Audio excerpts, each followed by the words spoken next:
Whole Story Quest Audiobooks presents The Ripper Deception by Jacqueline Beard, narrated by Andrew Cullum.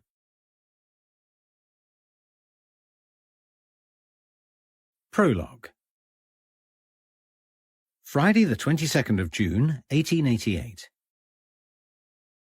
The man hunched over a heavy, black-covered tome and scoured the pages through deep-set eyes. He tapped arrhythmically against the dark-stained wood of the table as he read. Quick taps, slow taps, silence. A distracted mind. Raising a cup to his mouth, he gulped the tepid brew, and umber coffee grounds flecked the edges of his white walrus moustache. The room was cold, yet sweat beaded his brow, and he swept it distractedly into a receding hairline. His chair was set close to an unlit fireplace, and its proximity tricked him into thinking that the day was fine, but the weather was unseasonably cold for June. The man looked up and snapped the book shut. His eyes were dark, almost black, and devoid of compassion. Otherwise, his appearance was unremarkable, although his reading material was not. The title of the book he pored over with studious intent by the fireside of the Cricketers' Inn was entitled The Occult Relevance of Blood. His black frock coat lay crumpled over a battered leather Gladstone bag at his feet. Both were shabby and second-hand, quite likely inherited. Like the man himself, they had seen better days. Rosalind Donston placed one hand on the table and heaved himself to his feet. He loosened the lock of the bag and put the black-bound book inside with a certain reverence. He pulled a small silver timepiece from his breast pocket and scowled. Slipping the frock coat over his jacket, he wound a dark check scarf around his neck and walked to the front of the Cricketers' Inn. Then he nodded to Emily Pitt, wife of the proprietor, lifted his collar over the scarf, and set out into the rainy night. A gas lamp cast shadows across the street, illuminating the lanes and alleys of Brighton with a gloomy glow. Donston surveyed the front of the Cricketers' Inn. Dark-painted render coated the curved window bays to the first and second floors. His room was on the second floor at the back of the building, necessitating a regular slog up 2 flights of stairs. The climb irritated his old leg wound and defeated the purpose of being in Brighton, where he had come to relieve the fatigue caused by neurasthenia. Climbing a staircase was not the way to go about it. He had asked for a room on the first floor, but the inn was full and his request was denied. Rosalind Donston limped as he picked his way through the alleys. It was 8 o'clock in the evening, and on a fine day it would have been light, but today was overcast and wet. He shoved his hands deep into the pockets of his coat and bowed his head against the increasing rain. As he strode down the Old Steine towards Brighton seafront, he thought about the pointlessness of the meeting he was about to undertake. Not that he was confident that the woman he was due to meet would arrive. She hadn't turned up last time. Mabel Collins shared a profession with him, being a journalist too. She also shared his interest in the occult. He respected her theosophist opinions, but not enough to be looking forward to their meeting on such a cold night. Still, the Royal Albion served a particularly fine single malt whisky, which he would no doubt enjoy whether he drank alone or in company. The wind whipped his scarf as he reached the seafront, and he gazed towards the Royal Albion Hotel to his right, looking forward to an escape from the relentless drizzle. He remembered his first visit to Brighton over a decade ago. Back then, the Royal Albion had epitomized elegance with its large Doric porch and Corinthian columns. Now it looked tired. Patches of plaster had peeled from the walls, eroded over time by the acidic kiss of the dogged sea wind. Donston stole a glance towards the aquarium on his left. It was one of the attractions he must see, they told him. It was unlike any other in the country, they said. He would find it tranquil. But like his visit to the pavilion and all the other places he had frequented in a bid to distract his thoughts, it failed. Nothing shifted his fatigue or quelled his restless mind. He crossed the street and passed a horse tethered to a post in front of the hotel. It whinnied and shifted its weight from foot to foot. He paused to pat its soft muzzle before unbuttoning his coat. Then, without further ado, he entered the building. The guest lounge of the Royal Albion Hotel was a large, airy room facing the seafront. Wall-mounted gaslights were plentiful, and the natural light from the expansive windows gave the place a spacious, open feel. A wave of relief descended over Donston for the first time in a week as he entered the comfortable room. He wondered whether the size of his quarters in the Cricketers' Inn might be making his condition worse. The inn was well priced and the food was excellent, but the rooms were small. He considered whether to stretch his funds a little further and move to a seafront hotel for the last week of his stay. He walked to the bar, ordered a whiskey, and sat by the window gazing out to sea. There were only 2 other people in the bar, none of whom were female. Donston looked at his timepiece again. It was precisely 8:30 and Mabel was almost late. It did not bode well. He swilled the whiskey around the glass and took a large mouthful. It trickled down his throat like molten nectar. The door opened, and a man appeared carrying a drink which he took to a table at the other end of the room.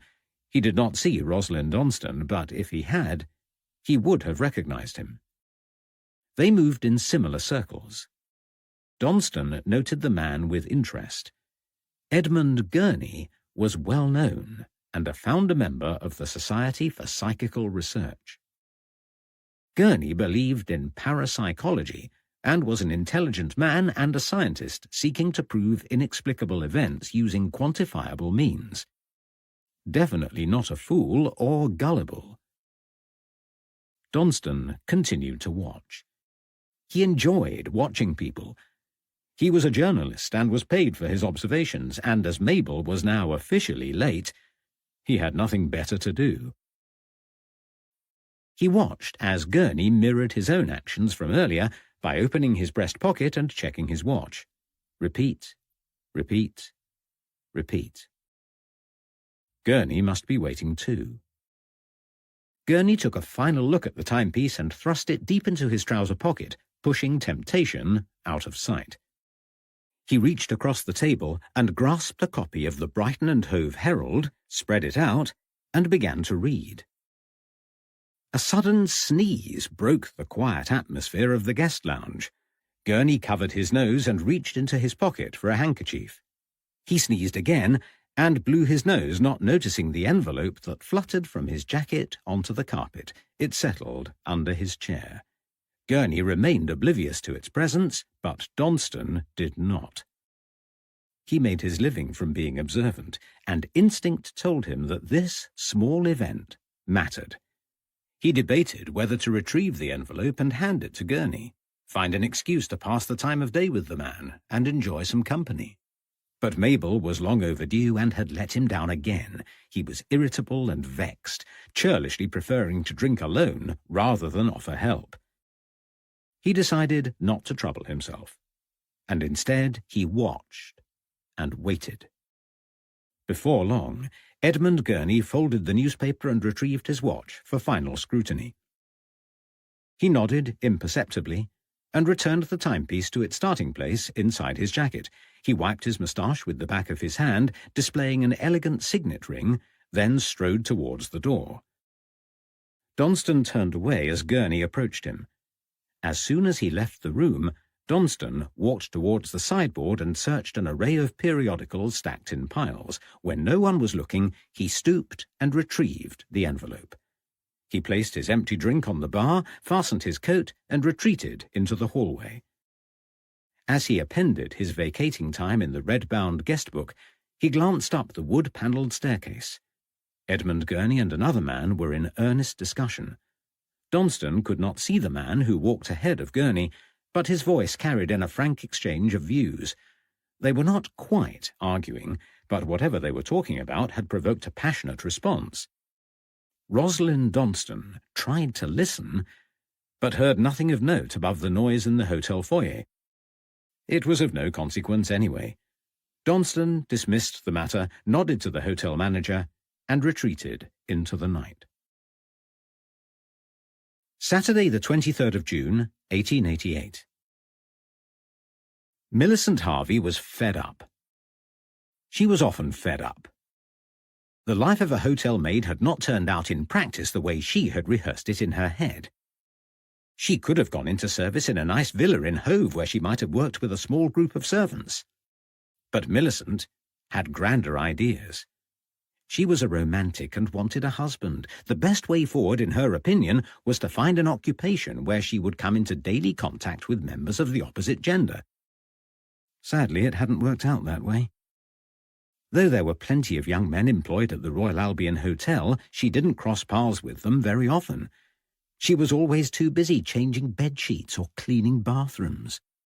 And the young men weren't that appealing anyway, apart from Douglas.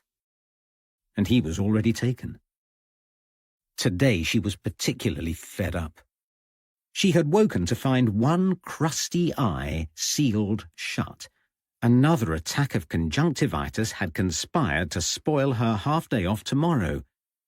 She had arranged to watch a performance at the bandstand with her friend Nora. Her pretty friend Nora. A friend who would look much more attractive than she did if she ended up watching the recital through one eye. No, it wouldn't do. She must find time to slip out of the hotel and visit the chemist before she was due in the dining room at 3 o'clock. It was now 2:01, and the occupant of room 27 still hadn't surfaced. He had slept through the morning and wasn't answering now. Idle beggar, she thought as she hammered on the door with the flat of her hand for the 5th time. Silence. Millicent stomped down the stairs with her dustpan in her hand, brandishing the brush. She confronted the hotel manageress, who was busy hanging keys in the lobby. "Who's the lazy bones in room 27? She demanded. The manageress put her keys down and pursed her lips. "You mean which of our valued guests is occupying room 27, I assume?" "If you say so," said Millicent sullenly. "I don't know who is staying in room 27, said the manageress. "The gentleman did not write his name in the guest book. Not that it matters. It's his own business. But tell me, what seems to be the problem?" It did not take long for the scope of the problem to become evident. The manageress accompanied Millicent up several sets of stairs before they arrived outside room 27. She rapped smartly on the door and inserted her master key. The door swung open, and they saw at once the shape of a man lying on the bed. The manageress called out again, then grasped the heavy curtains and flung them open. The afternoon sun streamed into the room as she stepped towards the form lying prone on top of the bed. She examined him. He was a handsome man with a head of wavy hair and chiselled cheekbones which were still visible despite the sponge bag covering his mouth and nose. He's not dead, is he?" stammered Millicent. "I'm afraid he is," said the manageress. "You had better go and fetch Mr. Gilbert." Alone in the room, the manageress attended to the practical aspects of identifying her deceased guest. She crossed to the table and picked up a dark leather wallet. There was a large sum of money contained within, but nothing that helped to locate the man's name. She returned to the bed and watched the corpse with an air of detachment. One of his arms hung beside him. She noted the elegant shape of his fingers. Musician's hands, she thought. How sad that such a man would end his life in this way. Then she spotted a small bottle just out of reach of the hanging limb. Gloria Crosby had a sensible head on her shoulders and decided not to touch the bottle. Instead, she knelt on all fours and scrutinized it carefully. It was open and almost empty. The small amount of substance remaining was colourless and odourless. Her purpose unaccomplished, she rose and opened the wardrobe. She patted down the man's waistcoat, but the only pocket was empty. A search of his jacket proved more fruitful. It contained a letter providing not only his identity, but the name of someone they could notify. Gloria took the envelope and placed it on the dressing table. Then she waited for the assistant manager's arrival and all the inevitable furore that accompanied a hotel death. Rosalind Donston leaned over the edge of the pier, watching the waves lap gently against the side. It was mid-afternoon, and he used all the self-discipline he could muster to drag himself away from the Cricketers' Inn. He had endured yet another night of broken sleep, and seldom slept any other way. Last night was an interminable struggle as his restless mind dominated his exhausted body until dawn. If only he had a way to turn off his thoughts. He wondered how other people seemed to fall asleep so quickly. What trickery allowed them to rest on a pillow and drop off to order? His eyes finally closed long after daybreak, and he remained in bed until the best part of the morning had passed. This lapse in routine would inevitably result in another bout of insomnia, and so it would go on. He would much rather read the daily newspaper or work on another article to sell to the Pall Mall Gazette once he returned to London, but he decided to go for a walk instead, and it would be a good, long walk as far as he could manage, given his frail health.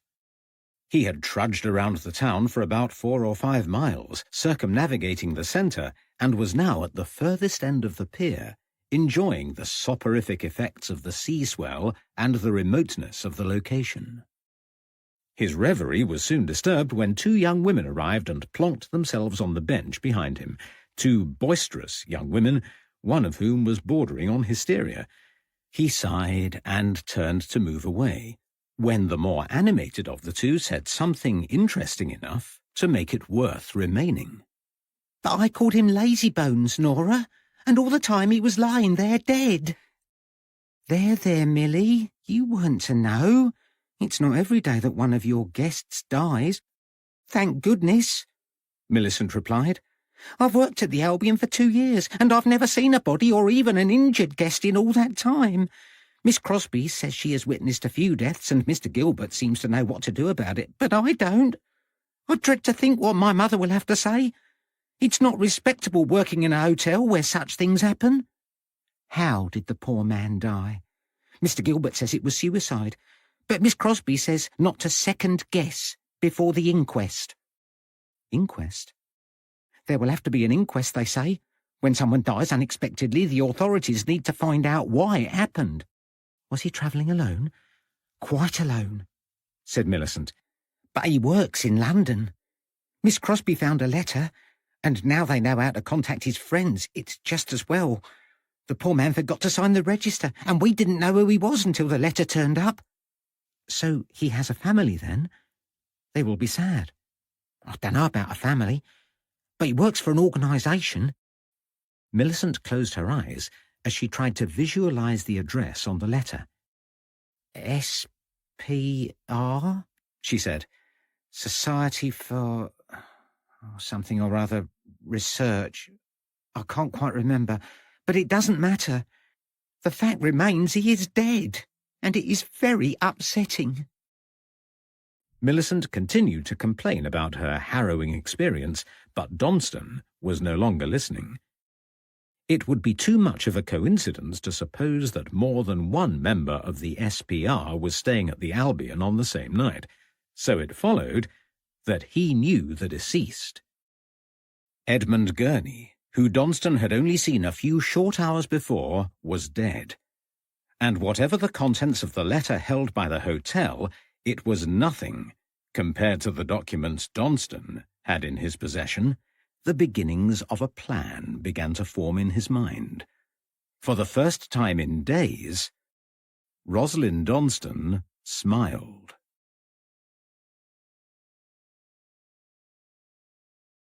Chapter 1. Inquest. Tuesday the 10th of February, 1891. Lawrence stifled a yawn as he listened to the butcher giving evidence in the same monotonous tone that he remembered from the day of the incident. It was like hearing someone reading a list. The butcher's voice neither rose nor fell, remaining dull like the drone of a wasp. And a boring wasp at that.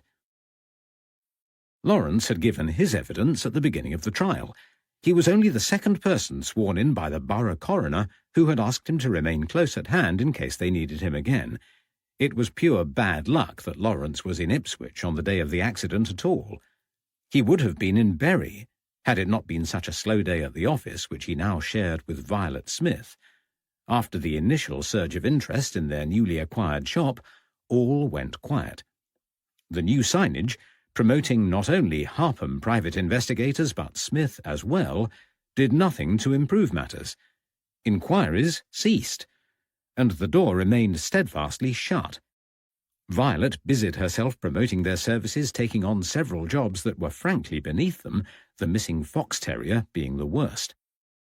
Lawrence, never one to confront a problem head-on, began feeling the effects of the black dog again. His self-awareness had improved over the years, and he recognized the signs before they overwhelmed him. In the early days, he would start to feel low before becoming irritable and dissatisfied. Then he would succumb to a crushing depression that weighed so heavily upon him that he doubted it would ever stop. If he let things get that far, he became numb, introspective, and would start wallowing in self-pity. His thoughts would turn, as always, to the night Catherine died, and he would agonize about whether he could have saved Lily if he had tried harder. He would relive the night of the fire, smell the acrid smoke, and hear the dreadful crackle of the life-snatching flames. Nausea would overcome him as he wondered whether little Lily had suffered as she cried for her daddy. Over the years he had learned to cope. Now, when he began to feel more irritable than usual, he would do something physical, something that required him to be active, something that would counteract the voice inside that tormented him for daring to live. It was the reason that he had left an unimpressed Violet back in Bury St. Edmunds to attend the Primrose League. She was going, under protest, to lunch with ladies she did not particularly like, for the sake of their business. Meanwhile, Lawrence boarded a carriage bound for Ipswich, where he intended to buy a new coat. He had dismounted at the Ipswich butter market, consulted with his tailor, and was preparing to find somewhere to eat lunch, when he heard a distant rumble. A horseless cart thundered down the street and headed straight towards him at a lick of speed. He had jumped to one side and out of harm's way, but the elderly gentleman behind him never stood a chance. The cart hit him straight on, bowling him over and running across most of his body. Lawrence rushed to the man's aid as soon as he had recovered his wits, but to no avail. The man, it transpired, had never enjoyed good health and was dead before he hit the ground. Weeks later, and now Lawrence was giving evidence about the incident. The coroner had called him to the stand at exactly 22 minutes past 9. A rapid-fire question-and-answer session ensued, even though Lawrence had seen little of the accident. He had gleaned most of the facts from the butcher on the day. The butcher was a talker, and Lawrence had been a captive audience. Lawrence had rushed over to the victim and tried to make him comfortable in case he was still somehow clinging to life. The butcher took the opportunity to follow Lawrence and unburden himself, giving a blow-by-blow account of the events leading up to the accident. It started with an accusation about spoiled meat. A long-standing customer complained that his lamb chops were rotten. The butcher, who was the owner of the cart, denied it. Things soon turned nasty. The purchaser spread the word, blackening the butcher's good name. The butcher lost money and reported him to the police. After months of hostility, the accuser passed the shop and could not resist the opportunity to give the cart a good, hard shove. Fortunately, the pony was unharnessed, or the situation could have been even worse. Lawrence had listened to the story, trying and failing to feign interest. The man could make a stage play sound dull. Eventually, Lawrence had drifted into a reverie, only regaining concentration when Police Constable Claude Chalders arrived and took his statement. The part Lawrence played was small, and he did not expect to hear any more about it. Weeks later, a letter arrived asking him to give evidence at the inquest. He came, as requested, to the Woodhouse Street schoolroom where the coroner habitually held court. Lawrence considered it a shocking waste of a day until he thought of a silver lining. The coroner's court was close to Ipswich police station, and he was keen to visit an old friend, Inspector Fernley. It had been years since they had seen one another, and P.C. Shalders was one of Fernley's men. Lawrence decided to walk back to the station with Shalders once the tedium of the coroner's court had ended. It was 12:30 when the coroner finally concluded matters. His verdict resulted in a jail sentence for one man and a severe reprimand for the butcher. Lawrence by then was fighting to keep his eyes open, despite the draught in the old schoolroom. He had only managed to stay awake by exchanging knowing glances with P.C. Shalders, who appeared to be suffering from boredom too. Lawrence had caught him raising his eyes heavenwards several times while the butcher was speaking. He had smiled his support, knowing he should avoid over-familiarity with a junior police officer. But Shalders was almost the same age, and a partner in crime was essential if he wasn't going to disgrace himself by falling asleep in court. The coroner thanked them for their attendance and permitted them to leave. Lawrence rose, buttoned his coat, and left the court immediately. He found a pleasant spot under a tree and waited for P.C. Shalders to emerge. Shalders soon arrived. "Are you still coming back to the station, sir?" he asked. "Definitely," said Lawrence. "That was hard going. I need to walk off the boredom." P.C. Shalders grinned. "I'm sure Inspector Fernley will give you something to take the edge off it," he said. Lawrence nodded. "I can assure you that my visit to Fernley is not just because of his exceedingly good taste in port. I wouldn't want you getting the wrong idea."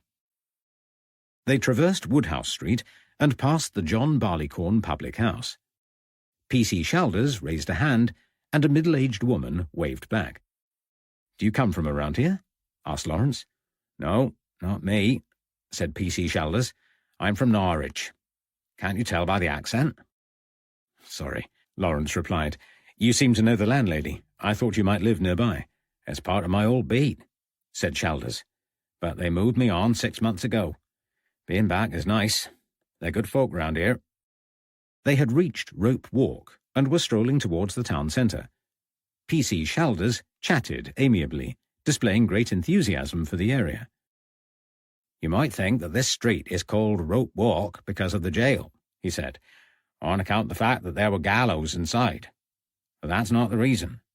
It was once called Rope Lane, and as you might expect, there was a rope yard here too.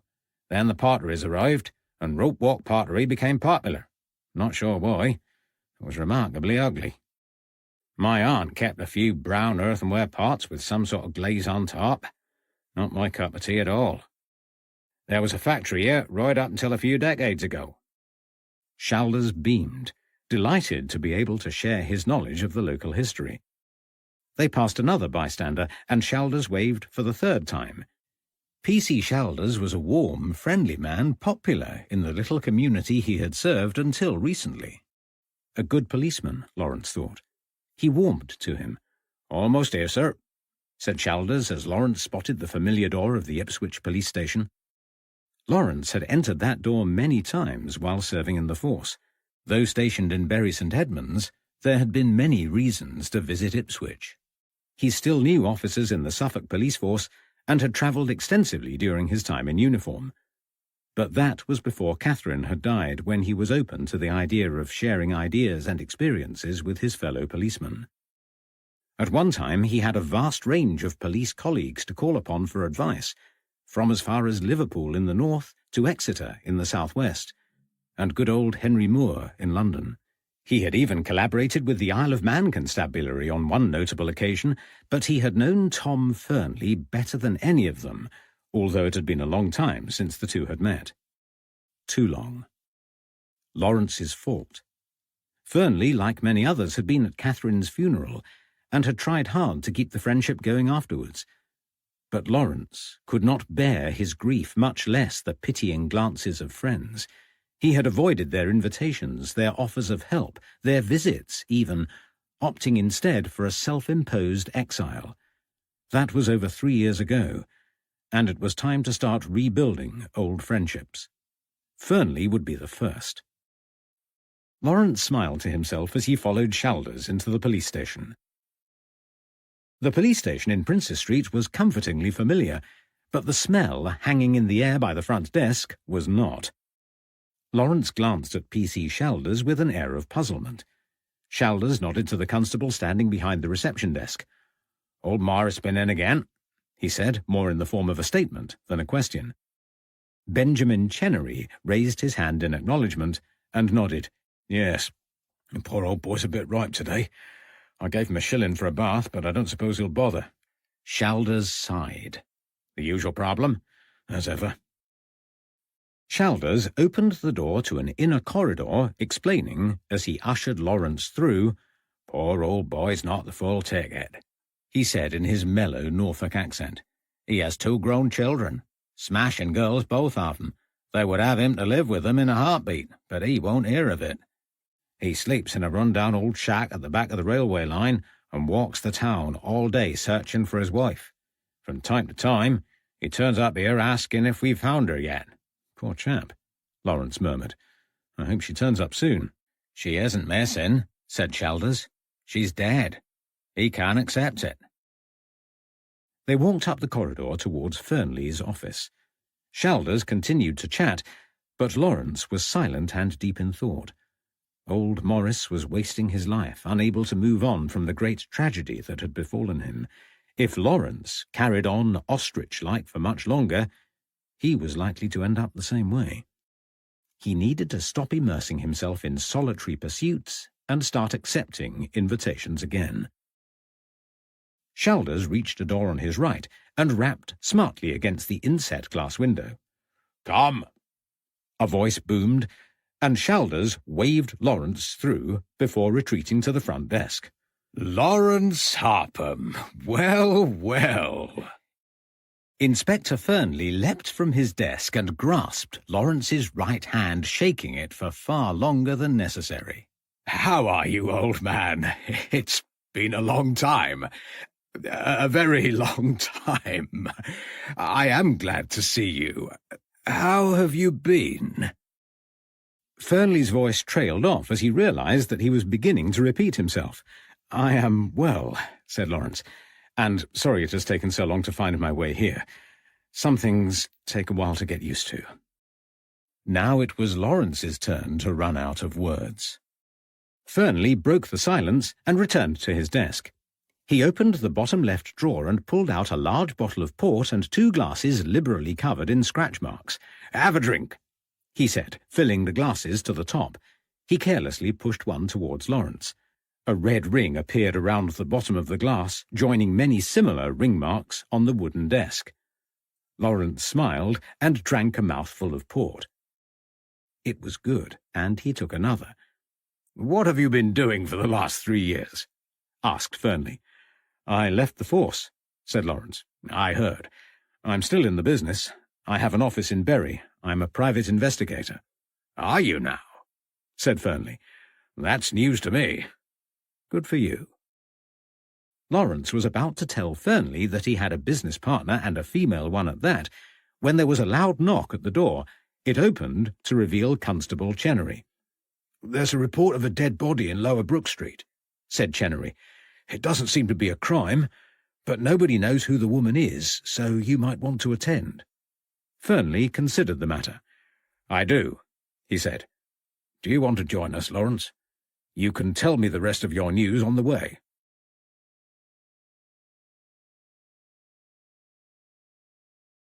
Chapter 2. A Rolling Stone. Tuesday, the 10th of February, 1891. The route between the police station and 45 Lower Brook Street took Lawrence past several pubs. Each one reminded him that he had recently abandoned the best part of a glass of smooth, full-bodied port. His mouth watered at the thought. Lawrence didn't have much appetite for dealing with the dead body. Under normal circumstances, he would have bypassed the opportunity, made his apologies, and gone home. But the earlier conversation about old Morris had shaken him. He did not want to end up like the old man, and wanted to start making more of his life. It would have been useful to catch the earlier train to Bury, but the opportunity to spend more time with his old friend Fernley was too good to miss. He would join them in their investigation and make the best of it. 45 Lower Brook Street was a terraced house like any other in the neighbourhood, not too shabby, not too tidy, and it came as no surprise when Lawrence learned it was a boarding house. The three men stopped outside and surveyed the building. A curtain twitched in one of the upstairs rooms. "This one's yours," said Inspector Fernley. Police Constable Shalders acknowledged his superior, strode ahead, and knocked on the door. A middle-aged woman who announced herself as Mrs. Welton opened the door straight away. Barely a moment had passed between Shalders' knock and her appearance in the doorway. She had evidently been waiting in the hall. "Thank goodness you are here," she said. "I wasn't sure what to do." "Is there somewhere we can sit?" asked Inspector Fernley. He watched the woman with a concerned expression on his face. She was ashen with tear-stained cheeks. She pointed towards a kitchen table at the rear with a trembling hand. P.C. Shalders guided her towards the chair, and she sat hugging her shoulders. A young child, clad in a dirty beige skirt and stockings peppered with holes, perched beside her. Shalders pulled out a wooden chair and sat with them. He patted the girl's hand and smiled. There was only one chair left, so Lawrence and Fernley remained standing. Shalders addressed the mother. "You've had quite a shock," he said. "Tell me what happened, then we can arrange to have the body removed." "It was me. I found her." The little girl responded before her mother had a chance to answer. Lawrence watched her earnest face and tried to guess her age. "Yes, Edith found her," echoed the woman. "She was running an errand, but could not get into the room." "Who for?" asked Fernley. "That's the problem, sir," said Mrs. Welton. "We don't know. This house belongs to my aunt.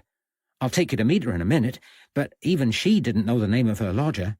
"I did," said Edith. "She told me to call her Miss Moss." "Well, why didn't you say?" Teresa Welton placed her hand a little too firmly on the kitchen table. A spoon lying in a chipped saucer tinkled against the china. "She told me not to," said the girl sullenly.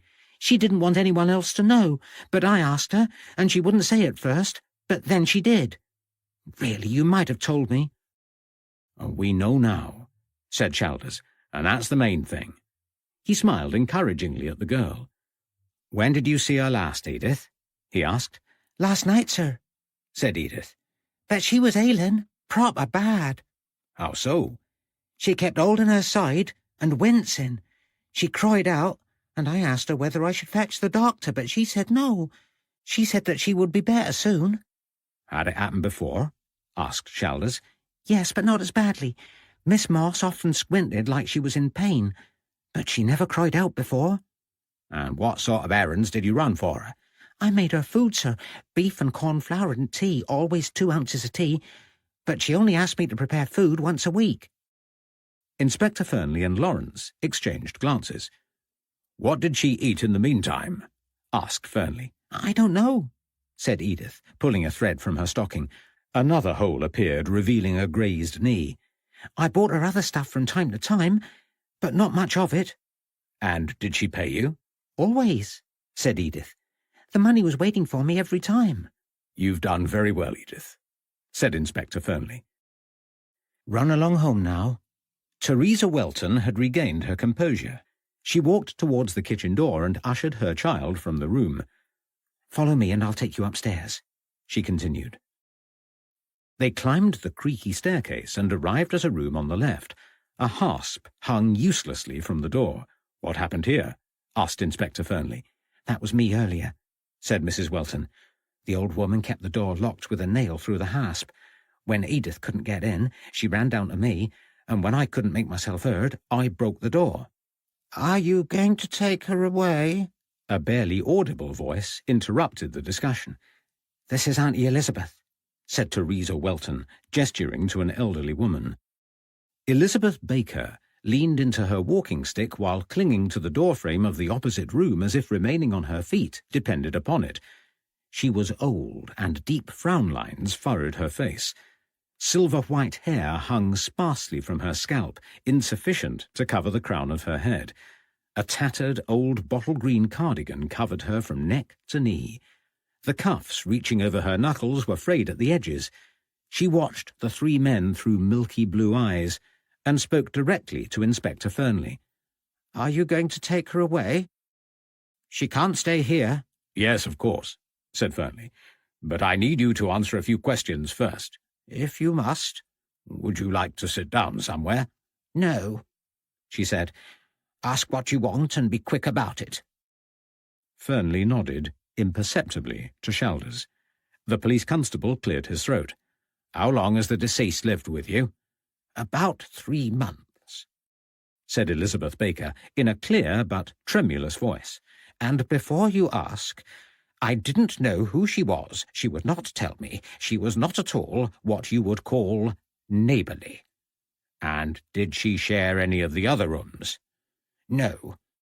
I have 4 guest bedrooms. Each of my tenants has 1 room each, and the rest of the house is for my use." "Did she pay her rent?" "Yes, she always paid her rent on time." "And did she seem in good health when you went to collect the rent?" "I do not know. She would not let me in. She put her hand through the door and paid the money when I asked her for it, but she refused to tell me her name, and she did not want to make my acquaintance. As long as she paid her rent, I did not care. Is that everything?" Teresa Welton smiled apologetically. "Come now, Auntie. Let's get you back to your room. I'll make you a nice cup of tea. Feel free to carry on," she said over her shoulder as she closed the door behind them. Lawrence was closest to the door. He pushed it open using the highly polished brass fingerplate, setting congruously above the broken hasp. Lawrence walked inside and peered through the gloom. "Good Lord!" he exclaimed. The deceased woman lay on top of the bed in a room best described as squalid. The bedroom was sizable, which made the absence of furniture more incongruous. Except for the wooden bedstead and 1 small trestle table upon which a spirit lamp stood, the room was devoid of furnishings. A tiled fireplace surrounded an empty, unlit fire which had not been in use for many months. 5 photographs, faded to the point of anonymity, were perched on top of the mantelpiece. The room was malodorous, smelling of destitution and decay. The woman, confirmed by Edith as Miss Moss, lay directly on a stained mattress. A dirty, threadbare blanket covered her from feet to midriff, and her hands were clasped together as if in prayer. Inspector Fernley leaned over the body and tried to prise her hands apart. Her fingers were rigid and cold. "She's been dead for some time," he said, unnecessarily. All 3 men had a wealth of experience when it came to death, and were familiar with the effects of rigor mortis. P.C. Shalders walked towards the window. Heavy curtains blocked the daylight from the half of the room not illuminated by the open door. He pulled them apart and heaved the window open. It was winter, but no less cold outside than in the unheated room they now occupied. Letting the outside in might, at least, dispel the unpleasant smell, he thought. "Hello? What's all this?" Shalders stubbed his toe against a row of boxes stacked beneath the window. He rubbed one of the dusty labels. It read, "London and County Banking Company." "Have you ever seen such a miserable room?" Lawrence exclaimed. "How did she live? There are no candles, no matches. What an awful existence." "Worse than I've ever seen," said Shalders, "including the East End of London, where the poverty is almost unimaginable. Foul." Inspector Fernley curled his lip as he spoke. He had opened a canister by the spirit lamp while Shalders was talking and found a mouldy piece of cheese and 2 rotting chops. The inspector shoved the lid back on and prodded at a lump of bread in a nearby basket. "Stale," he grimaced. "She does not seem emaciated," said Lawrence, looking at the body. The woman was pallid, but her cheeks were not sunken, nor did her arms appear spindly. "That's because she's wearing several sets of clothes." Inspector Fernley had joined Lawrence near the body and lifted the blanket. "It must be how she kept herself warm." "How unpleasant," said Lawrence. 2 layers of clothes wouldn't offer much protection against the freezing winter temperatures. Poverty is deplorable, he continued, shaking his head. What terrible conditions this poor woman endured. She wasn't poor, said Chalders. Quite the opposite. While the 2 men were examining the body, Chalders had opened one of the boxes. Look at this, he said. This box is full of financial paperwork. Consols, whatever they are, and dividends. There's even a handkerchief full of coins in here. Well over £2 in small change. Consolidated stocks, said Fernley, moving towards the window. He picked up a handful of documents and rifled through. You are right. She wasn't poor. I've seen this sort of thing before, he continued. Miss Moss was a miser. Awful way to live, said Lawrence, gruffly. He was pacing the room and trying to avoid looking at the dead body. Like the decaying food, it was imparting an unpleasant smell. He suspected that Miss Moss had avoided bathing in the same way she had avoided the rest of life's necessities. He stopped by the fireplace and examined the chimney breast. A framed sampler hung from the wall. Curious, he said aloud. The other 2 men ignored him. They were still discussing the contents of the box and left Lawrence to his musings. He peered at the discoloured glass again. Its presence was at odds with the rest of the room, which was sparse and ill-kept. The dead woman had not spent a penny if she could avoid it. She did not waste money on necessities, never mind trinkets. Even the faces in the row of photographs across the mantel looked more like the dead than the living. Why would she bother to hang a sampler? Lawrence reached into his pocket and located his handkerchief. He unhooked the sampler from the wall and cleaned the dirty glass. Physical comforts serve me ill. In purgatory, by God's own will, relinquish chattels, give me peace, ease my conscience, make it cease. Chalders and Fernley stopped what they were doing. What did you say? Asked Fernley. Lawrence reread the verse. What do you suppose that means? Asked Chalders. It seems like she has deliberately chosen to live this way. She has settled on this half-life, not by necessity, but by inclination. Lawrence stroked his chin as he considered the implications. She's probably religious, said Fernley, and has renounced her worldly possessions. Except she hasn't, sir, has she? Said Chalders, who had resumed his inspection of the boxes. I don't follow, said Fernley. She's still using the money, said Chalders. I don't know much about stocks and shares, but she has cashed in some of her assets, and some are current.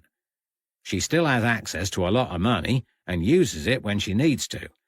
I wonder if Mrs. Jones knows any more about it. What are you talking about? Inspector Fernley was tiring of the squalid room now. It was evident that the woman had died a natural death, not much reason for them to be there at all. Mrs. Sybil Jones, said Chalders, brandishing an envelope. He passed it to the inspector. I see, said Fernley. He scrutinized the letter. It's from Mrs. Sybil Jones of Montpelier Street, Brighton, to Miss Ruth Moss of Chelmsford. Good, we now have confirmation of her name. The girl was right about that, at least. There's something else in the envelope. A clipping of the Royal Albion Hotel in Brighton. There's a room number on the reverse, number 27. Lawrence reached for the envelope. Now, what's all that about? He mused. Doesn't matter, said Fernley. There will be an inquest, of course, but regardless of her lifestyle, this woman died naturally. There's no need to spend any more time on it. The circumstances feel wrong, said Lawrence. The sampler is out of kilter with the rest of the room. It does not fit. We are missing something.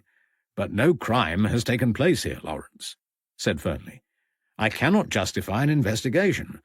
We are hard-pressed in the force, and there are never enough resources. Then let me look into it, said Lawrence.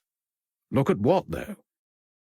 Let me check into the background of Miss Moss, and find out why she sacrificed a life of comfort for this.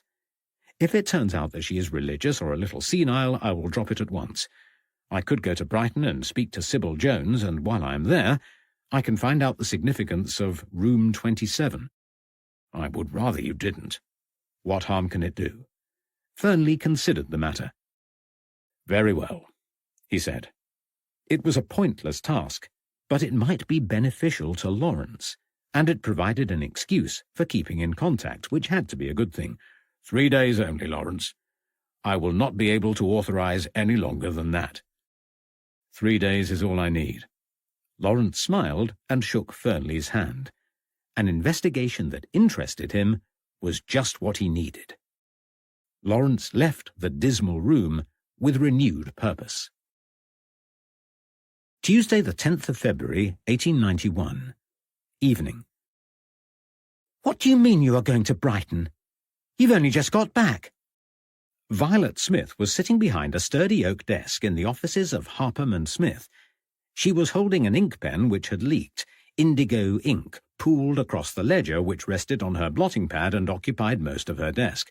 "It's a new case," said Lawrence, "and an interesting one." "But you know we're supposed to be going to Chelmaniston in 2 days. Will you be back in time?" "No, of course not. Can't Chelmaniston wait?" Violet pushed back a curl of hair with an inky finger. "No. The psychic researcher arrives on Thursday. It really won't do, Lawrence." Lawrence sighed. "Remind me of the purpose of this Chelmaniston case?" he asked. "The haunting," said Violet. "Except it isn't really a haunting, it can't be. That's why the Woodwards have asked for our help. We're going to find out who's been playing silly tricks on the household. At least that's what Mrs. Woodward wants. The Reverend is taking it seriously. He thinks there is a ghost and has arranged for a member of the Society for Psychical Research to investigate. It's all set for 2 days' time." "Well, it sounds ridiculous," said Lawrence. "How much are they paying us for this nonsense?" "How much is Inspector Fernley paying you?" Violet retorted. Lawrence pursed his lips and turned away. He did not know how much, if anything, he would receive for his trouble. And he wasn't going to tell Violet that curiosity had got the better of his financial interests yet again. "Can't you delay the Brighton job?" asked Violet. "You may not approve of the Chelmaniston investigation, but Mrs. Woodward has agreed to pay our fees immediately. The rent is due next week, and we need the money." "Not possible," said Lawrence. "I have only got 3 days to investigate. I must go tomorrow. There is no choice." "What am I supposed to say to Mrs. Woodward?" "Nothing," said Lawrence. "You can go to Chelmaniston, and I will go to Brighton." "And who will mind the shop?" "Who would have minded it if we had both gone ghost hunting?" "I was going to ask Annie," said Violet. "Annie Hutchinson, the girl who cleans the office. Do you think she's up to it?" "She's very bright," said Violet. "All she has to do is take messages if someone calls." "Doesn't she have other cleaning jobs to go to?" "Yes, but her sister Mary Beard is living with them while her husband is in London. She will help out when Annie is busy." "You seem to have it all in hand," said Lawrence. "There shouldn't be a problem." "Lawrence, you aren't listening." Violet slammed her pen onto the blotting pad. It bounced across the desk, leaving a spatter of ink. "What on earth is wrong, Violet?" Lawrence put his paper down and stared at her. A red flush had settled across her cheeks, and she pursed her lips angrily. "Sorry, but I don't understand why this plan causes a problem." Violet paused. She was trying not to cry and trying equally hard not to slap him. "You have been a private detective for years," she said. "I was still a lady's companion this time last year. Investigating is new to me. I have never taken a case of my own before." "Oh, I see." Lawrence's gaze softened. He nodded. "I'm sorry, I did not think. Of course, this is still very new to you. But you know a great deal more about the haunting case than I do. And you are good with people and a sound judge of character. One solves this type of case by asking questions. It's a matter of talking to people and establishing whether their answers are truthful. It is an ideal first case. But what if they won't talk freely, or if I cannot tell when they are lying?" "Then Mrs. Woodward is no worse off than she was before. But you will get them to talk. You excel at gaining confidences." Violet sighed. "I suppose so," she said. "Very well. I will go to Chelmaniston, and you can pursue the Brighton case if you must. When will you be back?" 2 or 3 days at the most," said Lawrence. "I'll leave first thing in the morning. Good luck on your first solo case." Lawrence beamed and Violet returned a weak smile. The scenario was not what she had envisaged when they opened Harpham & Smith Investigators 9 short months ago. For the first time since they began working together, she wondered whether there was any longevity in the partnership.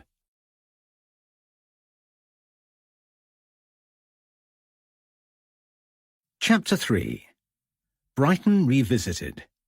Wednesday, the 11th of February, 1891. Lawrence arrived at Brighton railway station feeling tired and irritable. He had underestimated the amount of travelling time involved and failed to consider the early hour he would need to rise. Fatigue had set in and his stomach was empty. He had given a passing thought to food when he left his rooms at cockcrow and grabbed a piece of fruit of indeterminable age which he thrust into his pocket. He later supplemented it with a bread roll bought from a stall outside the London, Brighton and South Coast Railway headquarters. Hungry and tired, he was beginning to wish he had joined Violet on her Suffolk investigation. Lawrence hailed a cab from the station and soon arrived outside the Royal Albion Hotel in Brighton. It was a handsome building positioned close to the sea. The rear of the hotel overlooked the coast, and a broad road passed between it and the aquarium directly opposite. A further open area to the front of the porch provided a pleasant outlook. Lawrence inhaled the sea air and began to relax. He paid the cabman, collected his case, and sauntered into the hotel to find a woman standing on a chair in the foyer. Nora Knight was slight in build and a shade over 5 foot tall. As Lawrence entered the reception area, he watched her stand on tiptoes, trying in vain to reach a paper dart. The missile protruded from the top of a tall cabinet filled with pigeonholes. Keys and messages were sparsely scattered inside, with many compartments empty, indicative of the slow winter season. "Can I help you reach that?" Lawrence asked. Nora wobbled precariously on the chair as she turned to face him. "Sorry, sir," she said, wiping her hands on her skirt as she steadied herself before getting down. "What must you think of me?" she continued. "I can reach it if you like," offered Lawrence. "No, thank you, sir," she said. "I'll be in enough trouble if old Angry Wasp sees it up there. Oh, Miss Crosby, I mean. Thomas and I were larking around and it got stuck. Still, she won't know who it was, will she? Can we start again?" Nora flashed a broad smile. "How can I help you, sir?" she asked. "I need a room for 2 nights," said Lawrence. "Of course," Nora replied. "You can have your choice. It is out of season and we are half empty. What floor would you like?" "It's not so much a matter of what floor I'm on," said Lawrence, "but I would particularly like room 27. "That's impossible," said Nora, biting her lip. "I would have let you have it, but someone has already taken room 27. "I see." Lawrence steepled his hands while Nora tried to ignore the disconcerting sight of one gloved hand and the other bare. "Why do you want room 27, if you don't mind me asking?" Lawrence debated whether to evoke her sympathy by making up a story. A sad story about a beloved aunt who had a particular penchant for room 27, a sadly deceased beloved aunt who liked nothing more than to watch the ocean from the window of the aforesaid room. But what if room 27 faced away from the sea? He settled on the truth instead. "Something happened in room 27 a few years ago. I don't suppose you happen to know what it was?" "Oh, but I do," said Nora. "I remember very well. My friend Millie found him." Lawrence set down his suitcase in room 23, which was the nearest he could get to room 27. He peered out of the window and considered the information given by Nora. The young woman appeared remarkably well informed about the death of Edmund Gurney. She had been a close friend of the girl who found him. The sight of a dead guest had so upset her friend, Millicent, that she fled the hotel in search of Nora. A dutiful friend, Nora had offered comfort and consolation before escorting Millie home. Her obligations fulfilled, she had returned to the hotel and joined the deputy manager and manageress. Between them, they relocated the body to a downstairs room where it was discreetly collected by the coroner's staff later that day. Nora's next half-day fell on the day of the inquest. Being something of an inquisitive girl, she decided to attend. She was not called to give evidence, but was keen to find out more about the deceased guest and how inquests worked. Nora had a good memory and recounted the story to Lawrence in detail. The dead man was Edmund Gurney, and he had been a talented musician and philosopher. When Nora mentioned that Gurney had been a founder member of the Society for Psychical Research, Lawrence raised an eyebrow.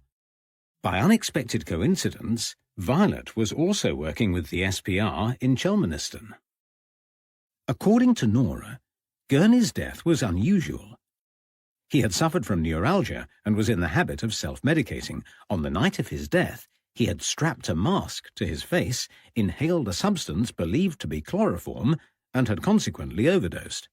The hotel staff contacted one of his colleagues, who later gave evidence at the inquest. The man, a doctor, had confirmed Gurney's use of opiates for pain relief, and the coroner ruled his death accidental, and that had been the end of it as far as the authorities were concerned.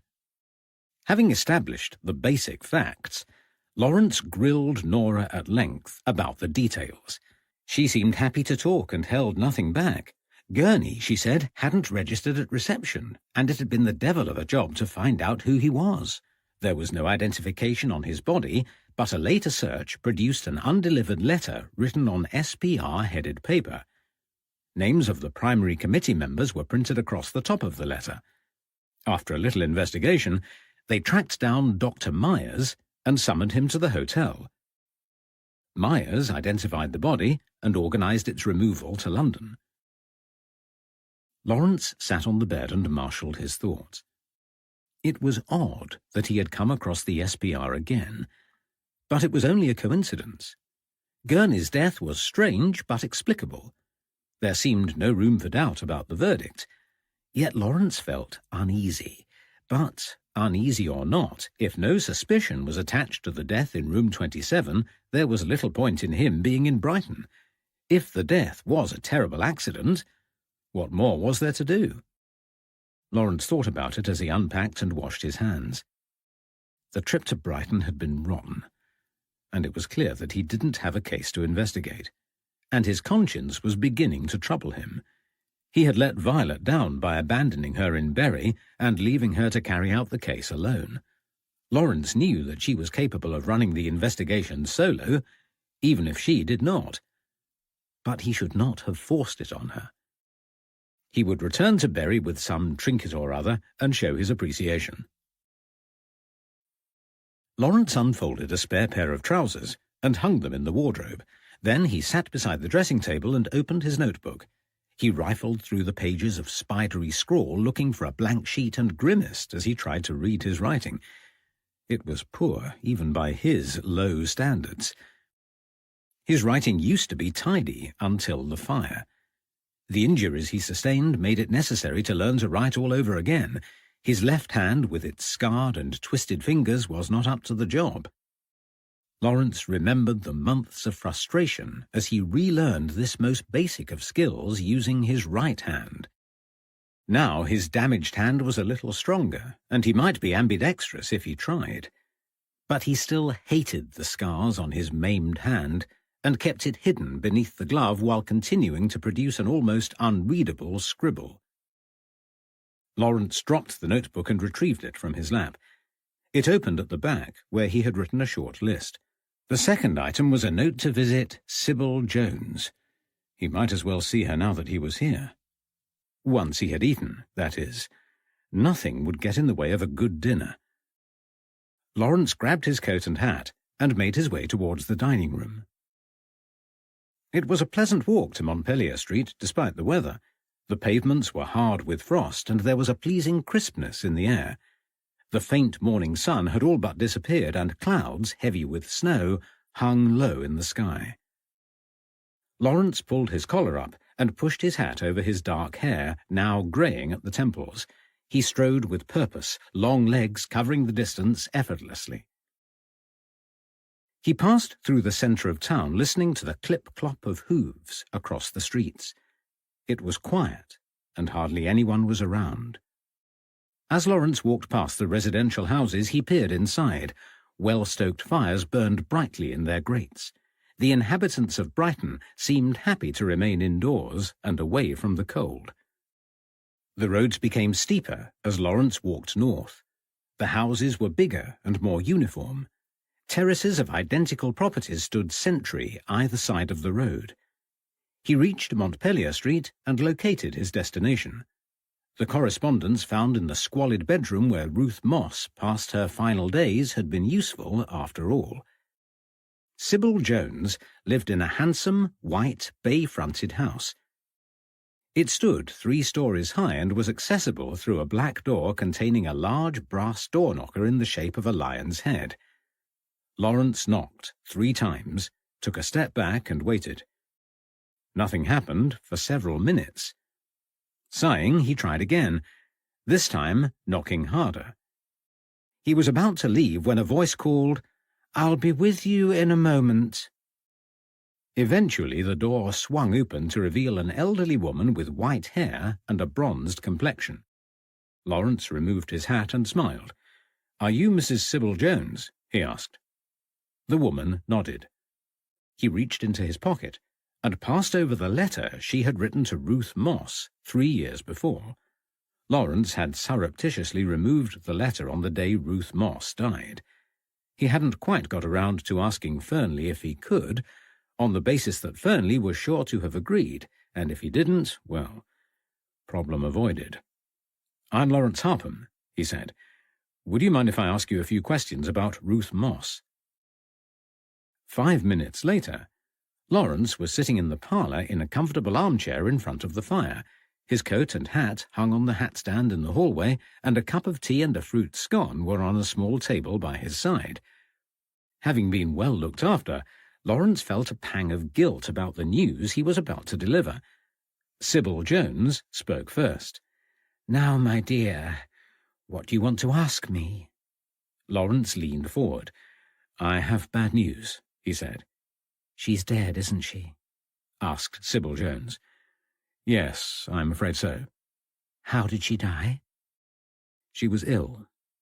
She passed away in her sleep." Sybil nodded, sipping daintily from her china teacup. "I hope she did not suffer," she said. "No," said Lawrence, not knowing if it was true or not. "It was a natural death." "Then how can I help?" Lawrence considered how much he ought to divulge about Ruth's living conditions. He did not want to upset Sybil Jones, but he felt he should put some context behind his questions. He decided to lead up to it. "How long did you know her for?" he asked. "Let me think. It must have been upwards of 15 years. Yes, that's right. Ruth moved here first. She had a house over there." Sybil Jones pointed through the window to a similar house diagonally opposite her own. "She owned a big boarding house like mine. That's how we became friends. I inherited this house from my uncle, and it was far too big for me, so I decided to take in boarders. Well, Ruth had been doing it for years, so I asked her advice, and we got along famously. We looked after each other's houses when the other wanted to go away and visit family or friends. The arrangements worked well." "Good," murmured Lawrence, taking a bite of scone. He was not hungry and was eating to be polite, but the scone was delicious. "Very nice," he said. Sybil Jones smiled. "There are more in the kitchen." Lawrence shook his head. "That's kind, but I mustn't be greedy. Now, there was a newspaper clipping in the letter you sent to Ruth Moss. I wondered what it meant." Sybil Jones removed the snippet from the letter. "Oh, yes," she said. "I remember it well. I sent this to Ruth when poor Mr. Gurney died." "You knew him?" "We both knew him," she said, "although Ruth was better acquainted than I." "How so?" "He was a regular visitor to Brighton," said Sybil. "Mr. Gurney and his associates came here often. They conducted experiments." "Experiments?" "Oh, yes. Mr. Gurney studied hypnotism and telepathy. It was very scientific and quite successful, I believe. Anyway, Mr. Smith was one of Mr. Gurney's young men, and his mother ran a boarding house on the promenade. Well, Mr. Gurney often stayed there, but it used to get booked up in the summer. One year they were so full that he came to Ruth instead, and his visits became regular after that. When Ruth left, he stayed with me a few times. So you wrote to Ruth to let her know about his death? I did, said Sybil. I thought she would like to know, but she never wrote back. Odd that he stayed at the Royal Albion on the night of his death. I had never known it, said Sybil. He always boarded. Curious, said Lawrence. He picked up his teacup and put it to his lips, just as a large orange cat leapt into his lap. "Marmaduke, get down!" The cat ignored her and started grooming. Lawrence glared at the intruder in his lap and put the teacup down again. "Push him off if you like," said Sybil. Lawrence would have liked nothing better. Cats made him sneeze, and this particular cat was an unfortunate colour. If it stayed in his lap much longer, it would make a nice mess of orange cat hair over his perfectly laundered suit. But he had a series of difficult questions to ask, so he smiled and tickled the cat behind its ears. It settled down and began to purr. Did Miss Moss keep a tidy boarding house? Of course, she was very house-proud. Why do you ask? I ask because she died in unfortunate conditions. You said her death was normal. It was, but her room was, well, Lawrence searched for the right words. It was empty, bare. There were hardly any possessions in her room, and the place was untidy, dirty. But she did not lack means. She had more than enough money to live a comfortable life. It was a choice. Oh. Sybil Jones' eyes glazed over. She stared from the window in silence, her thoughts elsewhere. Lawrence waited. Eventually, Sybil turned to face him. "It all stemmed from that man," she said, "the whole thing. He was the reason she sold her house. She was never the same again."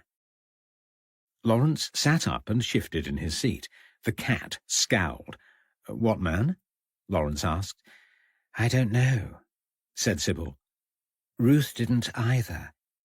That's how it is with boarding houses. Sometimes people book in advance, and sometimes they turn up out of the blue, wondering if you have a room. Well, that's what happened. It was out of season, quiet, and a man called and asked if he could stay for a few days. Ruth said yes, and everything seemed fine. On the third night, Ruth went up to bed and passed him on the landing. The man was coming out of his room with a manic look in his eyes, staring as if he wasn't in control of his faculties. Ruth asked him what was wrong, but there was no reply. Then she walked past him to go to her room, and as she walked by, he grabbed her from behind and held a knife to her neck.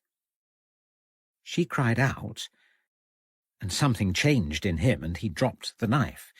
He shook his head from side to side as if he was trying to clear his head. Then he noticed her trembling before him and pointed to the knife on the floor. "Did I do that?" he asked, as if he thought he might have, but was not sure. Ruth fled into her bedroom and locked the door. By the time she came out the next morning, he had gone. "And you have no idea who he was?" "None at all. I told Ruth to go to the police, but she refused. She felt foolish having a man in the house and knowing nothing about him. What could she tell them after all?" "Was there anything about this man to identify him? Did she tell you what he looked like?" "She said he was well-dressed and intelligent. Oh, and she thought he was a professional gentleman." "What do you think she meant by that?" "I took it to mean that he had an occupation, but a skilled one. In hindsight, she may have meant the opposite, and that he was a gentleman of means. I am not sure what her exact words were." "You say she sold her boarding house soon after?" "Immediately after. Ruth sold it within the month." "And you never saw her again?" "I did," sighed Sybil. "One last time. It was in the spring of 1888, before Mr. Gurney died. He passed away in June that year. Ruth and I had kept in touch a little, sending the occasional letter here and there. Ruth had returned to Essex, you see. She owned a cottage in the village of Tendring. My aunts lived in Manningtree, and I went to visit her that spring. I didn't tell Ruth because I wasn't sure whether I would have the opportunity to see her. As it happened, I had a spare half a day, so I made my way to her cottage. Did you speak to her? Yes, but I wish I hadn't. It was not a happy reunion. She opened the door but did not invite me in. She suggested that we walk across the fields, and we did. But she was preoccupied. Ruth had her eccentricities, but everything about her was different from before. In character or appearance? Both. She was poorly dressed. Her clothes were old, and her cardigan buttoned the wrong way, but she did not seem to notice. And she was thinner. Much thinner than when I had known her. She hardly spoke and took no joy in the visit. I told her my news, but she exchanged nothing in return. After walking for half an hour, we found a hillock and sat in silence for a while. Then she grabbed my hand and told me that I had been right, and she should have told the police about her lodger. He would kill one day, and it would be her fault. She spoke earnestly, but with wild, haunted eyes, as if she carried an unendurable burden. I told her it was nothing. She couldn't have stopped him because she didn't know anything about him. Besides, it was unlikely to happen again, and he could be dead or in an asylum. I told her that she was not responsible and should stop worrying. But she said over and over again that she should have fetched help when he attacked her. She had woken every day since, convinced that she had looked into the face of the devil. Poor woman. He must have frightened her out of her wits. I hate to say it about a dear friend, but I believe she was suffering from an ailment of the mind. She fixated on the man. It must have been a terrifying experience, but almost 3 years had passed since it happened. She ought to have come to terms with it by then. No. The incident affected her sanity. Lawrence reached into his pocket and pulled out his notebook. He turned a page, then cleared his throat. "Does this sound familiar?" he asked, reading prosaically from his notes. "Physical comforts serve me ill. In purgatory by God's own will, relinquish chattels, give me peace, ease my conscience, make it cease."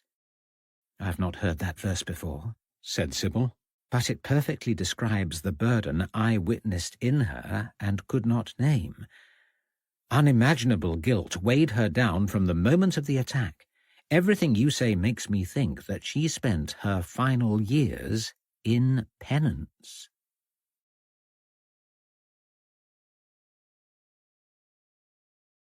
Chapter 4. The Chelmaniston Haunting. Thursday, the 12th of February, 1891. Violet alighted from the horse-drawn carriage and gave a cheery wave to the driver. It was, in her opinion, more than he deserved. From the moment she closed the door, he had ignored her despite her unfailing politeness. He hadn't responded to her friendly hello and had grunted when asked about the length of the journey.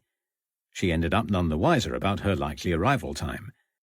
Still, she was not going to start her first solo investigation in a bad mood. She had learned that the best way to overcome negativity was by being relentlessly nice. She continued to be pleasant and carried on waving until he was out of sight. Violet turned her attention away from the grumpy cabman and towards a sprawling, ivy-clad building nearby, which she took to be the rectory. She traversed the driveway, walked past the shrubbery, and arrived outside a large wooden door. She stood for a moment, steadying her nerves, then stepped up and rang the bell.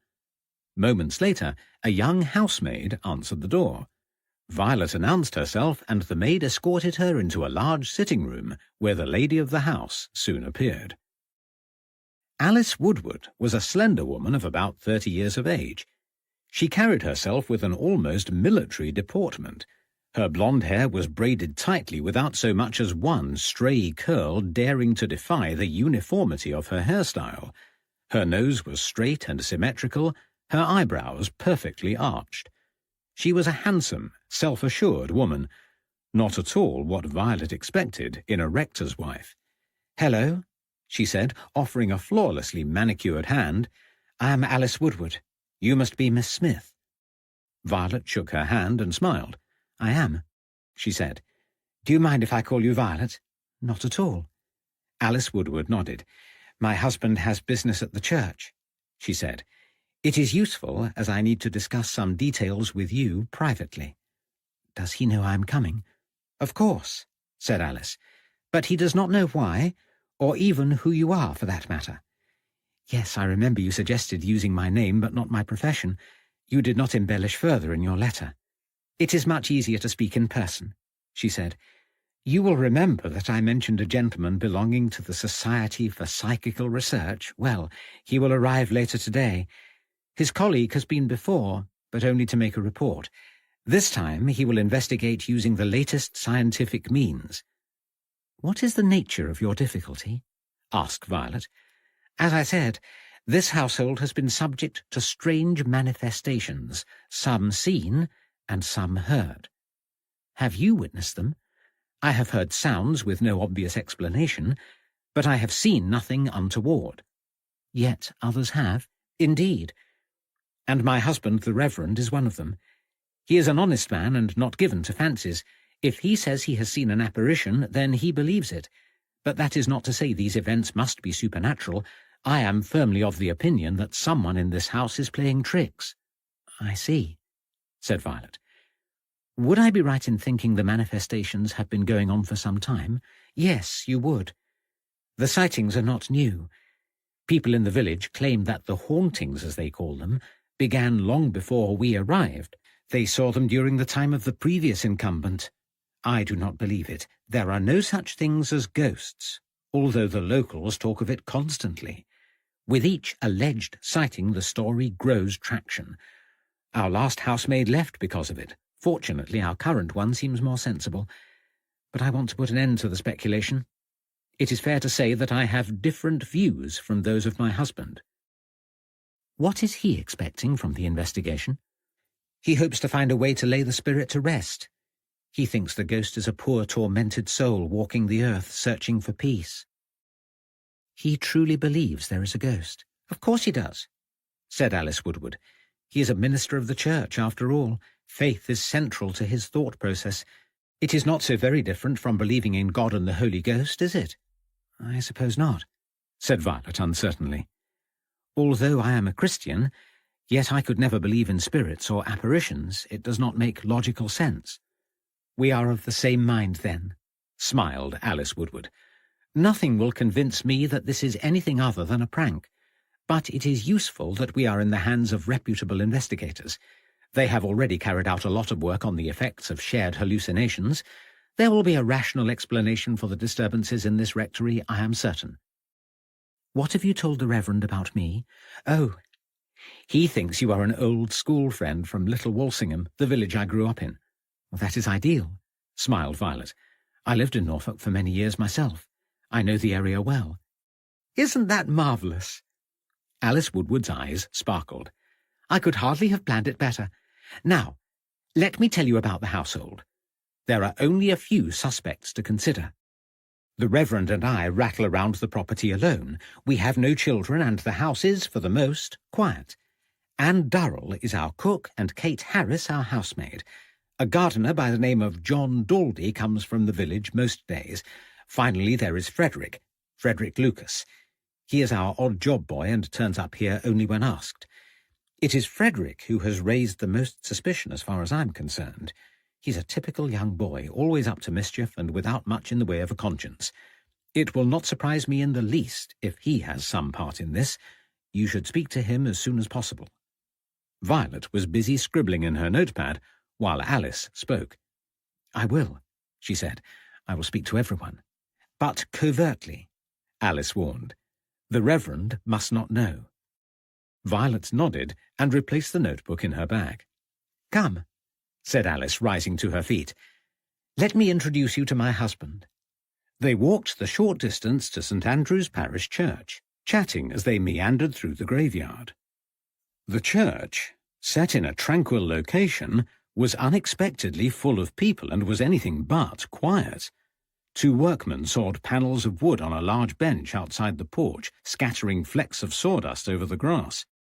Another group of workers were sitting cross-legged by the corner of the tower and drinking from wooden cups. Clad only in shirt-sleeves, their jackets lay in a jumbled heap on the ground. Violet shivered. It was February, and not at all warm. "Good day, ma'am," said the older carpenter as Violet and Alice approached the church. Alice smiled and nodded, then opened the porch door and went inside. The Reverend George Woodward was halfway up a ladder, pointing to the roof over the chancel. An auburn-haired man, who Violet took to be a carpenter, was stroking his chin and nodding. "Is it still leaking, dear?" asked Alice as she approached them. "Yes," sighed the Reverend as he dismounted from his ladder. "George, this is Violet, the old school friend I was telling you about." Alice Woodward smiled as she made the introduction. "Delighted to meet you." The Reverend thrust his hand towards Violet and shook hers firmly. "I trust you had a pleasant journey." "I did," said Violet, gazing towards the font. "Your church is lovely." "It's in a beautiful location," said the Reverend, "but it's terribly run down. We have finally raised enough money to replace the chancel, and it won't be long before our new oak communion rails and choir stalls arrive. Such kind gentlemen, such generosity." He did not elaborate on who had displayed the generosity, but his enthusiasm was infectious. "Now," he said, "give me a moment to talk to Mr. Andrews." He pointed at a middle-aged man seated on the front pew. "I must schedule bell-ringing practice." Reverend Woodward strode towards the altar and conveyed his message. He returned to the ladies and checked the time on his fob watch. "Ah, Mr. Podmore is due to arrive shortly. You will know about our ghost," he continued as if it was an everyday occurrence. Violet nodded, mindful not to reveal too much to the Reverend. "We should go," he said, waving them towards the porch.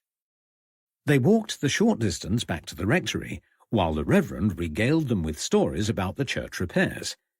There had been some disagreement between the different groups of the workers, which had ended in fisticuffs the previous day. The Reverend had separated the warring carpenters and given them a good dressing down. All was well today, and they were cooperating again. By the time they reached the rectory, Frank Podmore had arrived. The housemaid was waiting by the driveway to tell them that she had directed him to the sitting-room. Alice Woodward asked for tea and cake, then joined the rector to meet their guest. "Welcome," said the Reverend, offering his hand. Frank Podmore stood to greet him. Podmore was a slight man with a full head of hair and a neatly trimmed beard. "My coach arrived early," he said in a softly spoken voice. "You are very welcome, Mr. Podmore, very welcome indeed," said the Reverend. "This nuisance has gone on long enough. Will you be staying long?" 2 days should be enough," said Podmore. "My colleague Arthur Myers will be joining us. He is travelling up from London on Friday evening and will help with the investigation. I hope this fits in with your plans." "Admirably," said the Reverend. Alice Woodward stayed long enough to greet their guest and supervise the tea. Then she made her excuses. "Please carry on," she said politely before turning to Violet. "We have a few errands to run." Violet took the hint and joined her. "I'm sure you don't want to hear lots of scientific mumbo-jumbo," said Alice. "It's better to leave them to it." "Thank you," said Violet. "I ought to make a start on my investigation. I'll begin in the kitchen, if you don't mind." From the moment she opened her mouth to greet Violet, there was no mistaking where the Woodward's cook came from. Her accent was a warm North Norfolk burr of the kind Alice Woodward might have possessed had she enjoyed a less privileged upbringing. Anne Durrell was a large woman, not only overweight, but bordering on obese. Violet had entered the kitchen to find Anne chopping fat into a bowl of flour, oblivious to Violet's presence. Violet coughed, and Anne visibly jumped. "Oh, my heart alive! Who are you?" she asked. Violet apologized. "I'm sorry to have disturbed you," she said. "My name is Violet Smith. I'm a friend of Mrs. Woodward." "Oh, yes," said Anne, nodding her head. She said you would be arriving today. We don't often get visitors in the kitchen, though. It quite threw me." Violet wondered what to say.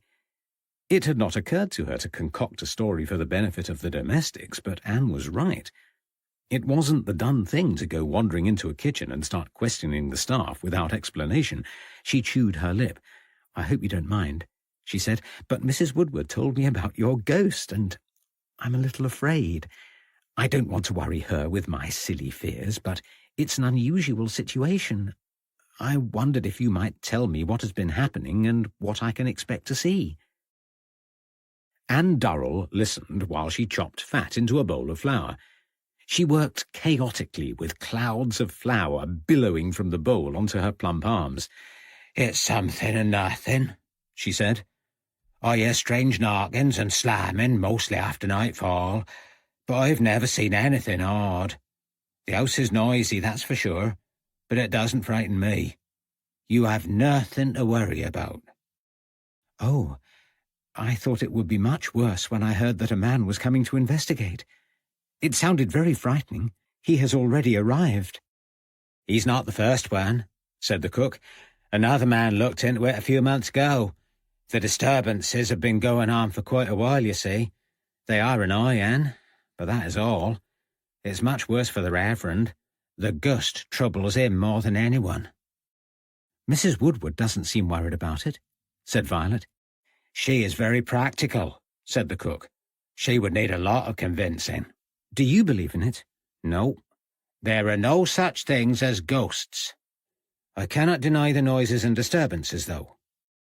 Anne Durrell slopped water into the flour mix as she spoke, moulding it into a large ball of dough. She slapped it on the kitchen table, brandished a rolling pin, and began to roll it out. Could it be trickery? Violet asked. "What do you mean?" Someone playing a practical joke, perhaps. "Why would they do that?" "I don't know, it was just a thought." Anne placed the rolled-out pastry over a pie tin. "I cannot see how," she said. "As I told you, most of the disturbances are at night. There are only a few of us in the household. The Reverend and Mrs. Woodward sleep in the big room, and Kate and I have a small room each in the west wing. It is not one of us, I can assure you." "But if it's not trickery, then it must be a spirit." "No. There must be some other explanation." Anne spooned a red mixture into the pie dish from a large stone jar. She was about to speak again when the door opened. A young woman wearing a black dress and white apron rushed in. "The cat has been sick in the parlour," she said. "Where's the floorcloth? I must get it up before Mrs. Woodward sees it. She got quite cross with poor Monty last time." The cook gestured toward the sink. The housemaid lifted a gingham curtain, pulled out an old rag, and dropped it into a wooden pail by the door. "This is Miss Smith," said the cook, pointing to Violet.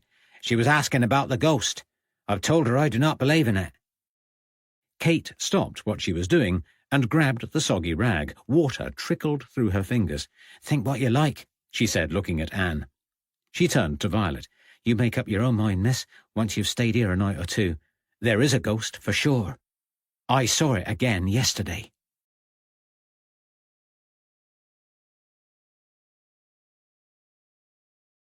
Chapter 5. The Suspicions of Mr. Smith. Thursday, the 12th of February, 1891. Lawrence woke with a start and rubbed his eyes. An unfamiliar noise like a foghorn sounded outside his window. Bleary-eyed, he reached for his watch and found it on the bedside cabinet. He flicked open the cover. 9:30. Lawrence leapt out of bed, muttering beneath his breath. He had intended to wake long before this. The girl in reception would soon be getting a piece of his mind. Then he remembered. He was going to ask for an early morning wake-up call, but nodded off while reading the newspaper in front of the coffee-room fire. Later, to his embarrassment, a waiter gently roused him by shaking his shoulder. He had retired to bed immediately. Lawrence flung open the curtains to reveal the source of the noise. A large passenger vessel was manoeuvring past a row of fishing boats. The horn sounded every few minutes, warning of potential danger ahead. Lawrence sighed again. The seaside was supposed to be peaceful, but it was as noisy as Bury St. Edmunds on market day. Lawrence washed, dressed, and coated his damaged left hand in Atkinson's cold cream, which he applied from a white stone jar. Then he placed his ever-present tan glove over the offending hand. Grabbing his coat and hat from the armchair he had draped them on the night before, Lawrence walked downstairs to the entrance hall. Nora Knight was standing behind the reception desk, as she had been the previous morning and later the same evening. "Don't you ever get a day off?" he asked. "Sometimes," she replied, "though it feels like a long time since I have." She smiled at Lawrence.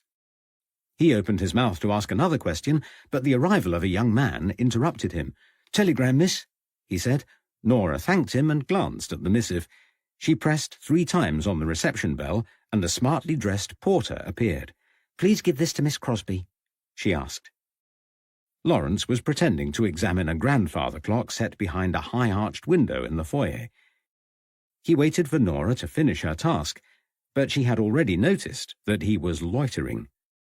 "Can I help you?" she asked. "Only if you know anything else about the death of Edmund Gurney," he replied. "I told you all about it yesterday."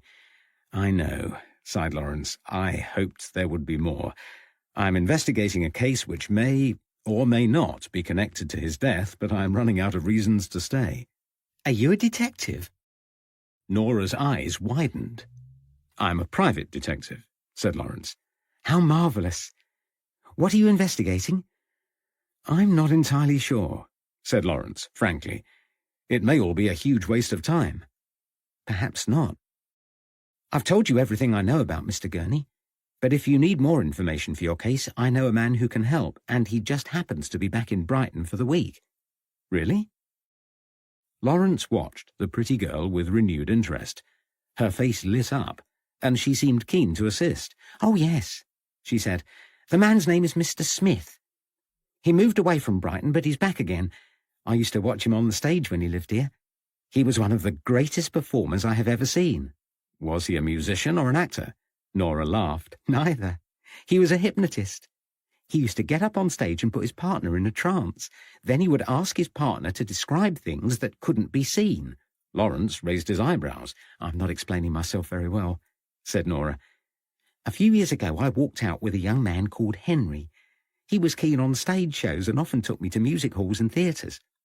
Mr. Smith and Mr. Blackburn were a double act. Mr. Smith would blindfold Mr. Blackburn, then hide something in the theatre. Mr. Blackburn always found it, even though he didn't know where it had been put. The hypnotic trance caused him to think that he had second sight." "Right," said Lawrence doubtfully. "But what has that got to do with Edmund Gurney?" "A great deal," said Nora, crossing her arms and leaning forward over the reception counter. "You see, Mr. Smith was Mr. Gurney's private secretary, and not only that," she continued, "but they carried out a lot of experiments together for their society." "Did they now?" Lawrence was alert and interested. "And where can I find Mr. Smith?" "He will be in St. Anne's Well Gardens," said Nora. "He has business there." "Do you think he will talk to me?" mused Lawrence. "Oh, I'm sure he will. He's a very nice man, friendly and not at all self-important. He signed a place card for me last year when I saw him at the aquarium. I didn't like to trouble him myself, but Henry walked right up and asked if he could sign it, and he did not hesitate. Anyway, he turned up at the hotel a few days ago, and I asked after his health. We chatted for a while, and he said he had been in Kent for the last few months. He has booked his hotel room until the end of the week, so it looks like you are in luck." "That's very helpful," said Lawrence. "I'm grateful. Just one more thing before I go. Do you keep a record of hotel visitors?" "Of course," said Nora. "There's a guest register over there." She gestured towards the right side of the counter. "Who are you looking for?" Lawrence had no opportunity to reply before a waitress bustled into the hallway. She mouthed something at Nora that Lawrence couldn't interpret. "I'll be back in a minute," said Nora. Lawrence sidled over to the reception desk. 2 large daybooks lay stacked beside the bell. He opened the first. It was a register of guests, with space to record names, addresses, and comments. It was new, and only the first 2 pages had been written on. He opened a second book and found a similar register, this time older and crammed to capacity. Lawrence scanned the first page. The date was 1884. Good. He licked his finger and leafed through until he reached the entries for June 1888. Edmund Gurney had died on the 22nd or 23rd of June. Lawrence located the relevant page and reached in his breast pocket for his fountain pen. It was not there. He patted his coat and trouser pockets, searching in vain for a writing tool. He checked behind the counter. Nothing. Lawrence sighed, irritated at his inability to locate a pen on a desk of all places. He was not prepared to waste the opportunity to glean more information, and stole a furtive glance around the lobby. There was nobody in sight, so Lawrence ripped out the page, folded it in two, and stuffed it into his jacket pocket. The momentary pang of guilt he suffered did not prevent his mouth creasing into a smile. Something felt different. A glimmer of hope, perhaps. The thought of going back to Bury St. Edmunds with his tail between his legs, having followed another false trail, was behind him for the moment. Lawrence felt motivated again, and determined to pursue the investigation with renewed vigour. Stopping only to ask a passer-by for directions, he set off towards St. Anne's Well Gardens. Lawrence was 10 minutes into his walk when it dawned on him that he was retracing yesterday's route. He realised that he must be close to Montpellier Street, judging it only a short distance away. If he walked to St. Anne's Well Gardens as the crow flies, he would miss the opportunity to see the house Sybil Jones had pointed out the previous day. A glimpse of Ruth's home might give him an insight into how she had lived.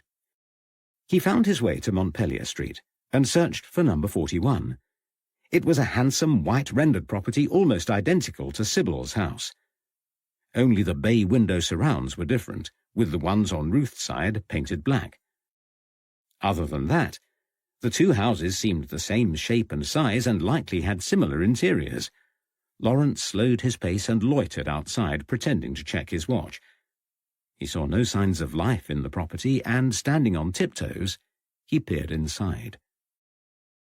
As he had anticipated, the living room was at the front of the house. It was a long, thin room with an unremarkable fireplace. The decor was drab, utilitarian, and unwelcoming. Heavy drapes masked the large bay window, leaving it cloaked in shadow. Lawrence strained to see beyond the front room, but the poor light impeded his view. Even so, he could see enough to form an opinion. Despite the daylight, the room was sombre, and it was evident from the tired-looking wallpaper and faded carpet that the house was in need of redecoration. He must be seeing the room as it was in Ruth's time. The tired building could have been warm and welcoming, like Sybil's house. It had the potential. Lawrence imagined how Ruth must have felt living alone in this large, soulless house. He thought of her cowering in a locked room, frightened, in fear of her sinister guest. The experience must have been unnerving. If Sybil Jones was right, it was understandable that the memory had remained with her. Lawrence turned away from the drab room. He would learn nothing more from watching the house, and he set off for St. Anne's Well Gardens.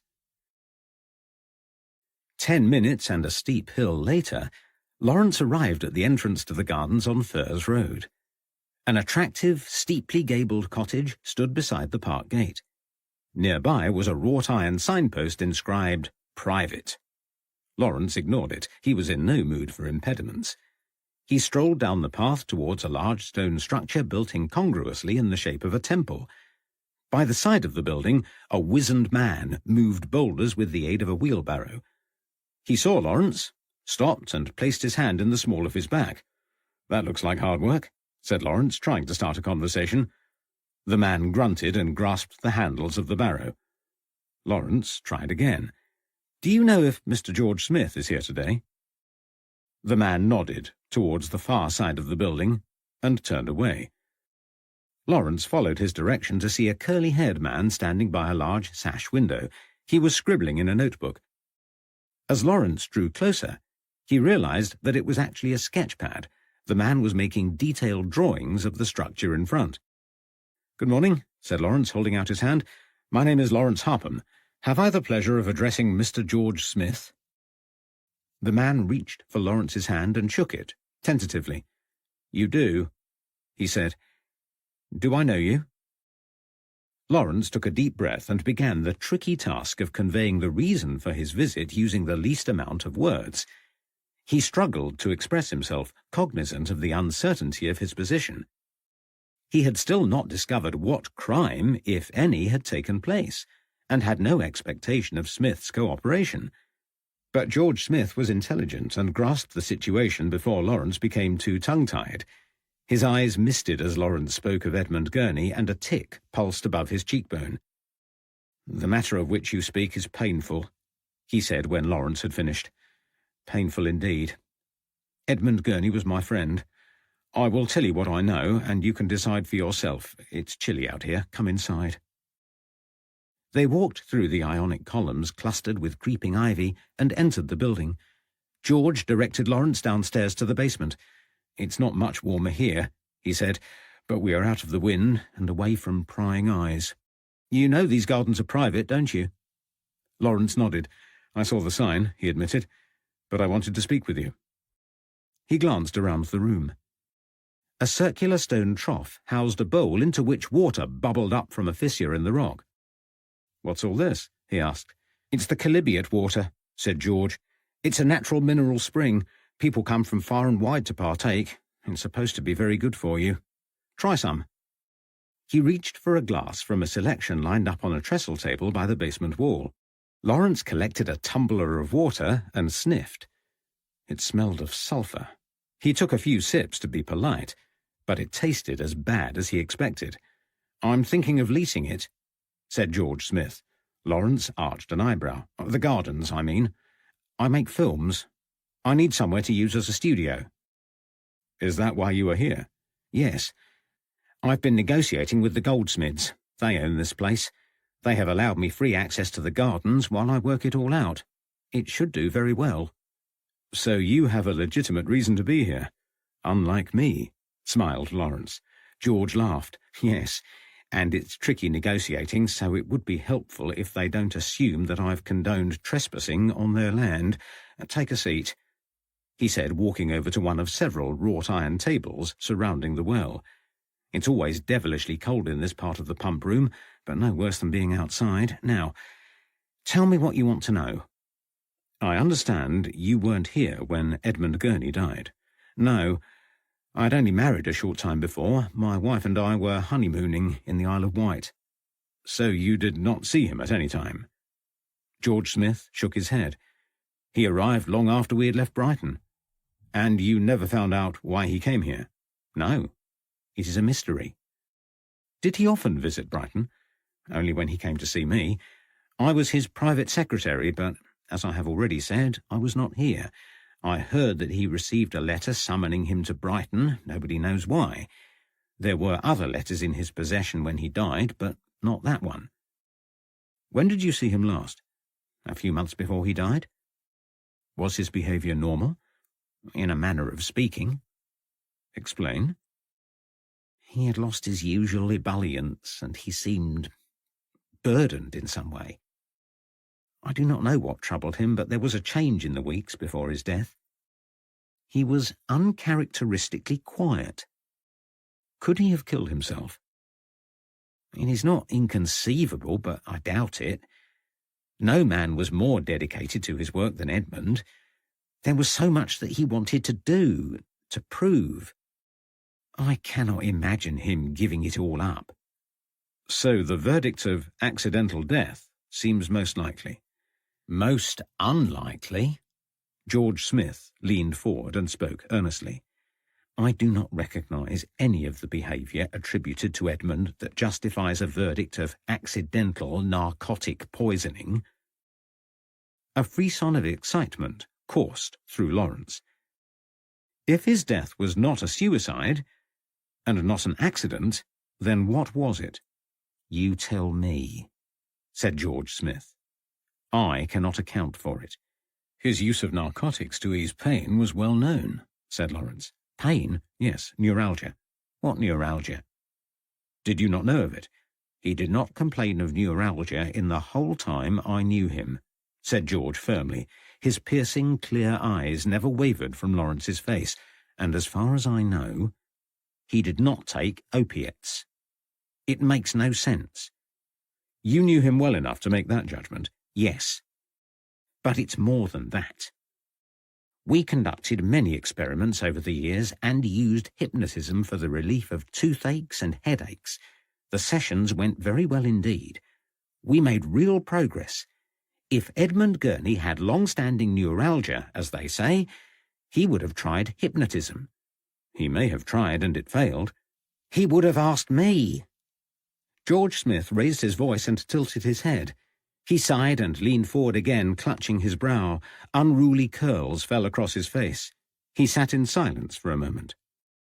Lawrence waited for him to begin speaking again. I take it you know that we were all members of the Society for Psychical Research, he said. I do, said Lawrence. Edmund was a founder member, George continued. A few years ago, he wrote a paper called Removal of Pain by Suggestion. The article concentrated on mesmerism and hypnotism. He had absolute faith in the power of suggestion. There is not a question in my mind that he would have come to me if he was suffering. But you were away, said Lawrence. Several men participated in the Brighton experiments, said George. Any one of us could have helped him.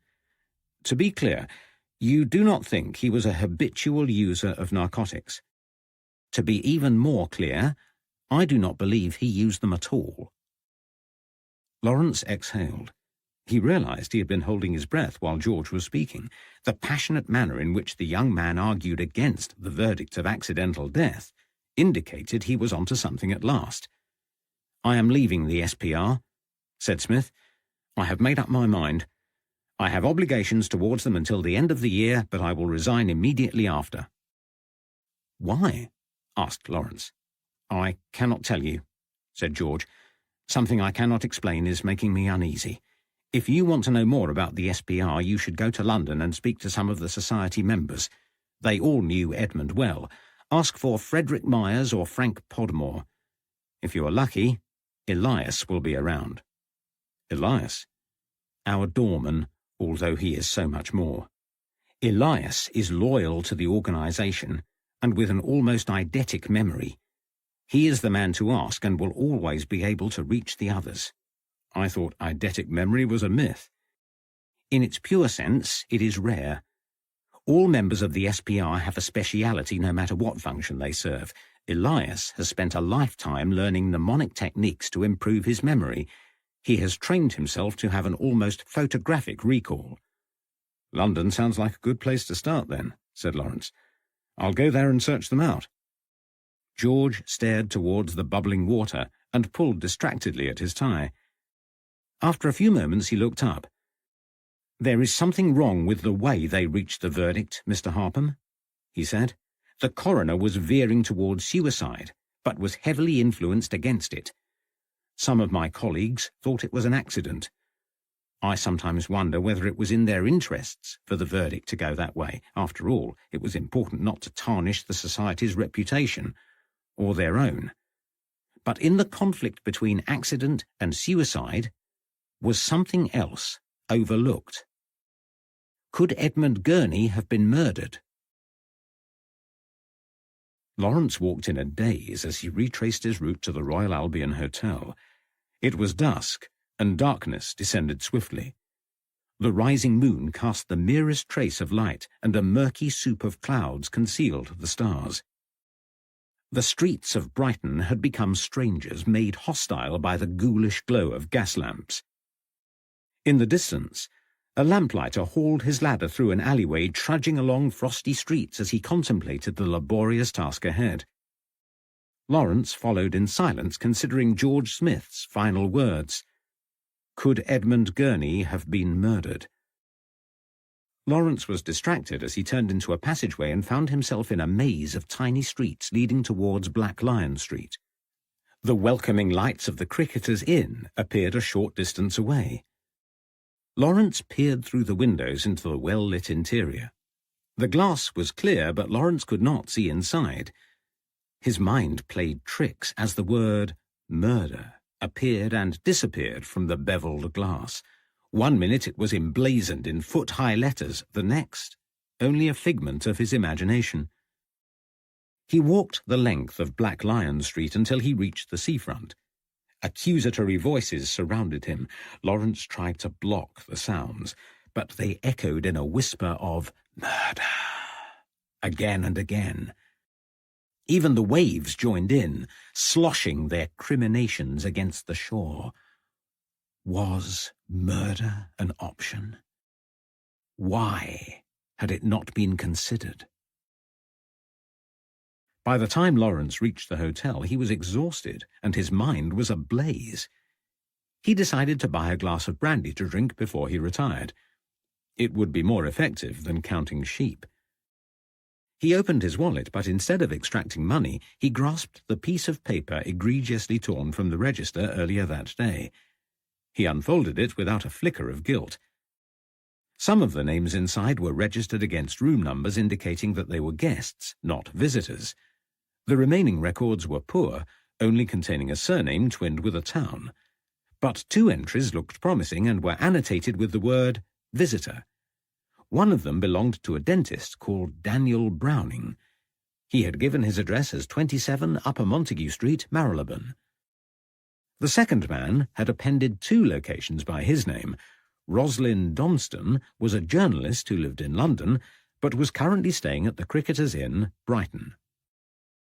Lawrence stared at the register. He did not believe in coincidences, and he had been standing in front of the Cricketers Inn not more than half an hour ago. Was it a sign? It did not matter whether it was or not, it was a lead. Pausing only to consider whether he should tell Violet of his plans, Lawrence abandoned the idea of a pre-bedtime drink. He crossed the entrance hall and climbed the stairs 2 at a time. The excitement had dissipated by the time he reached his room, and practicalities had set in. Lawrence wished he could speak to Violet. Her opinion would be useful. He missed sharing ideas with her, and she was wise in a way that his natural impulsiveness prohibited. But she was in that village whose name he could not pronounce or even remember, and the thought of her ghost hunting still set his teeth on edge. It wasn't easy to contact her, and it was risky to try. She might attempt to persuade him to return to Suffolk. No. Every lead pointed in one direction only. Tomorrow morning, at the earliest opportunity, he would take the train to London.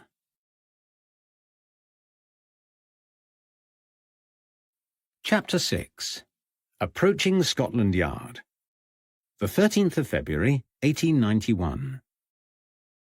Lawrence alighted at Victoria Station feeling a sense of relief.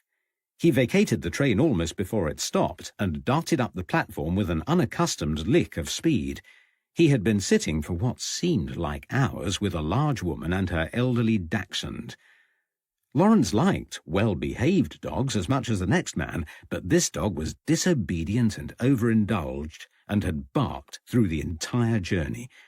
The jarring, yappy noise penetrated his ears like a hammer on wood, and when he politely asked her to quieten the animal, she glowered at him and called him a brute. Worse still, the dog urinated in the middle of the carriage. Every time the train halted and restarted, the puddle of urine edged closer. In the end, Lawrence moved, but not before the woman had the audacity to complain to the conductor about Lawrence's behaviour. The conductor ignored her, skirting past Lawrence with a nod of sympathy. Lawrence walked past the ticket office and into the Victoria tube station, a short distance below ground. He purchased a ticket, hopped on the brownish-crimson carriage, and managed to find a seat with no other people in the immediate vicinity. He watched the walls of the tube station pass by as the steam train whistled and chugged. Travelling by train was lazy. It would have been easy to walk, but it had been years since he had used the underground and he was eager to try it again. Lawrence appreciated good craftsmanship. It was abundant in the handsome, glossy locomotives with their matching gold-lined carriages. He stretched his legs and smiled, enjoying every moment of the short journey. After 2 stops, he alighted at Westminster Bridge. Lawrence was in a good mood as he sauntered along the embankment to his destination at New Scotland Yard. He had made an overnight decision to begin the London part of his investigation by visiting Inspector Henry Moore. Henry was an old friend who he met during training, and their paths had crossed many times over the years. Though several counties separated them, their friendship endured. Henry had always been more ambitious than Lawrence, and carved a name for himself in the Metropolitan Police early in his career. This led to his current position in the Criminal Investigation Department at Scotland Yard. Lawrence considered how little he had seen of Henry during that time. It had been due, in part, to the distance between them, but also a reflection of Lawrence's inability to face people after the loss of his family. As Lawrence considered his friendship with Henry, it occurred to him that it had been several days since he had last thought about Catherine. He bit his lip, ashamed of his neglect for her memory, and his good mood retreated. As Lawrence approached his destination, vast chimney stacks from the building ahead dominated the skyline. The towering 7-story red-bricked building was Gothic in appearance and exuded authority. The architecture was exquisite. White stone bands contrasted against tiers of red bricks, on top of which were 3 levels of attics graced by steep slate roofs. Lawrence had never visited Scotland Yard, but he had followed the relocation with interest. He was confident that the building ahead of him was the correct location, and he could expect to find Henry Moore ensconced somewhere inside. Lawrence walked towards the imposing structure and through a wrought iron gate. He looked up. An intricately painted royal crest illuminated by 2 large lanterns either side lent further grandeur. Giant urns topped the columns, adding another layer of magnificence. Lawrence passed through feeling somewhat intimidated and approached the polished reception desk where a young constable clad in shirt sleeves was scribbling into a ledger. Lawrence coughed, and the constable looked up. "I would like to speak to Inspector Moore," said Lawrence. "You and half the rest of the press," the young man replied. "You'll be lucky if you get to see him this side of Easter." "Busy, is he?" asked Lawrence. The policeman put his pen down and looked at Lawrence incredulously. "Are you trying to be funny? Clear off back to Fleet Street with your gutter press friends." "I'm not from the press, if that's what you're thinking." "Good," said the young man. "If one more reporter comes in today, I swear I'll swing for him." 2 double doors into the main building burst open, and a group of 6 men swarmed through. They were talking heatedly, but stopped at the sight of Lawrence. A dark-skinned, moustached man walked menacingly towards him. "Leave him alone," said the uniformed policeman. "He's not from the press." The man retreated. "Good day," he said, touching the brim of his hat. "What on earth is going on?" asked Lawrence. "Only another murder," said the policeman. "Where? Who? Tell me who you are first." The young constable closed his ledger and watched Lawrence through narrowed eyes. "I'm a private investigator," said Lawrence. The policeman raised his eyes heavenward. "Then you can op it too." "I'm a friend of Henry Moore's," Lawrence continued, "and a former police inspector. It's the truth. Please let him know that I'm here." The policeman did not reply, but pressed a bell on the desk. "Name?" he asked curtly. "Lawrence Harpham." Another uniformed policeman appeared. "Ask Inspector Moore if he knows a Lawrence Harpham." The second policeman walked through the double doors. The opaque glass panes allowed Lawrence a view of his route upstairs. "Are you going to tell me who has died?" "It wouldn't mean anything to you if I did," said the policeman, "although you will, no doubt, be familiar with the method of killing." "Explain." "He cut her with a knife." "It's another ripping," he replied grimly. A thrill of adrenaline coursed through Lawrence, making his skin crawl with tension. He felt dizzy, disorientated. "Are you sure?" The constable was about to answer when the doors opened again, and Henry Moore appeared. "Lawrence Harpham, as I live and breathe. Do my eyes deceive me?" He grasped Lawrence's hand and shook it warmly. "It appears my timing is poor," smiled Lawrence. "Dreadful," agreed Henry. You have exactly 10 minutes of my time this morning, but I'll see if I can correct that later, depending upon your plans. Come." The speed with which Henry Moore ascended the stairs left Lawrence out of breath by the time he caught him up. He followed Henry into an office further down the corridor. Henry sat behind his desk, and Lawrence sank into the opposite chair. "I would offer you a drink," said Henry, "but I have to be at Swallow Gardens in half an hour." "I can come back another time," offered Lawrence. "You must," said Henry. "Tell me your plans. We will get together." "I will come straight to the point, as you are so busy. I'm looking for somebody," said Lawrence. "A missing person?" "No, not missing. But I need to find a man, or two, actually, both residents of London. I've got an address for one, but not the other, and I don't know where to begin to look for it. I've found in the past that the local police station is a good starting point." "Always wise," agreed Henry. "Give me the name, and I'll pass it on to Fred. He's a never-ending fount of local knowledge. If he can't help, he will know someone who can." Lawrence removed the torn hotel register from his pocket. "Can I borrow a pen and paper?" he asked. Henry retrieved a pen from the polished wooden holder in front of him. He pushed a scrap of paper across the desk. "Good Lord!" he exclaimed as he watched Lawrence write the first name. "What?" "You're about to write Donston. Roslyn Donston." "You know him?" Henry nodded. "Oh, yes.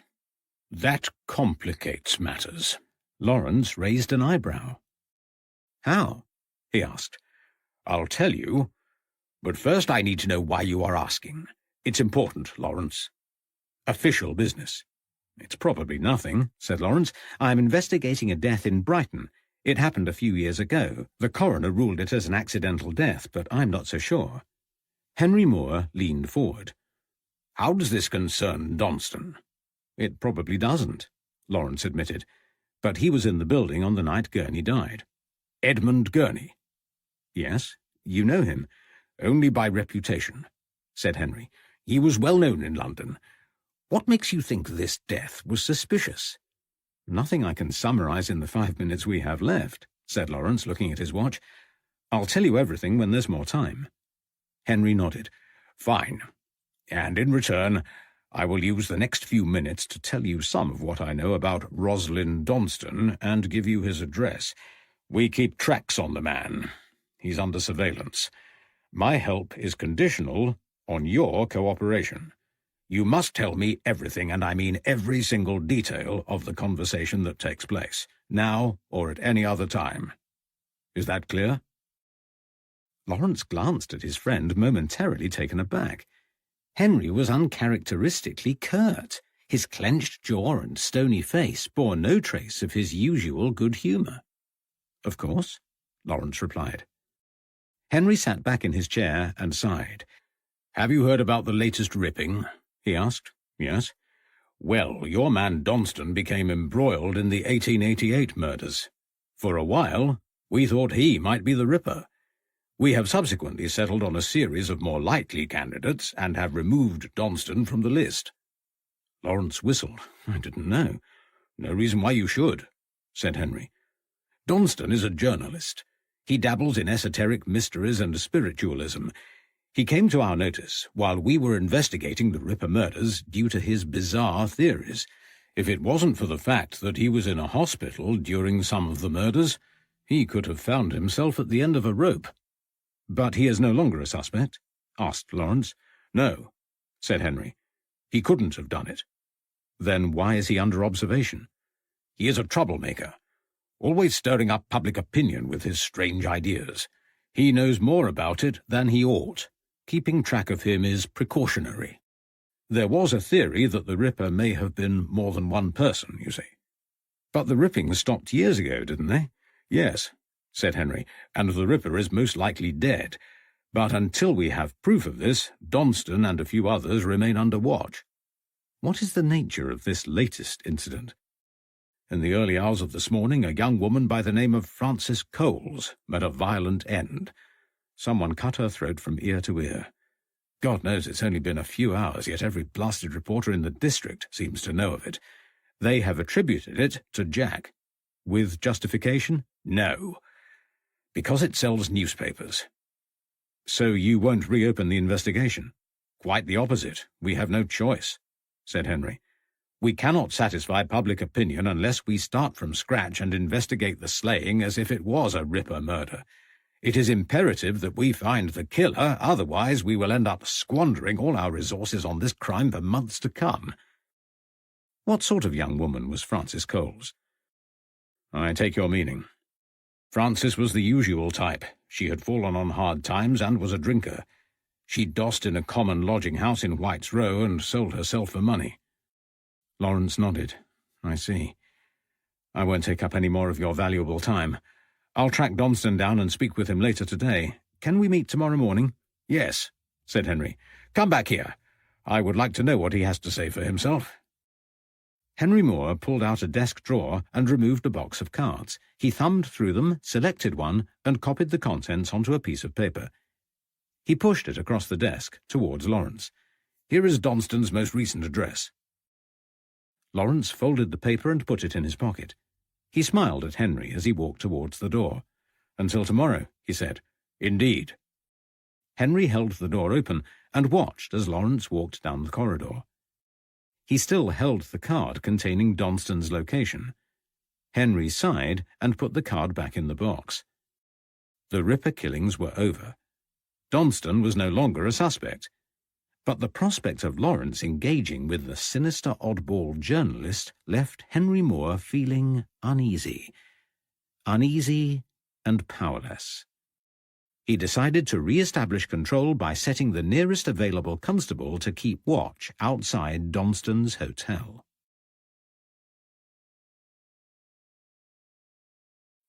Chapter 7. The Beginning. Everything starts with a first. The first breath of a newborn baby, the first snow of winter, the first shattering realization that life and time are out of control. The first time that I acted unconsciously, my memories returned gradually, not in a sudden rush of recall, but one recollection after another. They dripped back like drops of fetid water, forming a puddle of interminable horror.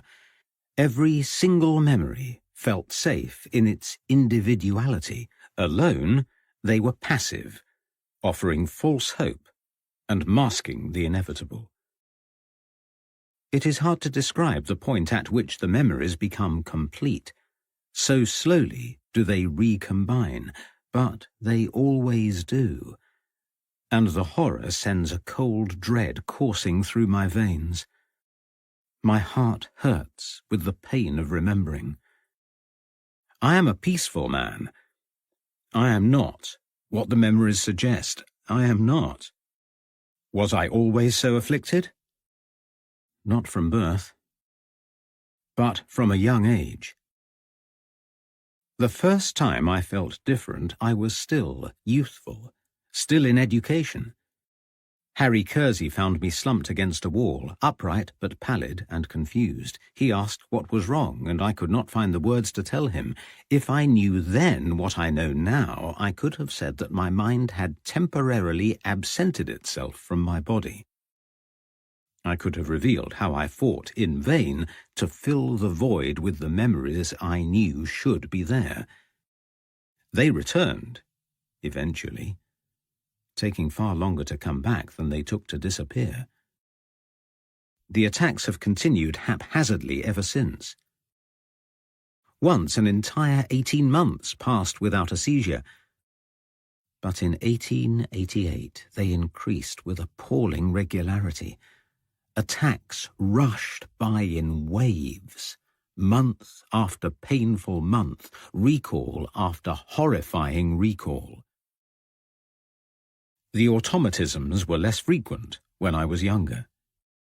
Their prevalence has increased with age, culminating in the events of the last few years.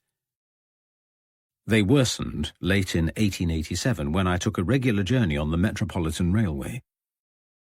I was due to meet friends, which involved disembarking at a train stop and walking a short distance to the venue. I recall staring out of the carriage window while listening to the train conductor as he spoke to a young lady a few seats along. His voice, normal at first, began to echo. The girl's voice slowed down. Words dripped from her mouth like sap down a tree. The now familiar feeling of déjà vu came upon me. Then, nothing. Nothing. Until the next recollection, when I reached into my pocket for my watch and saw that it was 7:15 in the evening. Last time I checked my watch on board the train, the time had been 6:20.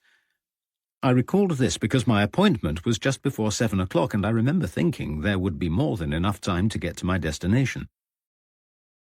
As the memories seeped back, I realized that I was walking on an unfamiliar road. I put my watch back in my pocket and searched for my train ticket, but it was gone. It occurred to me that I must have handed it in at the ticket station without remembering. I reached the end of the road and found myself in Smithfield Market. Logic suggested that I must have exited the train at Farringdon Street Station and given my ticket up there. Had I spoken to anyone? A few vague recollections filtered back. My jacket smelled musty, generating snippets of memory. I recalled the slam of a carriage door and the acrid smell of smoke. But was it a recent memory? I often travel by train. They are frequently crowded, buzzing with sounds. The air is stale, clogged by choking fumes. I could not sort this memory into past or present, and had to accept that my recall would never be complete. And so it continued.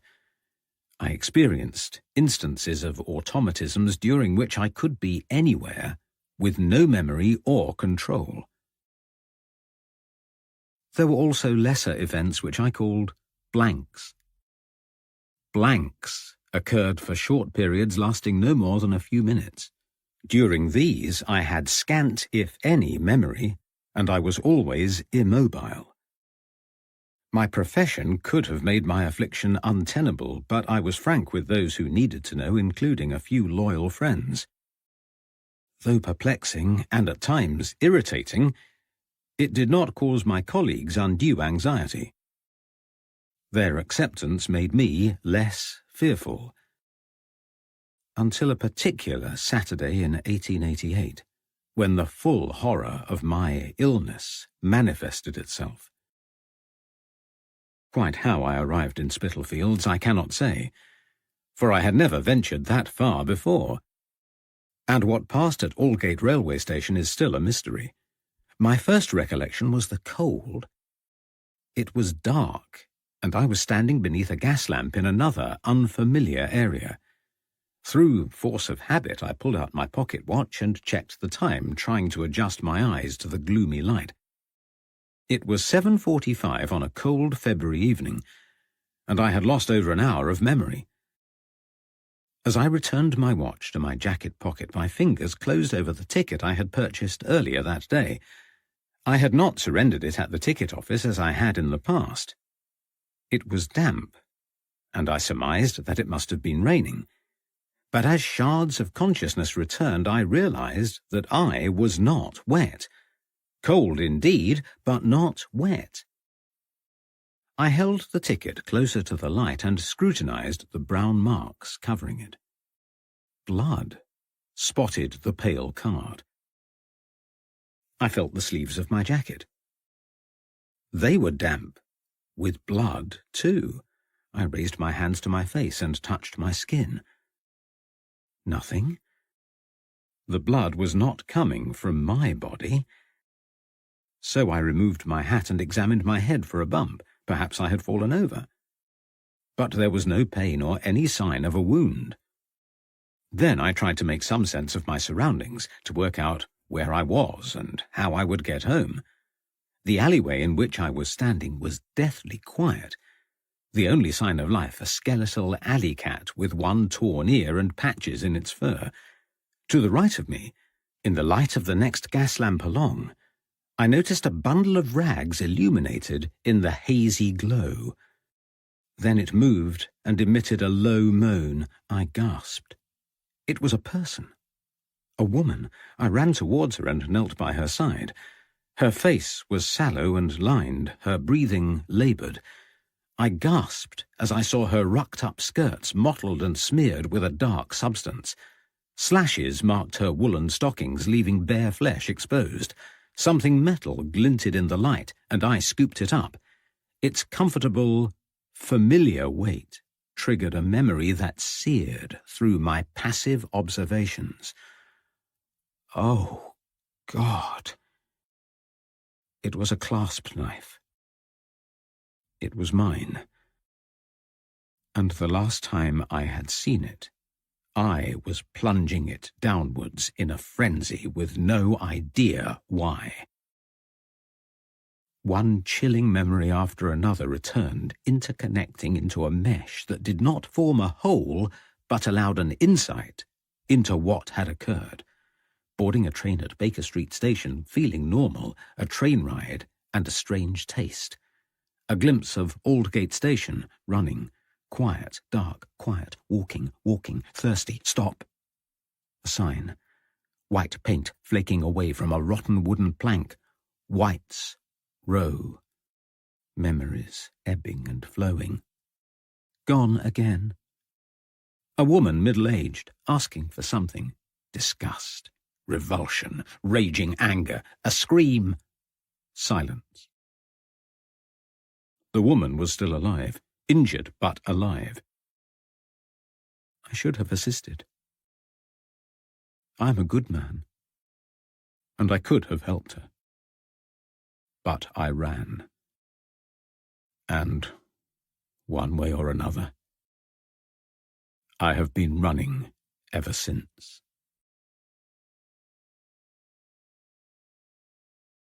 Chapter 8. A Sinister Man. The quickest route to Donston's hotel was by train. But after yesterday's incident with the dachshund, Lawrence was in no rush to repeat the experience. He decided instead to walk along the embankment before turning north to his destination in Charterhouse Street. It was a crisp, clear day, and Lawrence did not detect any fear or panic in the people he passed on his route. Men and women went about their business as always. Young ladies walked without chaperones while shopkeepers enjoyed robust trade. Barrow boys whistled as they carted their produce, and the streets were busy with horses and carriages. The day was like any other day. Though Lawrence's journey took him through an affluent part of London, he still expected to hear something about the Ripper horror. But there was not so much as one newspaper boy shouting about the killing in a bid to sell his wares.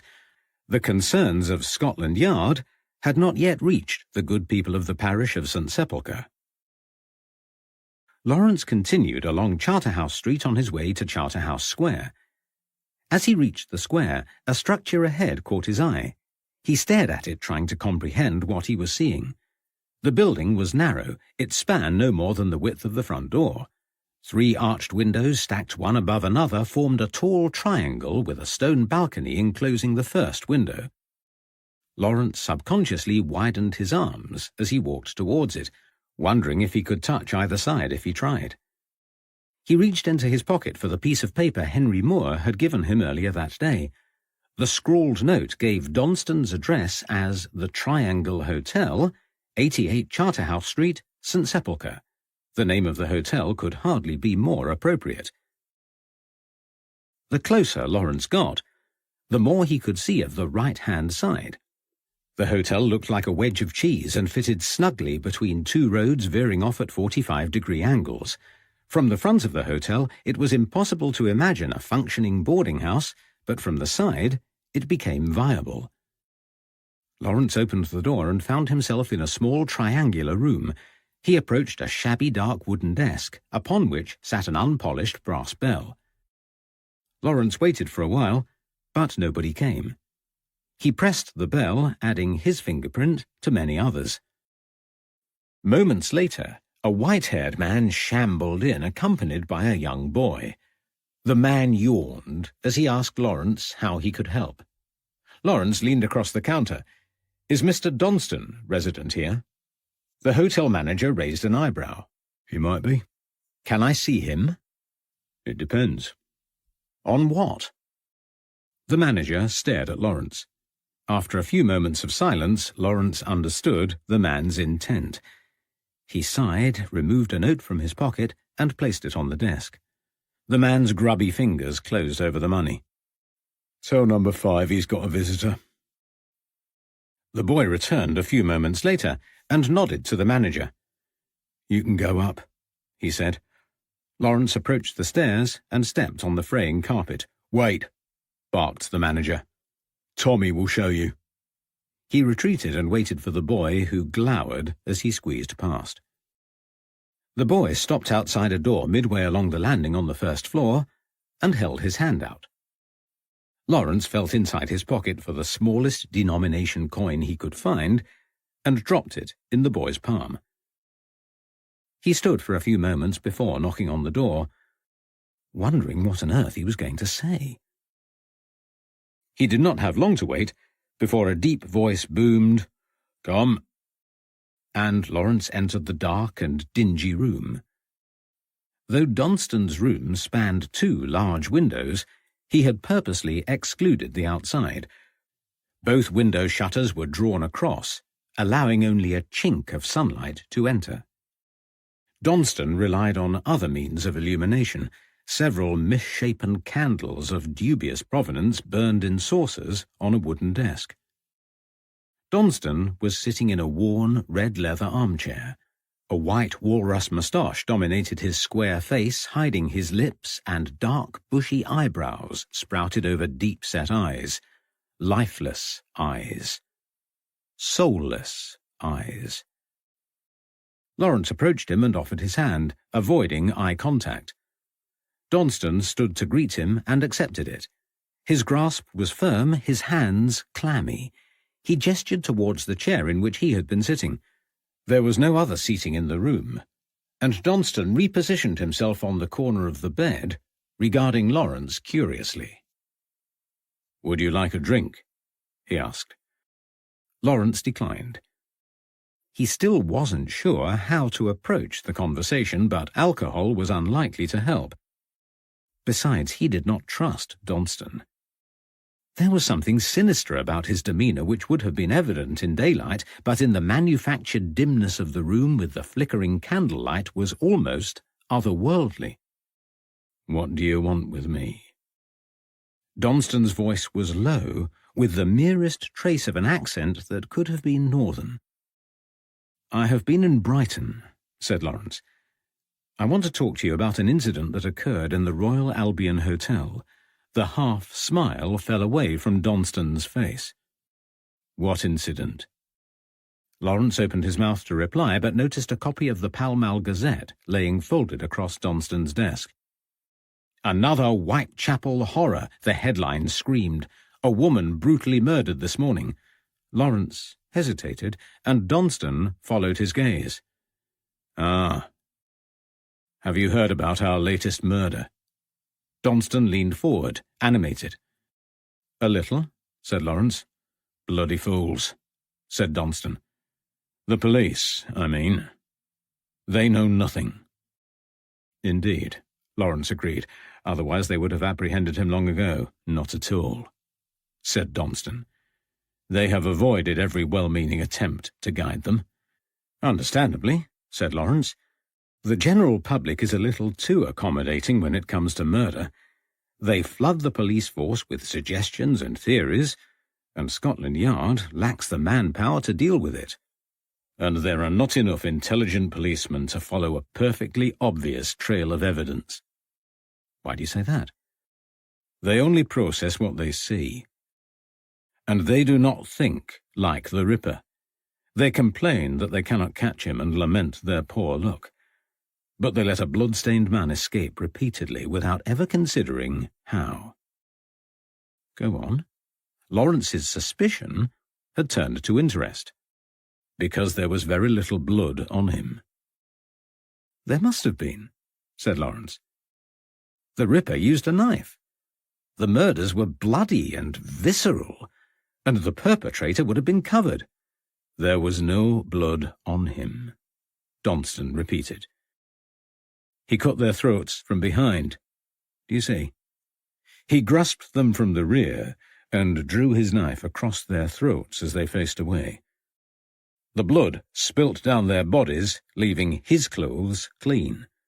Then he stepped backwards and placed them upon the ground. Good Lord! Lawrence fidgeted with his gloved hand as he visualized the scene. Perspiration prickled his brow. The atmosphere in the room had changed again. Donston was less sinister and more energized, animated by the discussion. "But how do you know?" asked Lawrence. "Common sense," said Donston. "The police should have worked it out themselves. It was no surprise to find that they had not even considered it when I made the suggestion." "You spoke to them?" "Yes, I helped them with their inquiries." Lawrence waited for him to continue, but Donston stopped talking. His gaze wandered towards the window, and his eyes became dull again. Lawrence coughed, bringing Donston back from his reverie. "You haven't told me the reason for your visit," he said coldly. "I believe you mentioned something about Brighton." "Yes," said Lawrence. "I would like to ask you—" He did not finish the sentence. Donston stood abruptly and walked over to the desk. He pulled out several drawers, scrabbling for something, and cursed under his breath. He rooted inside the third drawer and retrieved a small brown glass-stoppered bottle. His hands shook as he poured the contents into a glass, and he swigged the mixture in one swallow. "You were saying?" he continued as if nothing had happened. "I was trying to ask you about the Royal Albion Hotel." "What about it?" "The evening of the 22nd of June, 1888. You were there." "If you say so." "Well, your name is in the visitors' book. Then I must have been there. May I ask why?" Donston's eyes narrowed. "What business is it of yours? I don't even know who you are." "I'm from Suffolk," said Lawrence. "A woman I know died recently in Ipswich. We found items in her room relating to the death of Edmund Gurney." Gurney. The word slithered from Donston's mouth. "Was that the date he died?" Lawrence nodded. "You were there that night. Did you see him?" "No, I did not." "Would you have recognized him?" "No. We were not acquainted. And I only stayed at the hotel for an hour." "Why?" "I was due to meet a woman, a fellow journalist. She did not keep the appointment, so I left." Lawrence sighed. "Then it seems I have wasted your time." Donston forced a smile and stood. His deportment indicated a military background, but the image was marred by his shabby suit. "It is as well that I have plenty of it," he said. "Time, that is."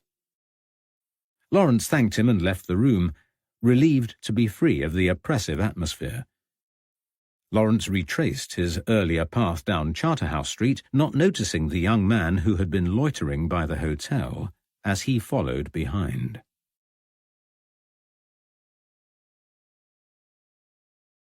Chapter 9.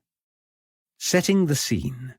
The 13th of February, 1891. Dusk was falling as Violet reclined in the armchair of the rectory drawing-room, half listening as Frank Podmore explained how the evening's proceedings would develop. They had eaten heartily at luncheon, with high tea delivered within a few hours. The remnants of the cake selection were still on the cake stand directly in Violet's eye-line. Her self-control wavered as she fought to avoid the temptation of another slice of fruitcake. Anne Durrell had excelled herself. The cake she produced was one of the best Violet had tasted. For all the mess Anne made, she was a competent cook. Violet's gaze wandered outdoors where bats swooped low over the orchard. Their movement was hypnotic, and she began to feel sleepy. It would not do to drop off in front of Mrs. Woodward, so she turned her attention back to Frank Podmore. "We will measure everything," he said. "Every sight, sound, and detail. We will even record the temperature. I have already drawn a detailed floor plan of the upstairs rooms." "What can I do?" asked Reverend Woodward. "Nothing," said Frank Podmore. "You must go about your business as if it were any other night. Tomorrow morning I will interview you all, assuming you have no objection. We will include your version of events in our research, as well as my observations and those of Dr. Myers." "It sounds very scientific," said the Reverend, nodding approvingly. "It is," agreed Podmore. "We are impartial and only want to arrive at the truth of the matter. People are skeptical about our organization. It's unfair. We conduct our examinations in forensic detail and disprove as many claims of spirit activity as those we deem genuine." "That is why I asked you in the first place," said George Woodward. "You came highly recommended." "What about the servants?" asked Mrs. Woodward. "The same applies," said Frank. "We will also ask for their accounts in the morning, but they should carry on as usual until then. Have you prepared the guest room as discussed?" "Yes," said Alice. "Mr. Myers has the blue room overlooking the garden. I have put Miss Smith in the other. But that leaves one of you without a room. Where do you intend to spend the night?" "Myers and I will take turns sitting on the armchair at the end of the passageway, so we have a clear view. We will swap from time to time. Whichever one of us occupies the guest bedroom will keep the door ajar. I asked for that particular room because it gives a generous view of the upstairs landing." "I see." Alice nodded, her mouth set somewhere between a smile and a grimace. It was clear to Violet that her hostess was struggling to contain her scepticism. "Excuse me, but I must leave you for a moment." Violet cleared her throat and put her teacup on the table. She left the room and proceeded upstairs. Her drowsiness had not passed, and her frequent yawns were becoming embarrassing. A quick splash of water on her face should improve matters. She walked towards her room and met the housemaid coming out of the bedroom. "Oh, you made me jump," gasped Kate. "I was away with the fairies." "I'm sorry," said Violet. "Have you got a few moments?" "Yes, miss," Kate replied. "What do you want?"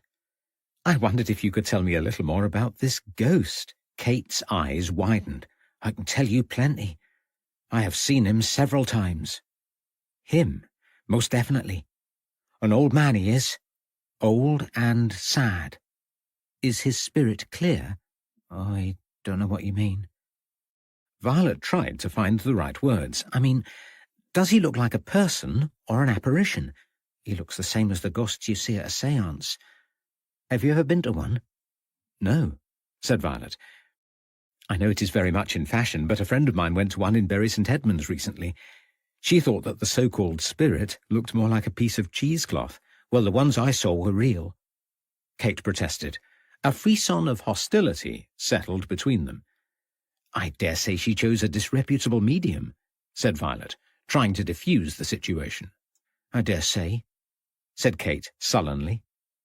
Violet changed the subject. "Tell me, has your gardener or young Frederick seen the ghost?" "Not that they've mentioned. You'll have to ask them." "Will they be here tomorrow?" "Yes," said Kate. "Mr. Daldy will be here in the morning, and Fred soon after. You may have seen the ghost yourself by then," she continued darkly. "Thank you, Kate," said Violet. She left the housemaid outside the bathroom and went to her room to fill the china basin on her dressing table. She washed her face and considered the housemaid's parting words as she towelled herself dry. Violet had not contemplated the possibility of witnessing a manifestation herself. She did not believe in spirits. It was evident that Kate did, and might well be suggestible. Violet felt that she was in no position to judge Kate's character, having known her such a short time. Instinctively, she felt Kate was unlikely to be the cause of the disturbances. Whether she was influential in prolonging the stories through gossip was another matter. Violet abandoned her assessment of Kate and returned to the drawing-room. Another member of the SPR had arrived while she was upstairs. She opened the door, and he jumped to his feet, followed by the Reverend and Frank Podmore. "Ah, this is Miss Smith," said the Reverend. "Miss Smith, this gentleman is Dr. Arthur Myers." "Pleased to meet you," said the doctor, offering his hand. He smiled at Violet, and his grey eyes twinkled. He was about 40 years old and dressed in a crisp grey suit with detailed gold cufflinks shaped in the symbol of caduceus. He waited until Violet was sitting down before joining Frank Podmore on the sofa. They chatted enthusiastically about the work of the SPR. The splash of water had done the trick, and Violet's drowsiness had finally vanished. She listened to their accounts of telepathy and found herself unexpectedly interested. Both men were engaging, and Violet became more sympathetic to the aims of the society. Time slipped by, and the clock chiming 10 came as a surprise. The evening had flashed by. Violet felt a flicker of disappointment when Alice bade them all a good night. Good manners meant following the lead of her hostess, and she reluctantly retired to bed. As soon as she was back in her bedroom, Violet located a box of matches and placed candles in various strategic positions until the room was free from shadows. The biggest candle she saved for her bedside table, hoping it would give enough light with which to read. She tried to occupy herself while the household settled for the night, unnecessarily tidying and rearranging clothes. Violet thought about getting into her nightdress and decided against it. She did not expect to hear or see anything untoward, but wanted a quick and easy exit from the room if necessary. She also wanted to keep watch over the hallway. Though Podmore and Myers were unaware of her role, Violet had as much to investigate as they did. She needed to be awake and alert to witness any trickery that might occur. The landing was easily visible from the bedroom, but a sturdy sideboard obscured her view. Podmore's armchair was out of sight and could be seen at a stretch if she stood by the doorframe at the risk of revealing herself. The rectory benefited from an upstairs bathroom located opposite her bedroom, giving her a legitimate reason to leave her room and look down the corridor without attracting undue attention. Violet opened one of her gothic horror novels and tried to read by candlelight. She was too preoccupied to follow the story, and the subject matter did nothing to quell her nerves. The windows were old and ill-fitting. Candles flickered and danced, and the curtains twitched as an icy draught crept into the room. Nerves fraying, Violet lay on the bed trying to imagine what she would do if an apparition appeared. The thought of a spirit emerging through the wall sent shivers of fear through her body. Her fingers trembled as she tried to turn another page. She made herself read aloud while she waited for the household to quieten. Eventually, a murmur of voices preceded the sound of the three men walking upstairs. Violet heard the Reverend whisper goodnight, and a door clicked shut as footsteps passed by. The hinges of another door creaked further down the landing. The brief interlude of noise was distracting. It settled her mind, and her nervousness vanished. Before long, the squeaks and groans of the old house settled. Violet waited a further half-hour, then tiptoed across the corridor towards the open bathroom door. She ran the tap to make it seem as if she had a purpose for being there, then crept back, taking a long look at the armchair where Frank Podmore was sitting.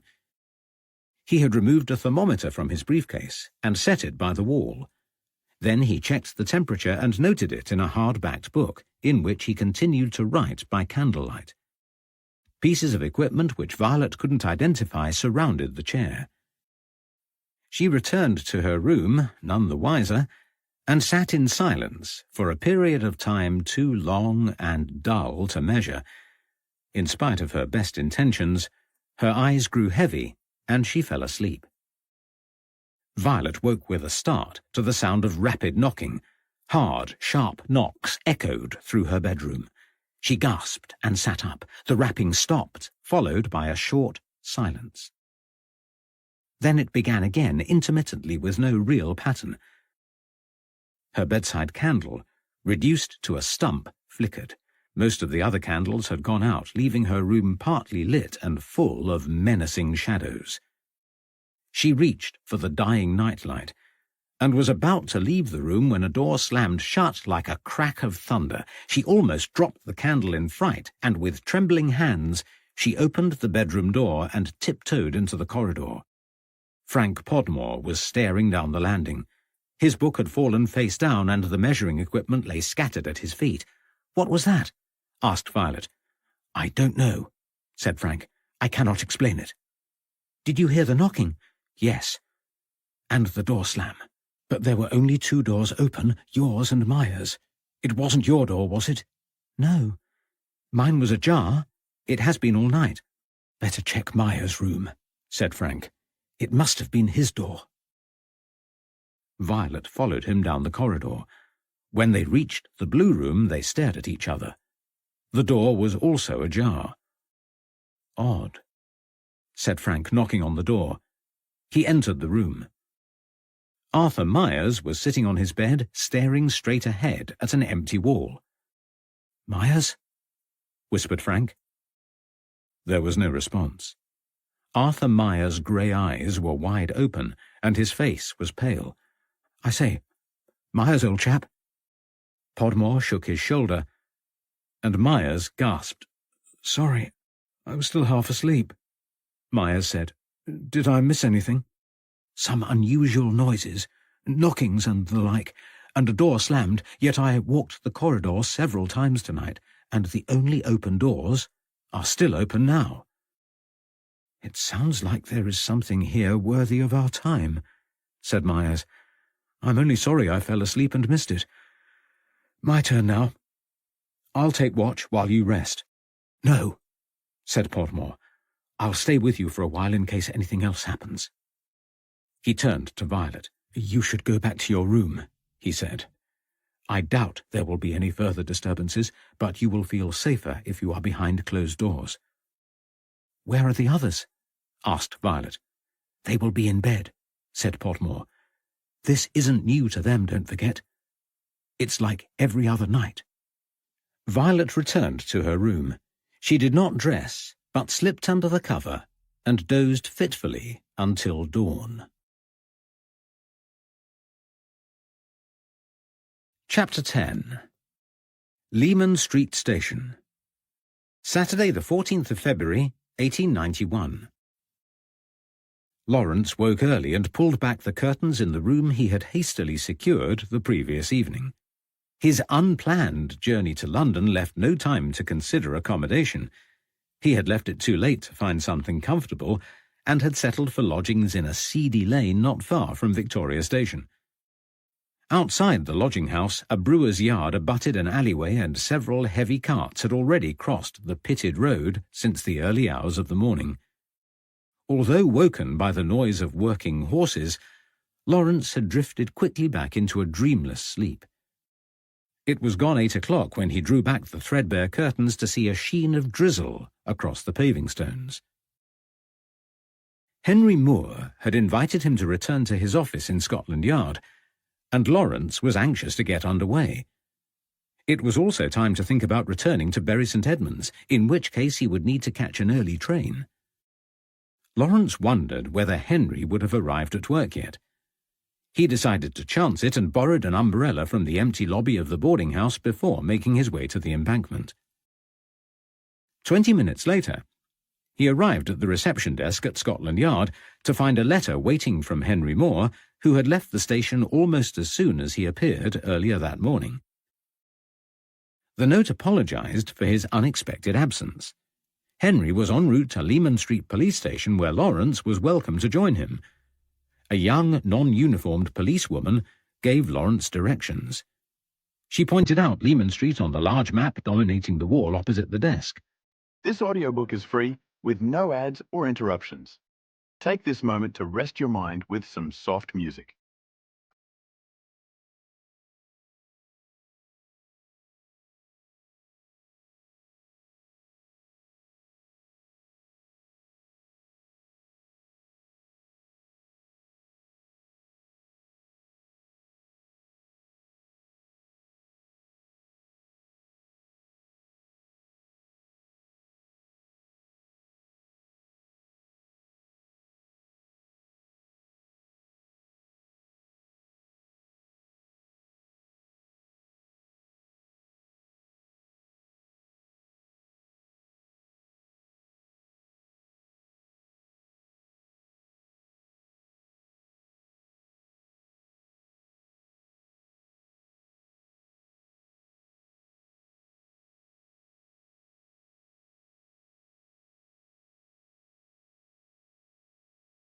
Leman Street was in the East End, and Lawrence would need to use the Metropolitan train service to ensure a swift journey.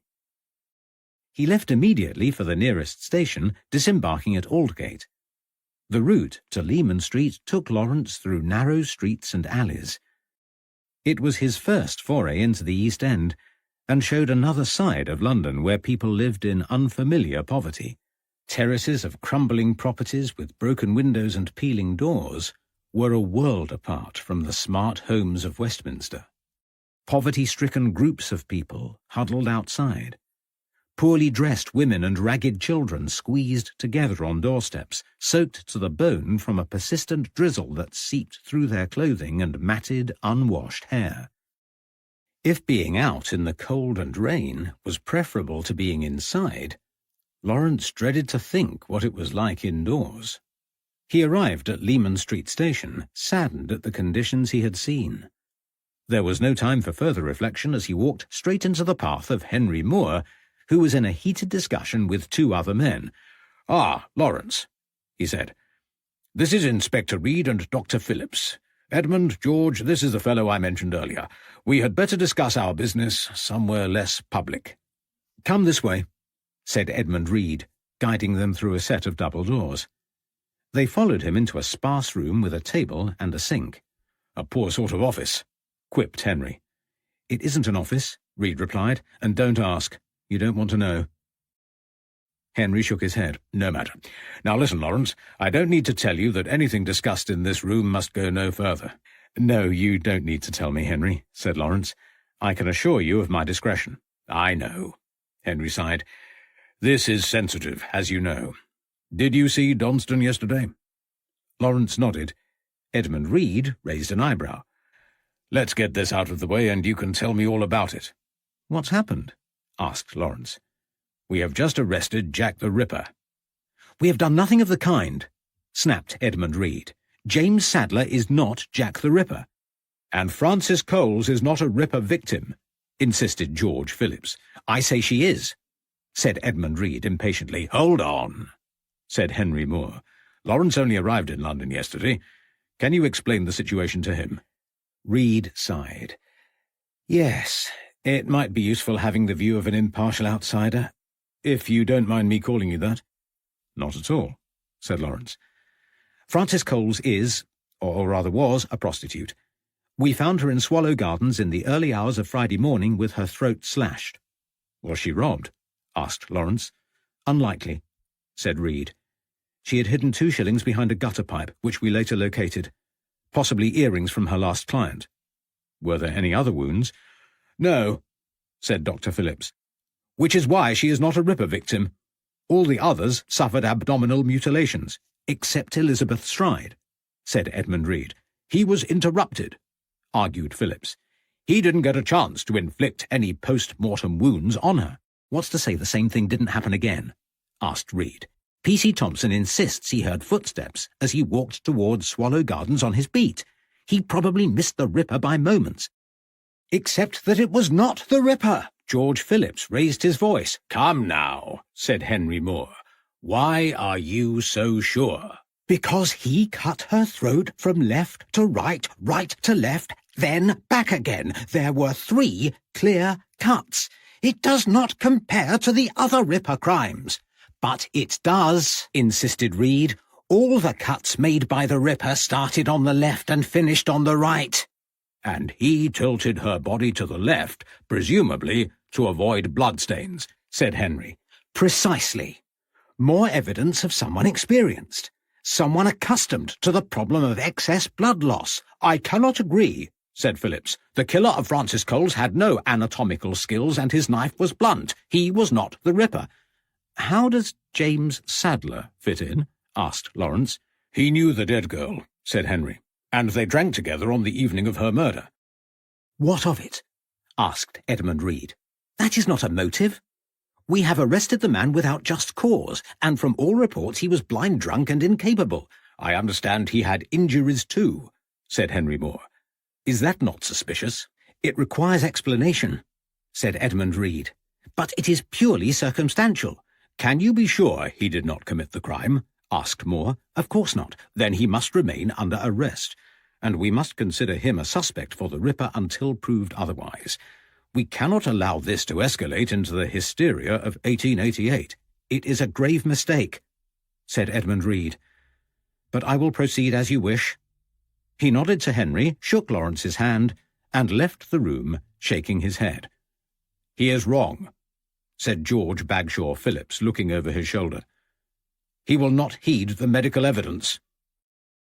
He did not wait for Henry to reply, but pursed his lips and walked away. "Sorry that became heated," said Moore. "They have worked well together in the past, but are on opposing sides in this matter. Anyway, how did you get on with Rosalind Donston?" "Perfectly well, for the most," said Lawrence. "Odd sort of fellow, didn't you find?" "Indeed. He made me uneasy. I cannot explain why, but there was something sinister in his countenance." "It's interesting that you thought so. Donston is an occult scientist, a black magician. Did you know?" "Good Lord," said Lawrence. "Everybody I meet seems to have some connection to spiritualism. Violet is wasting her time ghost hunting, and both Gurney and his friend Smith were members of some psychic society or other. Is anybody rational any more?" "I am," said Henry. "I don't care a fig for such matters." "Who is Violet?" "She is my business partner," said Lawrence. Henry raised an eyebrow. "You do surprise me." "Yes, well, if I don't conclude matters in London soon, she may not be." "You promised me a full account of your dealings with Donston," Henry reminded him. "It was rather a waste of time," said Lawrence, shaking his head. "He denied seeing Gurney, and I have no reason to doubt him." "Pity," said Henry. "Did he say anything else?" "Not about the Brighton matter," said Lawrence. "He was very knowledgeable about the Ripper murders, though." "What did he say?" "He advanced a theory about the lack of blood on the killer's clothes. He thinks the Ripper stood behind his victims to slash their throats, thereby keeping the blood clear from his clothes. Very similar to how Phillips and Reed described it." Henry nodded. "He has suggested this before," he said. "He was under arrest at one time, did I tell you that?" "No? Well, Donston teamed up with a private investigator, not a proper one, just some fellow who had convinced himself that an amateur could do what the police could not. Anyway, Donston was residing at a hospital at the time. For reasons best known to himself, he advanced a theory that one of the doctors might be the Ripper. It was this doctor, a certain Morgan Davis, who suggested that the attacks on the victims took place from the rear.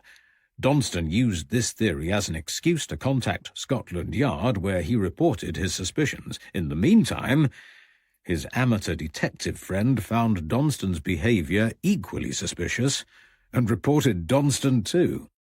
Rosalind Donston kept pushing himself forward, eager for involvement in the case. His behaviour convinced us that he was a worthy Ripper suspect until an alibi for one of the murders proved otherwise." "Now that I've met him, I can see why you might have thought so," said Lawrence. "But he is of no further use to me. My Brighton investigation has come to nothing. I'm going back to Bury. I'll call in at Ipswich and report back to Fernley on the way." "Fernley, you say? It's been a long time since I've had the pleasure of his company. Do give him my regards." "I will. And I trust you will have a quieter time now that your suspect is under arrest." "No doubt," said Henry. "It is good to see Reed so passionate in his views, but I think we have the right man. The Ripper is long gone, and despite what Edmund thinks, we have good evidence against Sadler. The matter is almost over." The two men shook hands. Lawrence retrieved his case from the boarding-house and caught the next train to Suffolk.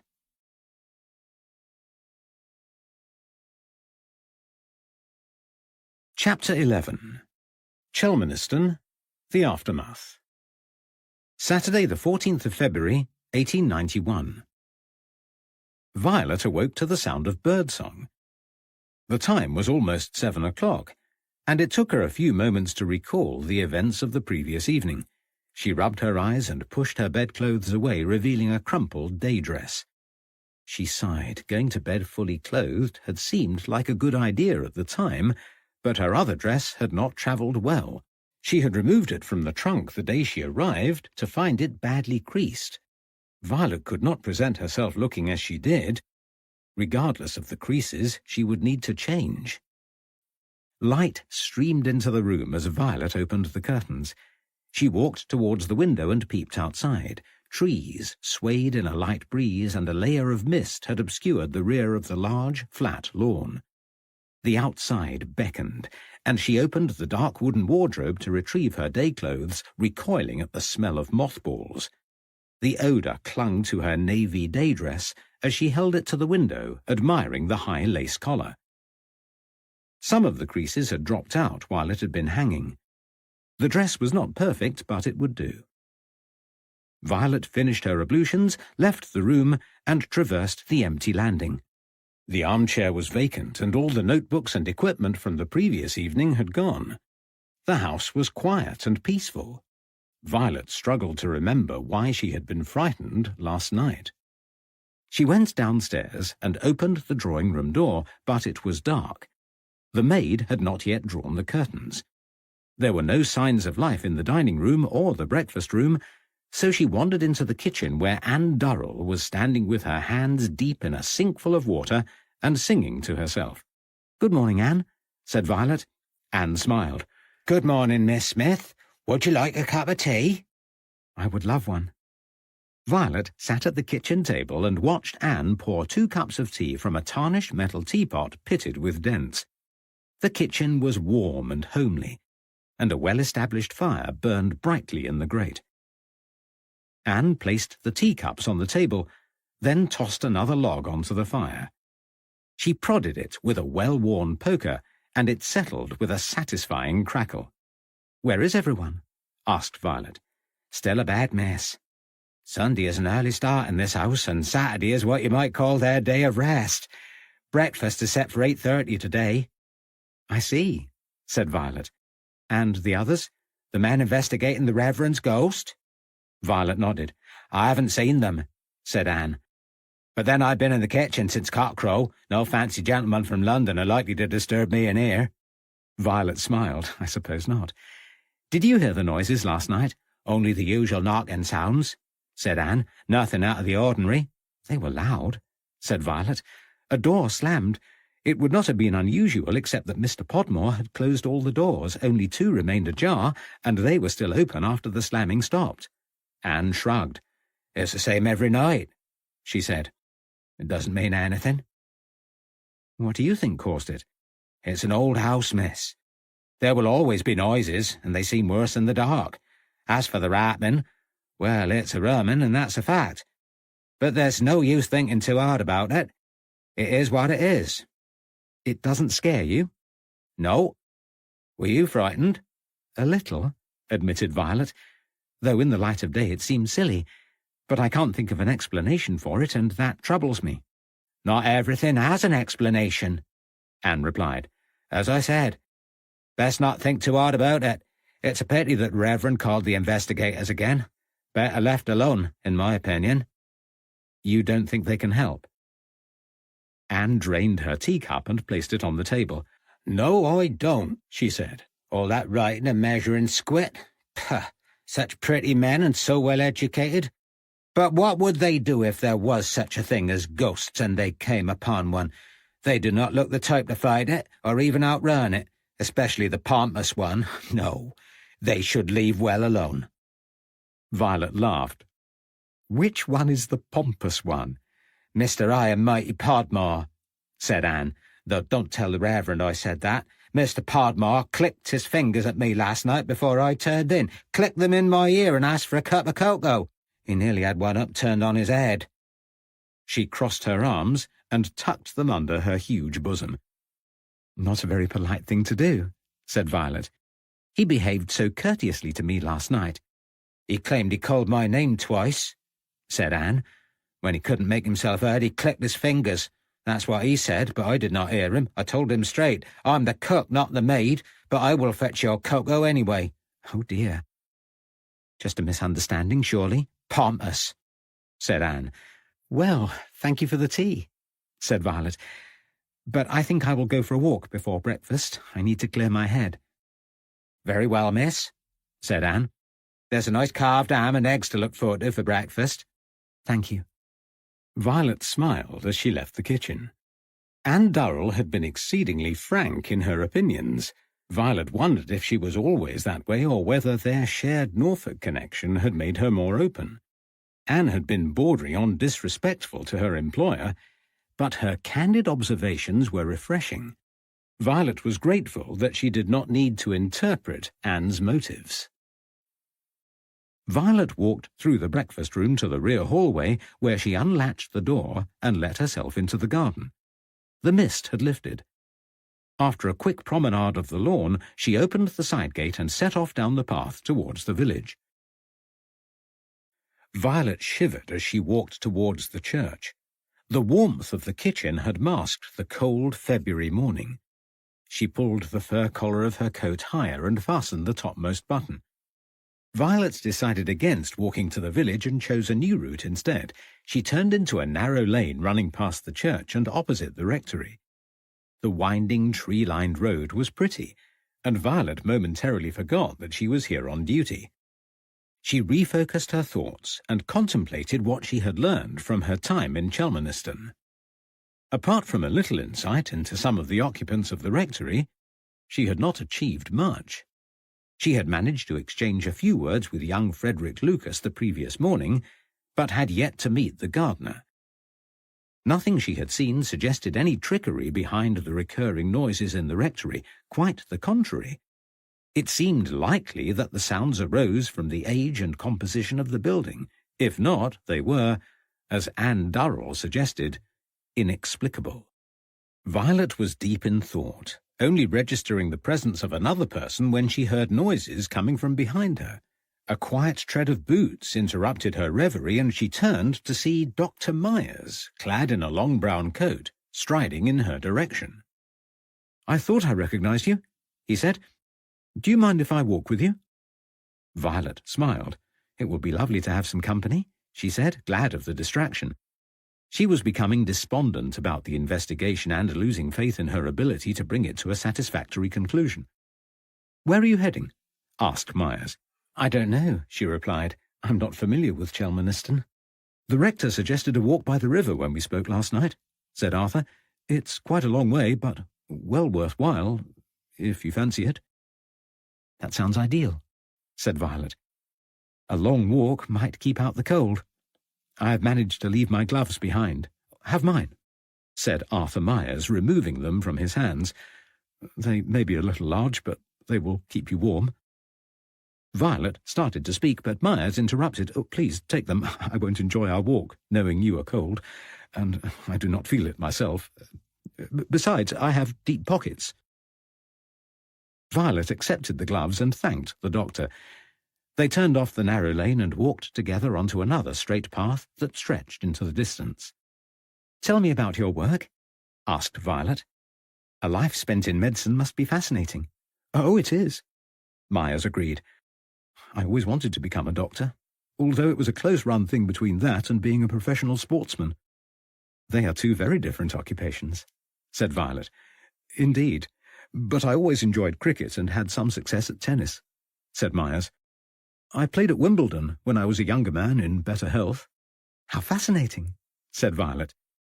Her walking companion was slim and wiry. She could easily imagine him participating in sporting events. His demeanour suggested that he was of a similar age to Violet and probably in his 40s. He showed no signs of middle-age spread or any outward sign of aches or pains. His hair was grey and slightly receding, and his complexion fresh, although bags beneath his eyes suggested a lack of sleep. Violet could see no evidence of poor health, and his appearance suggested otherwise. "But you chose to become a doctor," said Violet. "I did, and I'm glad of it," Myers replied. "A sporting occupation is a short-lived thing, so I studied medicine and became a physician. I am currently working at the Belgrave Hospital for Children," he continued. "Do you enjoy it?" "I do." Myers smiled warmly. "It gives me the opportunity to practice medicine and conduct my research. It is a good life." "What do you study?" "Have you heard of Raynaud's disease? Is that something to do with your hands? Yes, it is a condition causing pain to the extremities. Is that why you gave me your gloves? Myers laughed. I gave you my gloves because you were cold. There is no evidence of Raynaud's disease in your hands. Oh, look! Violet pointed ahead. They were nearing the end of the road, and the River Orwell was in sight. A small clutch of thatched cottages and an inn bordered the lane, and a brick-built boathouse nestled on the bank to their left. Wooden boats dotted the shore, some intact, and some lying broken on the riverbank. The choppy waters of the Orwell were murky blue. The riverside was bitterly cold, yet bursting with life. Ahead, a young boy steered a rowboat to the shore where a woman was waiting, arms folded over her stiff white apron. Cattle grazed in a field which reached almost to the riverbanks, where they were tended by a farmer clad in layers of patched-up clothes. Violet and Arthur reached the river's edge and surveyed the scene in silence. The Orwell heaved and churned to the rhythm of the wind as dark clouds rolled across the sky.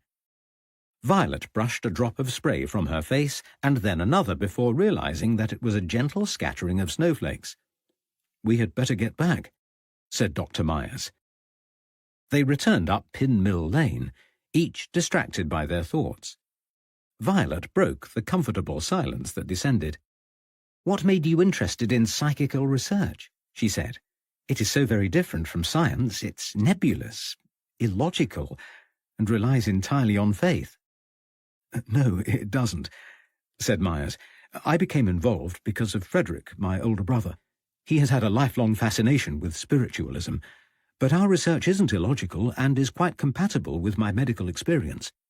There are scientific grounds for the study of hypnotism and more than adequate proof of the powers of faith healing.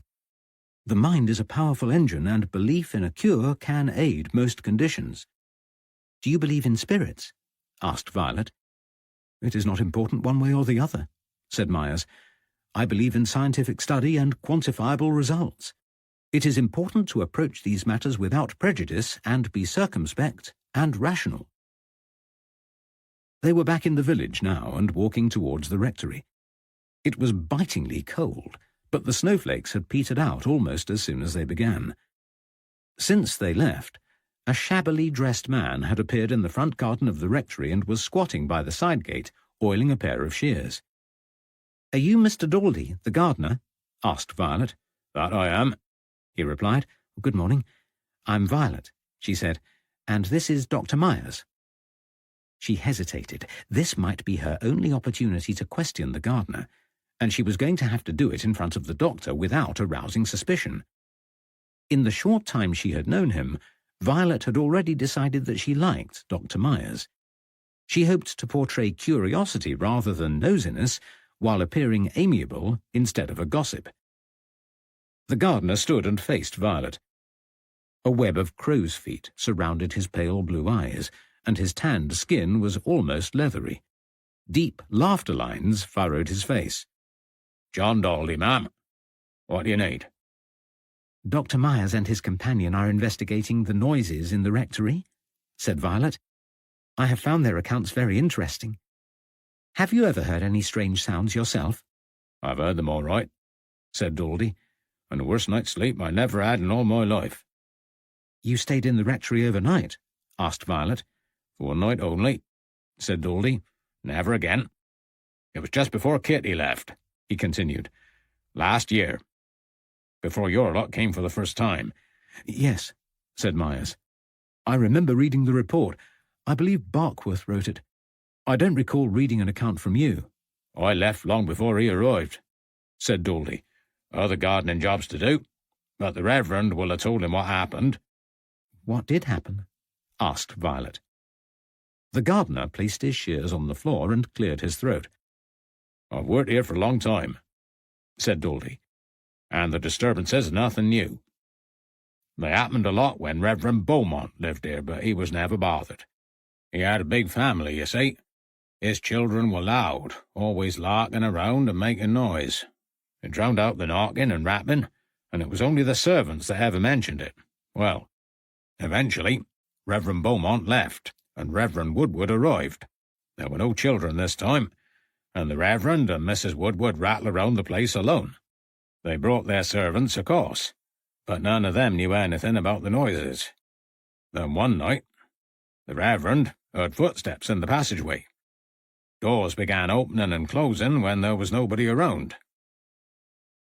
As the gardener spoke, Arthur Myers removed a notebook from his jacket pocket. He patted his coat, searching for a pencil, located one, and began to take notes. Daldy continued. Reverend Woodward asked his servants if they'd heard anything, and they said they had. Kitty was especially upset. She had kept her fears under control while she thought the sounds were only in her imagination. As soon as the others started talking openly about August, fear got the better of her. She was so distressed that the Reverend asked me, young Frederick, and another man to search the house. We started in daylight so we could see clearly, and we examined every corner of the house, inspected the drains, took up the floorboards in one of the bedrooms. Even the ivy on the outside wall did not escape our notice. We pulled it away to make sure there was nothing beneath. And still, the noises continued. "What happened on the night you stayed at the rectory?" asked Violet. It was the smell that did for me, said John Daldy. The bedroom reeked of sulphur, and all night I was disturbed by slamming, banging, rapping, and footsteps. I did not sleep a wink. Then, in the early hours of the morning, Kitty screamed and woke the whole household. Mrs. Woodward was furious. "Why?" Kitty said she woke to see the shadow of a small, grey-bearded man in shabby clothes standing by her bedside. Mrs. Woodward did not believe a word of it. She threatened to dismiss Kitty, but it was too late. Kitty had already made her mind up. The house terrified her, and she said she wouldn't stay a moment longer. She didn't. She packed her trunk and left the very next day. "It is odd that Reverend and Mrs. Woodward have such diverging views," said Violet. She hears the sounds the same as the rest of us, said Daldy. She cannot explain it, so she will not admit it. "What do you think it is?" asked Violet. I think it's the previous rector, said Daldy, looking down at his feet, embarrassed. "Reverend Beaumont?" asked Violet. Not him. He's still alive as far as I know, said Daldy. I mean old Cabbage Howarth, the one before. He was a rotten old miser. Never spent a penny while he was alive, and then his will went missing after he died. "You think he has come back to haunt the rectory?" asked Violet. It's what they say in the village, muttered Daldy. They think it is the Reverend Richard Howarth risen from his grave in the churchyard. He's come back to claim his money. "Have you ever seen this apparition?" No, said Daldy, but old man Thompson saw it in the churchyard on the morning Reverend Howarth died in '63. Reverend Woodward may have seen the ghost, and Kitty did. They're all the sightings I know of. "Well, thank you for explaining," said Violet. The gardener tipped his cap, collected the shears, and trudged off, muttering below his breath. "Oh dear," said Violet as they entered the rectory. "Completely deluded. But quite compelling from a parapsychological point of view," said Myers. "It sounds rather unlikely," replied Violet dubiously. "It's the first sighting that interests me," said Myers. "It's as good an example of a veridical hallucination as one could ask for." "I don't know what you mean." "A veridical hallucination is one that corresponds with a real event, generally something that we can corroborate later on. In this case, Thompson saw what he thought was the ghost of the rector, which coincided with the rector dying. It is all there in my brother's book, Phantasms of the Living. Complicated but fascinating," said Violet. She was about to ask a question when Frank Podmore came down the stairs carrying a large leather bag. "Ah, there you are," he said, addressing Myers. "I have been looking for you everywhere. I was getting worried." Myers retrieved his pocket watch. "Good Lord, is that the time?" "Yes, it's 9:30, said Podmore, "and high time we were off. Sidgwick is expecting us for supper." "I must be on my way too," said Violet. "How are you travelling?" asked Myers. "By train?" said Violet. "We are too. Our carriage to the station has arrived, and there is plenty of space. Would you care to join us? Oh, thank you, but no. I must speak with Mrs. Woodward first. I will catch an afternoon train. Then I will wish you good day, said Myers, doffing his hat. I enjoyed our conversation. The headquarters of the SPR is in the Adelphi. If you are ever in London, do look us up.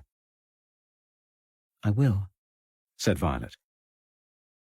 The two men loaded their cases onto the carriage, and Violet watched as it pulled away. She sighed. Now, just the small matter of what to tell Mrs. Woodward, she thought.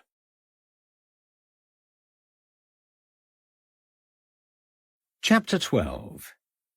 Back in the Butter Market. Monday the 2nd of March, 1891. Violet stared out of the window of her office in the Butter Market and reminisced about the previous year. She missed her employment as Mrs. Harris's companion and felt her absence keenly. Violet often remembered her former employer's quiet fortitude in the face of poor health. She remembered every corner of the home they shared in Fressingfield. Mrs. Harris had been formidable but kind, and Violet had felt useful and secure in her employment. When Mrs. Harris died, it had been no less upsetting than it would have been for Violet to lose one of her kin. Lawrence's offer of work had come as a surprise, all the more so when he suggested a partnership. Violet had accepted it gratefully, believing she could perform the task well.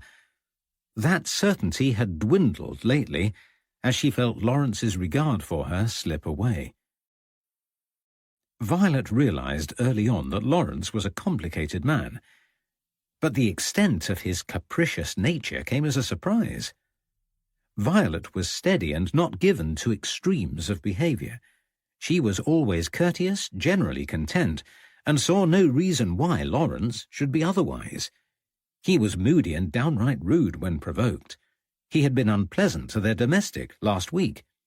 Poor Annie was only singing as she worked and not very loudly, but Lawrence had thumped his fist on the table, then stalked into the yard, where he admonished her loudly. Violet hoped it would not put Annie off coming in tomorrow. Good cleaners were hard to find, and Annie was very thorough. The bell jangled, and Lawrence strode into the office with a newspaper under his arm. "Good morning," he said curtly, hanging his coat and hat on the stand by the inner hallway.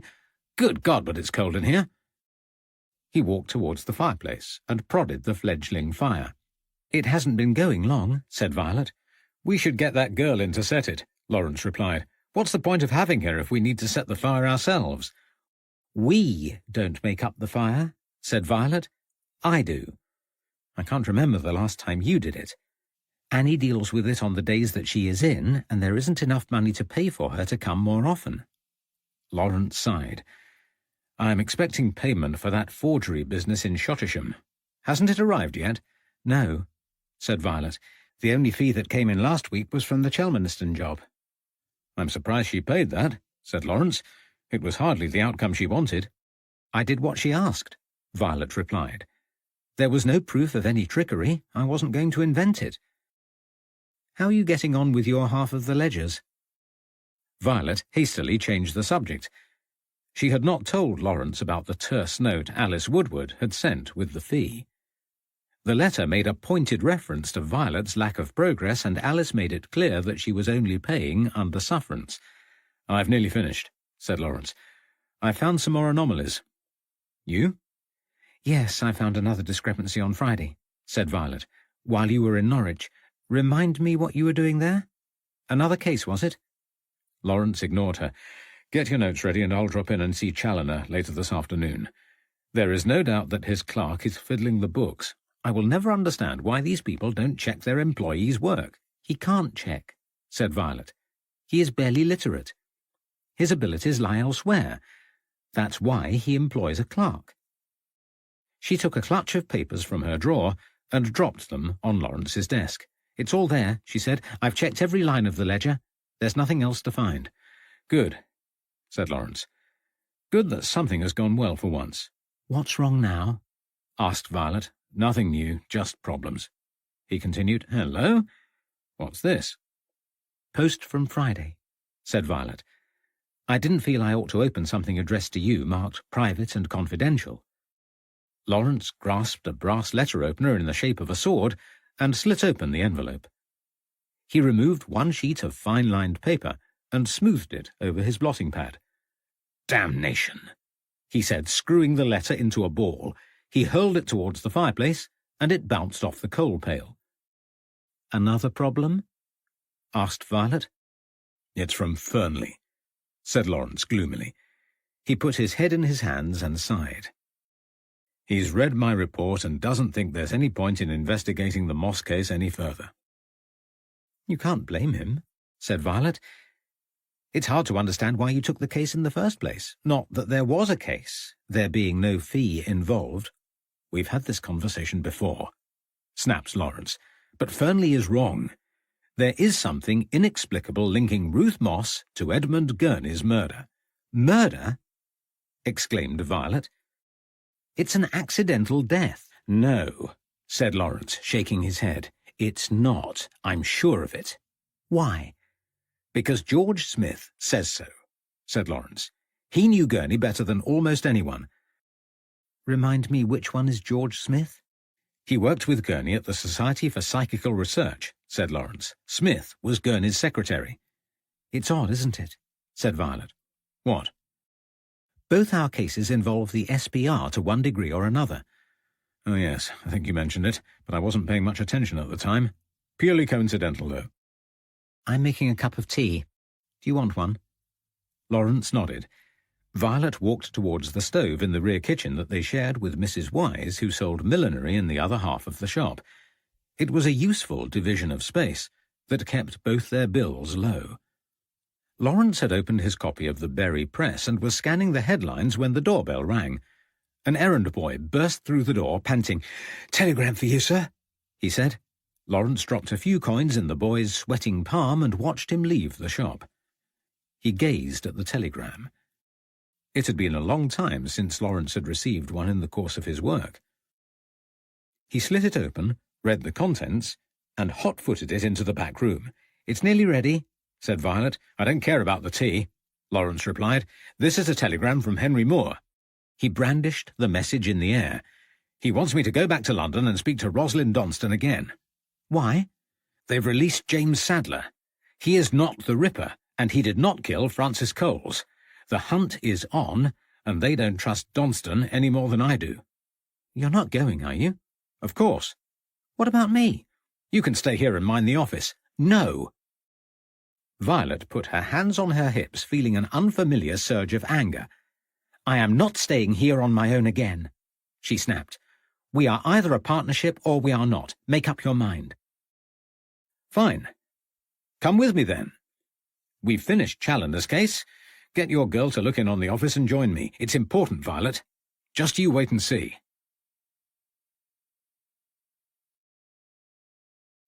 Chapter 13. An Unannounced Visit. Tuesday, the 3rd of March, 1891. Lawrence hailed a cab outside the Regal Hotel on the Lambeth side of Westminster Bridge. The hotel in which they were staying was not at all regal, more closely resembling an upmarket lodging-house, but it was respectable, clean, and cheap. The cab driver acknowledged Lawrence's raised hand with a nod and stopped the carriage. Lawrence opened the door and helped Violet inside before exchanging a few words with the driver. They climbed on board and set off for a brief journey terminating at Montpellier Square in Westminster. "Where are we?" asked Violet suspiciously. "This doesn't look like the Embankment." "Slight detour," Lawrence replied, fishing in his pocket for change. He paid the cabman and gestured to the back door of a large, 4-story building. "This way." "Where are we going?" asked Violet. "Don't worry. It's just an idea I had." "Who lives here?" Lawrence sighed. Violet had proved an amiable and interesting travelling companion. The strained exchanges they had become accustomed to of late vanished as soon as they left Bury, and the train journey was unexpectedly enjoyable. He had purposely delayed telling Violet about the visit because he knew she would not approve. "It's Kate Grove's house." "Who is she?" Edmund Gurney's wife, or rather she was. She's Archibald Grove's wife now. Does she know we are coming? I can't imagine what you want with her, and I'm surprised she has agreed to it. She hasn't, exactly. She doesn't know, does she? No. I can't believe you, Lawrence. What do you hope to find out from her? I want to know what was in the letter summoning Gurney to Brighton. The one that went missing. Oh, really? Violet's tone was terse again. You're not working on that case? It's over. Forget it. I can't yet. I will if nothing more comes of it. I want to find out why Gurney went to Brighton before I see Donston again. But Donston doesn't know anything about Brighton. I know. Speaking to Kate Gurney, Grove, is too good an opportunity to miss. The more facts we uncover, the more we can find out. This is turning into an obsession, Violet complained. Not to mention embarrassing. Calling without notice, it's too much. You will come with me, though. I need your help. She's much more likely to speak in the presence of a woman. Violet shook her head. If I help you, can we go straight to Scotland Yard without any more distractions? I promise, said Lawrence solemnly. He strode to the door, rang the bell, and waited. A butler wearing tails appeared in the doorway. Violet bit her lip.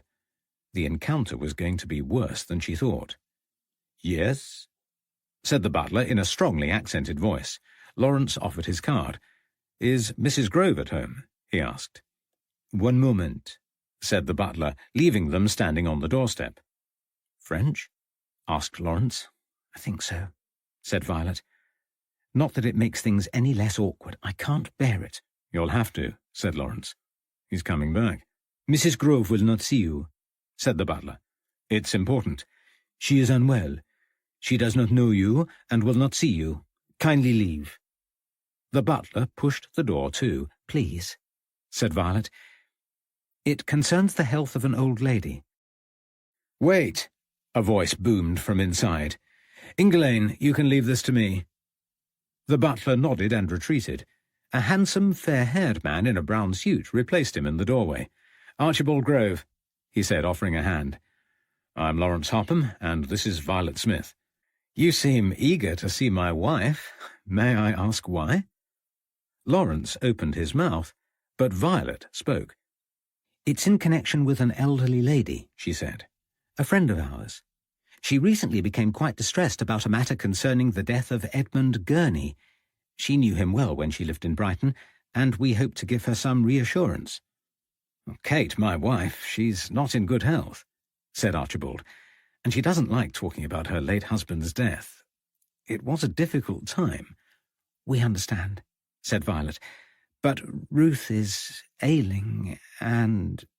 She looked downcast, as if she might cry. I'll see what I can do, said Archibald. Come and wait inside. He directed them to an occasional room at the front of the house. Lawrence turned to Violet. I don't know what to say. I'm sorry it was an awful thing to do. I don't know what came over me. Violet, it was perfect. I didn't know you had it in you. Neither did I, Violet admitted. I don't like lying. The door squeaked open, and Ingelaine appeared. Comes this way, he said, directing them to an opulent drawing-room. Archibald stood as they entered, while his wife reclined on a chaise-longue. Lawrence approached him and shook his hand again. Thank you for this, he said. Kate has agreed to speak with you, but only for 5 minutes. That is all. Please do not overtire her. I have to leave now. Ingelaine will see you out when you have finished. Violet smiled at her host. He was a pleasant-looking man, well-mannered and amiable, though a good deal shorter than Lawrence. Sit down, commanded Kate Grove, gesturing to the armchairs opposite. Her appearance was markedly different from that of her husband. His face was open, with a full, generous mouth, and he exuded charisma.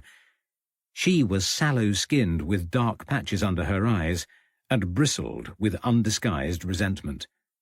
Archie has asked me to help you, she said querulously.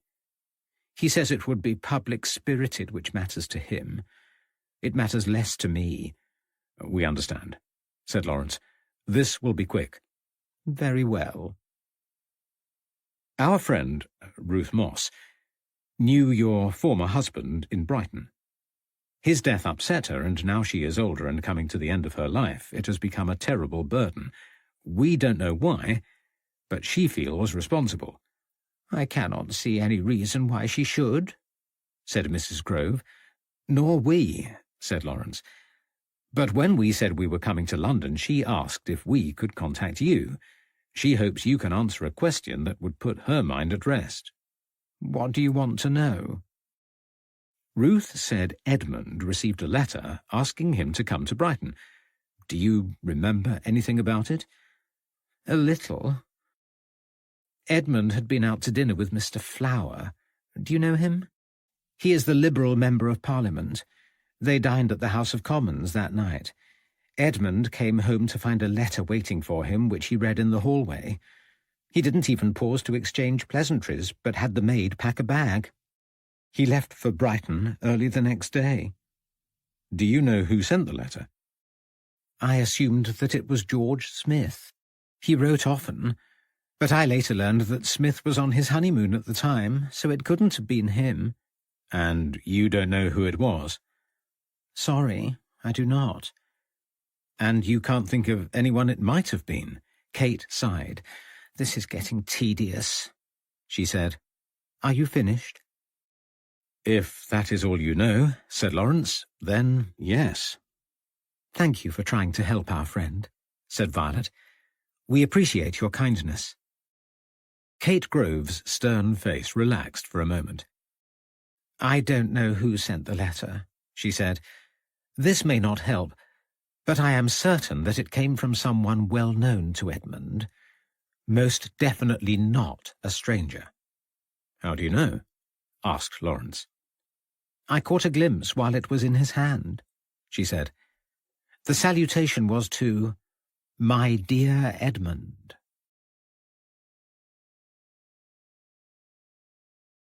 Chapter 14. Headquarters of the SPR.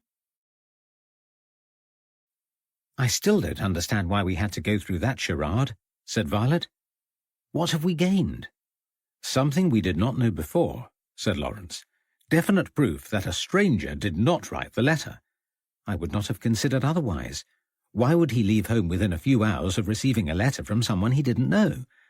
"He might go if it involved a professional matter," said Lawrence. "It would be perfectly reasonable to investigate something interesting at short notice." "But surely his colleagues were also his friends." "It makes very little difference, Violet. Please don't be so obstructive. I am using logic, which is why you asked me to be your business partner in the first place. And there is another thing I don't understand." "What?" "How many letters were there?" "Only 2. I've told you often enough. The first letter summoned Gurney to Brighton. We now know that it was from a close friend or colleague. This letter is missing. It was not on his body when they found him. Gurney himself composed the second letter and never took the opportunity to post it. He had written the letter on headed notepaper. It bore the SPR crest and address and, more importantly, the names of each member of the council. The hotel staff used this letter to contact a colleague to help identify him." "What was in the second letter?" "Nora did not say," replied Lawrence, "but she made it clear that the letter was routine and unimportant." "What happened to it?" "I've no idea. Does it matter?" "Probably not," said Violet, "but I think I will pay a visit to the Society for Psychical Research. I would like to know more."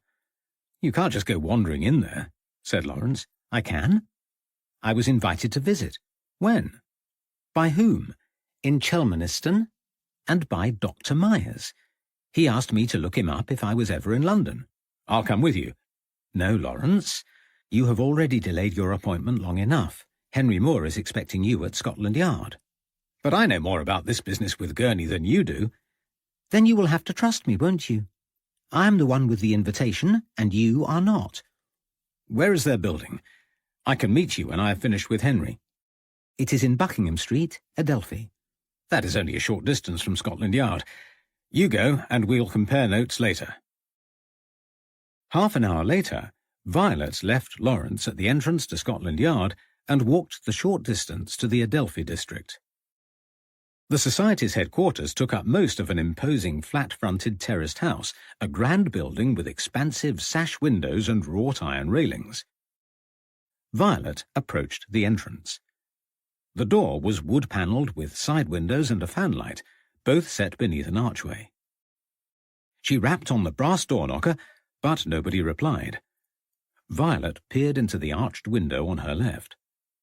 A bald man with a neatly trimmed beard gestured as he walked around the room. She raised her hand and waved, gingerly. He saw her, left the room, and moments later the door opened. "My apologies for keeping you waiting," he said. "Our doorman is unavailable today. Can I help?" "I'm sorry to bother you," said Violet, "but I met Mr. Podmore and Dr. Myers recently. They asked me to call in if I was ever passing, and I am. I hope it isn't inconvenient." "No, not at all," said the man, "although neither Frank nor my brother is here, and I do not know whether to expect them today.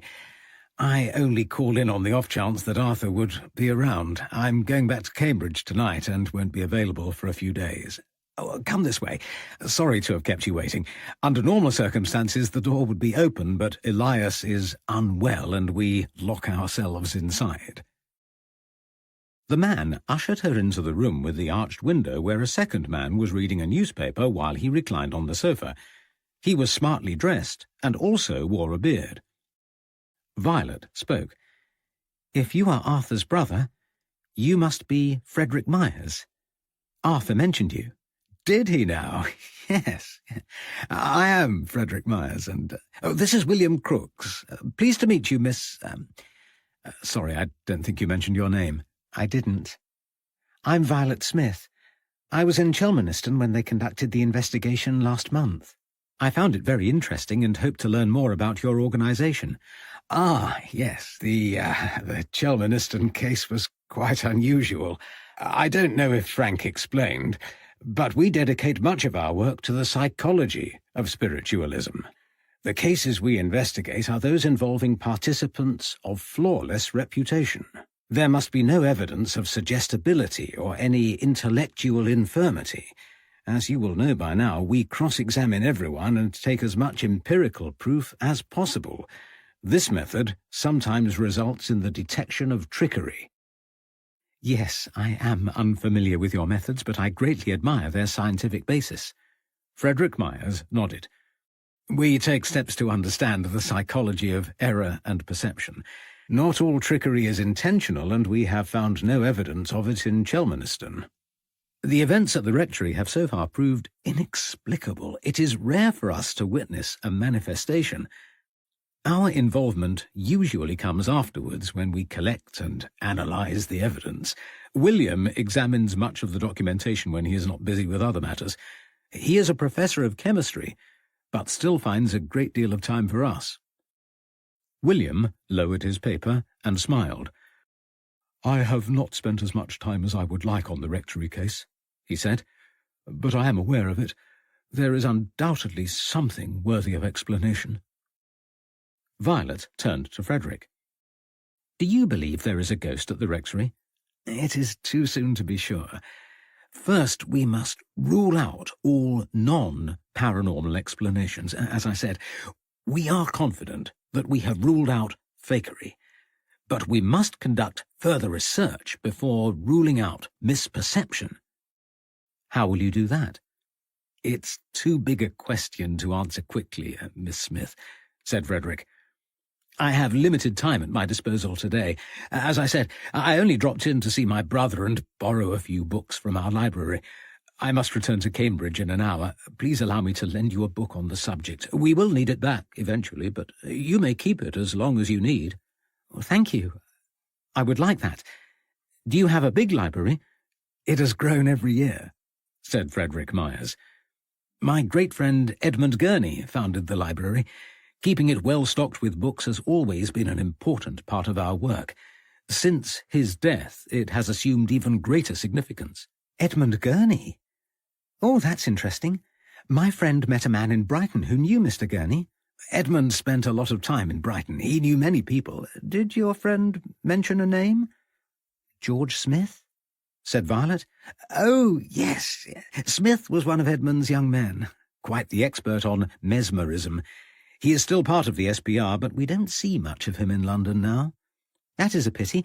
Lawrence found him charming, though saddened by the death of your mutual friend. Poor Edmund. We still feel his loss. It was a testing time for all.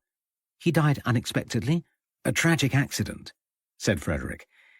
"Anyway, time marches on, and so must I. Now, William, would you mind showing this young lady to the library? She might find one of our methodology guides useful. Please excuse me, Miss Smith." Frederick Myers gave a little bow and disappeared across the hallway. "This way," said William Crooks. Violet followed him down a small flight of steps and into the rear of the building. "I hope I'm not taking up too much of your valuable time," said Violet. "You all appear to be very busy." "I am not as busy as Frederick gives me credit for," said William, "and have no involvement in any formal chemistry research at present. It is poor Frederick who suffers from not having enough hours in the day. He has less than an hour to finalize the programme for our next committee meeting. It's at Westminster Town Hall on Friday, and time is precious. Whenever he makes a start on it, he loses the thread." "Oh, the poor man must have been working on it when I interrupted. My dear Miss Smith, you have taken up no more than 10 minutes of his time. He spent a far greater part of today speaking to a representative from the London Spiritualist Alliance. The man left moments before you arrived. He brought a donation for Frederick to present at our next meeting, a volume of works we were particularly keen to acquire. He was a most affable chap, but fond of the sound of his voice. It took a combined effort to get him to leave."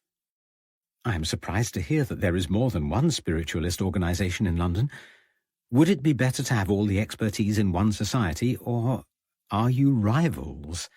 Violet asked mischievously.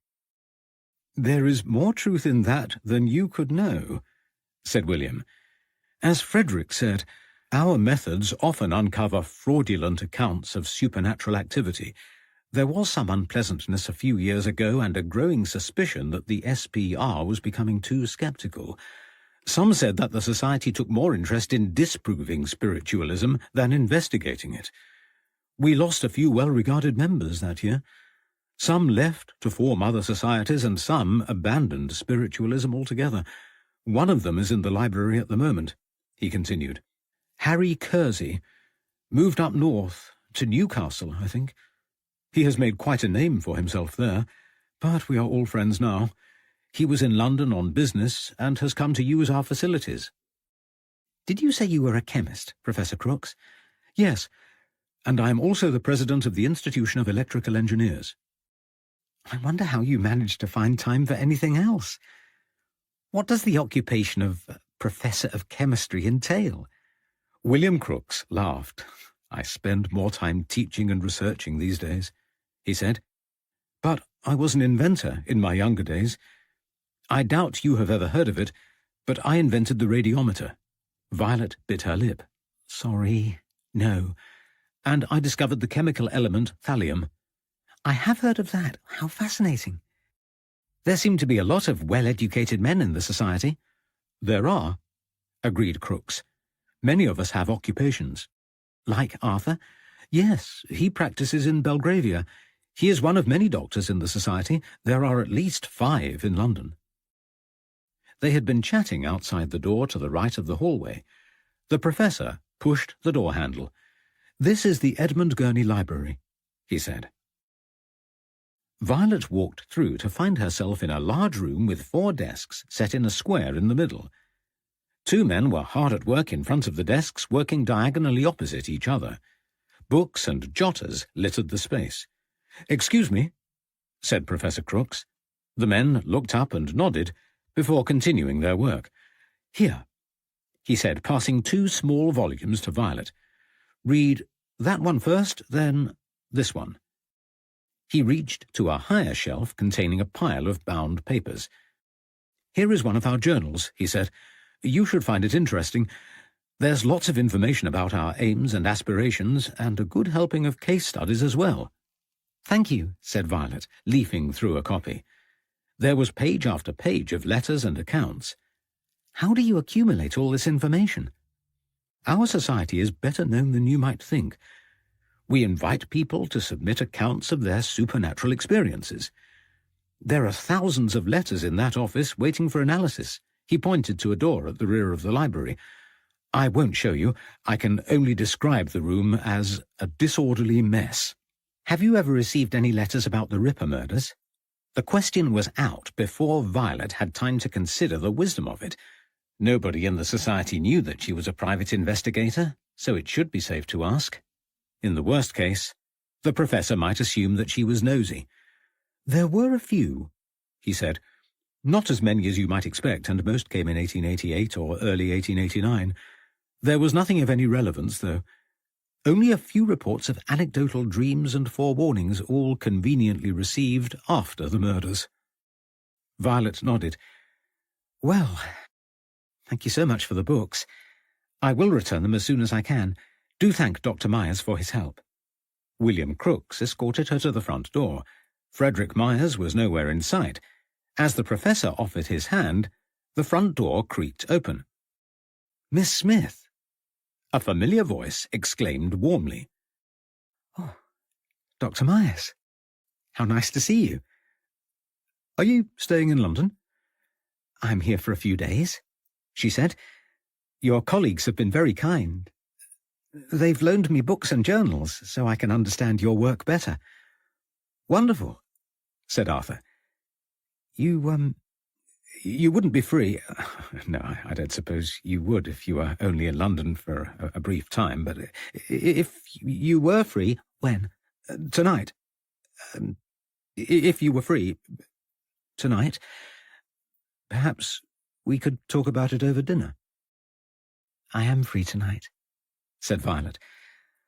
Well, that's marvellous. Let me know where you are staying, and I will collect you later.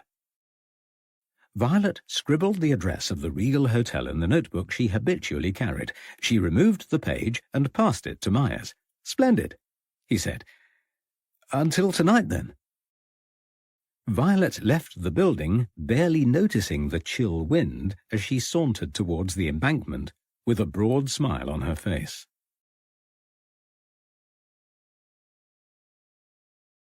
Chapter 15.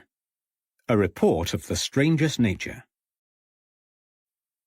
I'll come straight to the point, sighed Henry Moore, resting his chin on steepled hands. This Donston character is still getting in the way of our investigation. Every time we eliminate him, his presence manifests itself in another way. I could ask him to assist with our inquiries, but I don't believe it is the right approach. And you think I can help? Asked Lawrence. Yes, I do. It's a shame that you have given up on the Brighton investigation. Perhaps you could pretend otherwise and introduce the matter again. Let him think it is the focus of your visit. Why? Because we have received a report of the strangest nature. An account which it is hard to believe. In fact, I do not believe it, but I have to take it seriously. Go on. Donston was, until very recently, involved in a business. The Pompadour Cosmetique Company, to be precise. A slow grin spread across Lawrence's face. You mean makeup? Not something I would have associated with him. Yes, hard to believe, isn't it? And I do mean cosmetics, beauty creams, elixirs, and the like. A strange occupation for a Satanist? I wouldn't know, said Henry, stuffily. This is serious, Lawrence. What has he done? He was in partnership with two women, Victoria Creamers and Mabel Collins. Both were business partners, and both are as peculiar as he is. They describe themselves as theosophists. Explain? Good Lord, I don't know, some esoteric religious movement, I suppose. Anyway, that is beside the point. Which is that their business relationship has disintegrated. Miss Collins has recently expressed an irrational fear of Mr. Donston. Henry, I'm afraid of Mr. Donston myself. He is extremely odd. Well, yes, but it is more than that. A friend of Mabel Collins turned up here a few days ago. Miss Collins had told her that she thinks Donston is Jack the Ripper. Why are you surprised? He has been under investigation for the very same thing. It is quite likely the accusations have followed him. We didn't announce it, said Henry. Her fears were not provoked by gossip. Regardless, Miss Johnson, who reported the event, says that Miss Collins will not approach us herself. She is too afraid. But she has told Miss Johnson that she saw a collection of bloodied neckties hidden in Donston's trunk. I have been in his room, and I don't recall seeing a trunk. It is a small tin trunk, apparently. Can't you simply search his room? Asked Lawrence. We have questioned and cleared him once already, said Henry. Besides, he isn't the Ripper, assuming that the Ripper committed all the crimes attributed to him. No, it would be easier if you were to gain access and satisfy yourself that there is nothing to this report. You want me to search his room? I don't think it will be necessary, said Henry. Let me know if there is a trunk, of course. The real purpose is for you to talk to him. Find out if there is another reason for Miss Collins to make a spurious claim against him. The failed business partnership sounds like a good starting point. Really? I've known many unsuccessful business ventures, but never one that has resulted in an accusation of mass murder. Very well, said Lawrence. I take your meaning. I will endeavour to find out more about his dealings with Miss Collins under the guise of investigating Edmund Gurney, though I warn you he was quite hostile when I asked him about Brighton, and he denied seeing Gurney. It is going to take a lot of imagination to ask him a question that he hasn't already answered in the negative. I'm sure you will think of something. Is there a tram stop nearby? Go through the gates and turn to your right. You going now? Yes. Whether Donston will be in or not is another matter. He will be there. We are keeping an eye on him, and he is a man of routine. Good. Lawrence looked at his watch. It shouldn't take too long. I'll let you know what he says. Ah, Blake. There was a knock at the door, and a young constable dressed in plain clothes entered the room. He looked vaguely familiar. Show Mr. Harpham to the nearest tram stop, asked Henry. P.C. Blake was a man of few words, and guided Lawrence to the tram stop in virtual silence. Lawrence arrived just in time to see the tram pull away. Damn, he said, perching on a low brick wall near the tram sign. But Blake had gone. Lawrence stared idly into the distance for a moment, failing to spot a shadow creep into his proximity. Hello, Lawrence. He clutched at his chest. Violet! What are you doing here? I said I would meet you. You did. I forgot. We've got to go to Charterhouse Street again. Now? Of course now. I can't. Why ever not? Have you got a better place to be? Yes, as it happens. Oh? Where are you going? I have been invited out for dinner. By whom? Dr. Myers. That chap you met at the rectory? Yes. Oh. The sound of hooves interrupted their conversation as another tram drew up beside them. You'd better get off then, said Violet. Are you really not coming? I thought you wanted to be more involved. I do, but you don't need me, and if I go to dinner, I will have another opportunity to find out more about the SPR. As you wish. Lawrence turned abruptly and ascended the curved walkway of the tram. He strode towards the back and stared pointedly at Violet, who was still watching from below. You can tell me all about it later, he called from the top deck of the tram. I don't know what time I will be back. Don't wait up, said Violet. She gave a carefree wave, then walked away. Lawrence pulled his collar up and rubbed his gloved hands together as he muttered under his breath. It was bitterly cold. He watched Violet as the tram pulled away, trying to assess why he was so irritated at her dinner engagement. It was the selfishness of it he disliked. She knew he was keen to find out more about the SPR. She could have manipulated Myers into making a joint invitation, yet she was going alone. He felt excluded from part of his own investigation. It wouldn't do. But it was a conversation for tomorrow. He had better things to do this afternoon, and would devote the rest of the journey to planning his conversation with Donston.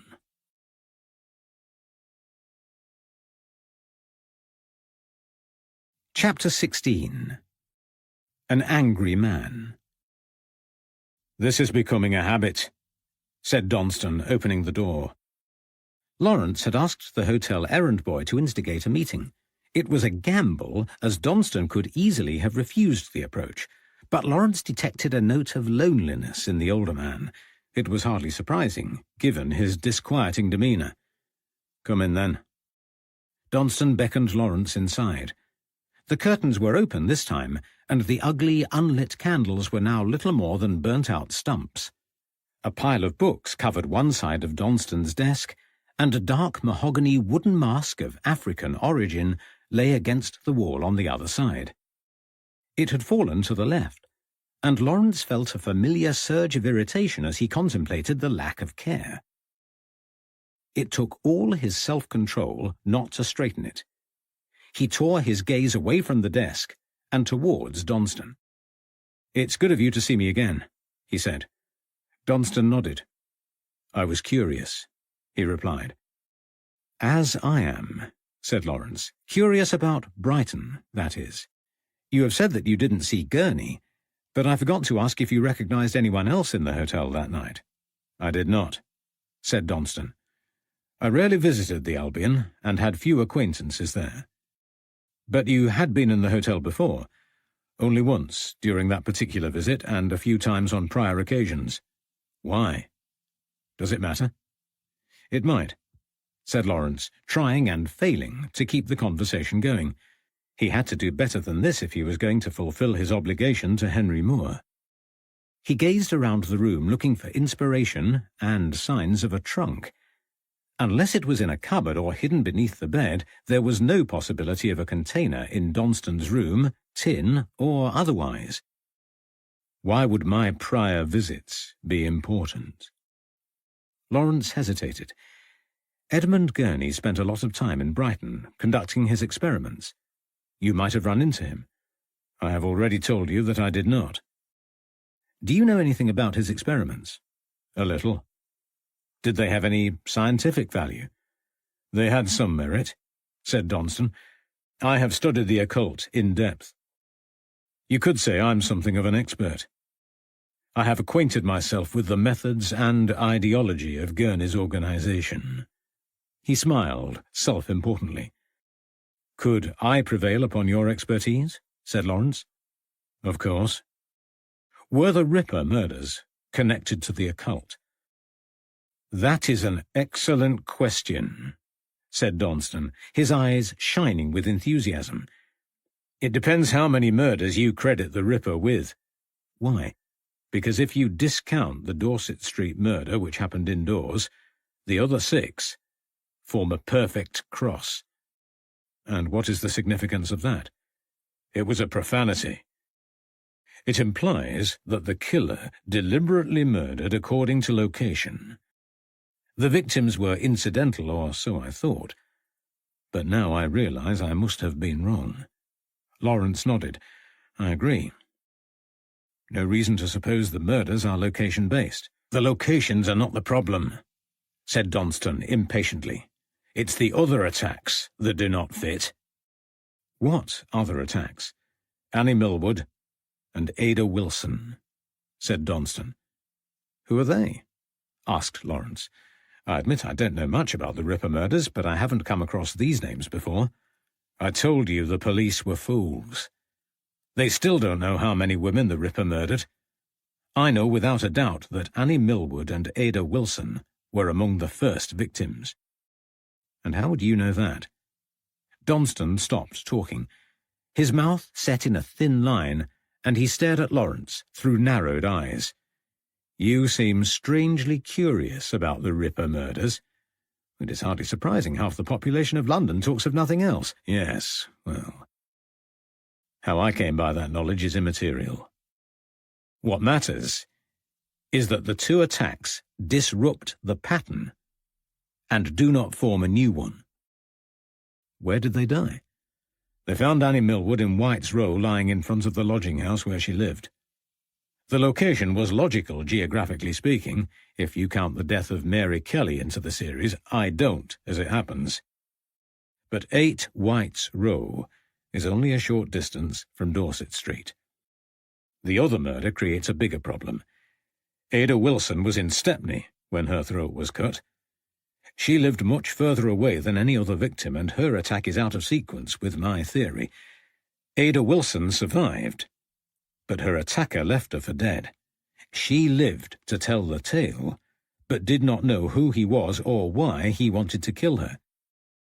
And you are certain that she was a Ripper victim? It is beyond doubt. And now there is another unexplained murder. Francis Coles. Do you think she is a Ripper victim? How can that be? Jack the Ripper is dead. Donston's face darkened. Maybe he is. Maybe he isn't. I do not know whether Coles fits the pattern, said Donston. It cannot be, and yet... Do they think they can make a fool of me again? He slammed his hand onto the desk. The African mask clattered to the floor, and Lawrence jumped backwards. Who? Get out! Shouted Donston. A red flush of anger stole across his face. I cannot trust anyone. Lawrence opened his mouth to protest, but Donston was moving towards him with hatred spilling from his bloodshot eyes. Lawrence darted from the room. He walked quickly without turning back until the Triangle Hotel was safely out of sight. It was 9:30 in the evening as Lawrence turned the pages of a book in the inappropriately named reading room of the Regal Hotel. His chair was by the window, and uncomfortably close to two elderly ladies who were gossiping in the corner. The other occupant of the room, a sullen young man smoking a pipe, stared balefully towards the door. The reading room was furnished with 8 uncomfortable high-backed chairs, a low coffee table, and a half-empty bookcase. A deck of cards, a dozen dog-eared books, and a worn planchette littered the middle shelf. Lawrence picked up the only book of interest, a newly published work by Bram Stoker, hoping it would prove a suitable distraction. But it was almost impossible to concentrate with all the noise and chatter in the room. Lawrence repositioned himself in the chair in a futile attempt to get comfortable and tried to read a page for the 3rd time. Before he had reached the end of the first paragraph, one of the women rose from her chair, grabbed the poker, and prodded at the sparse fire. "There is no more coal, Ethel," she said. Her companion joined her, and they both inspected the fireplace. "No, dear, no more coal, and it is freezing. What will we do?" Lawrence sighed and placed the book on his lap. "Would you like me to get some?" "Oh, yes, my dear, if you would be so kind." "I'll do it." The young man placed his pipe in an ashtray and left the room abruptly. "What a nice young man," said Mrs. Guymer, the larger of the two ladies. "Isn't he a nice young man, Ethel?" Lawrence tried to ignore them as they spent the next 5 minutes extolling the virtues of the man that they had ignored for the previous half-hour. "Here he is," said Ethel as the door swung open. A ruddy-faced man entered carrying a small bucket. He emptied a few coals into the fire, placed the bucket by the poker, and left without saying a word. Ethel examined the pail. "It's only half full, Doris," she said. "Oh, dear. I don't think the fire will last long." They exchanged anxious glances. Both Lawrence and the young man turned away, determined not to get involved. Lawrence opened his book again and continued reading. The story was progressing.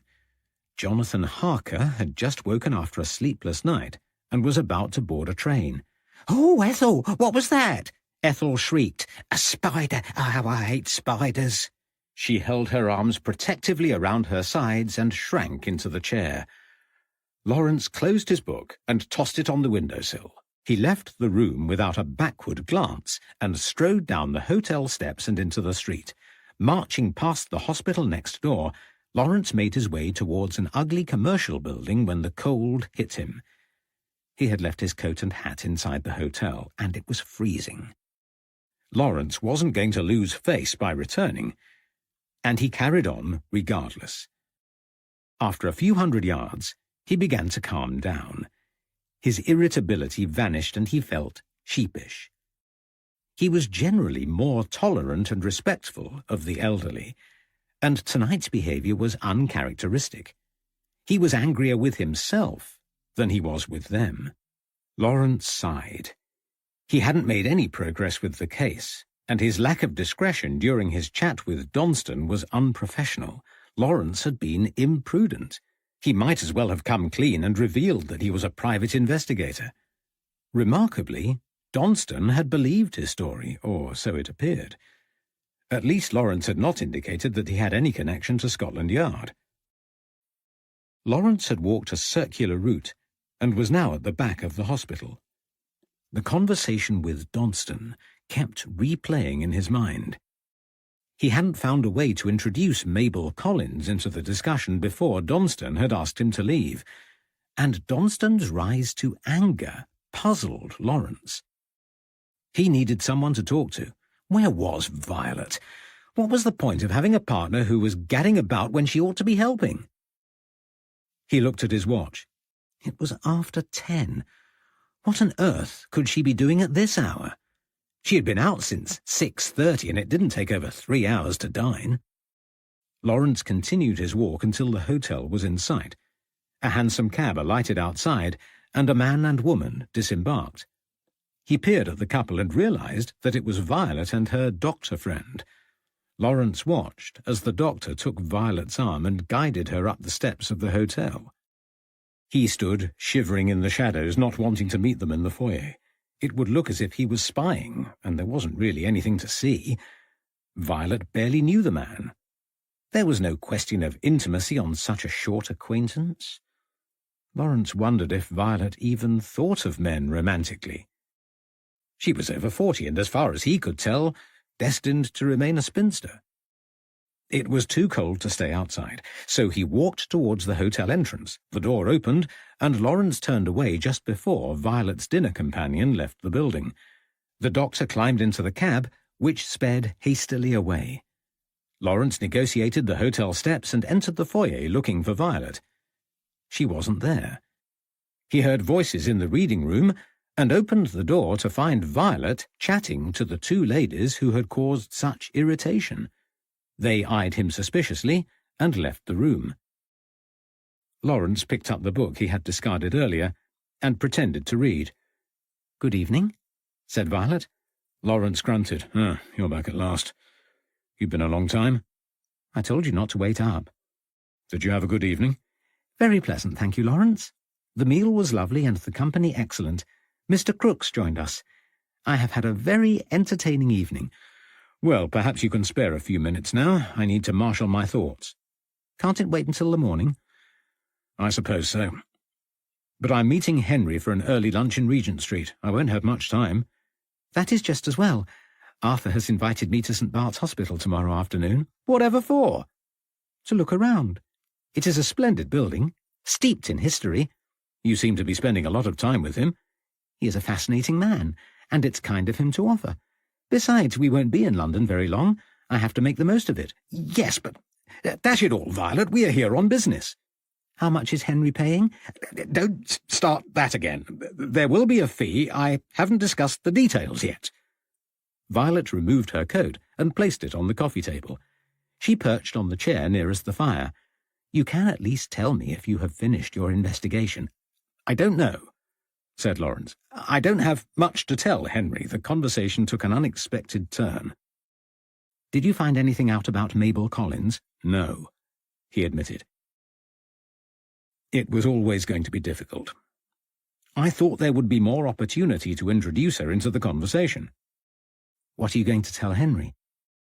"I can tell him not to worry about the trunk. There's no space in the room for one," said Lawrence. "Could he have hidden it?" "I don't think so. I knelt to tie a shoelace so I could look under the bed. There was nothing but dust beneath.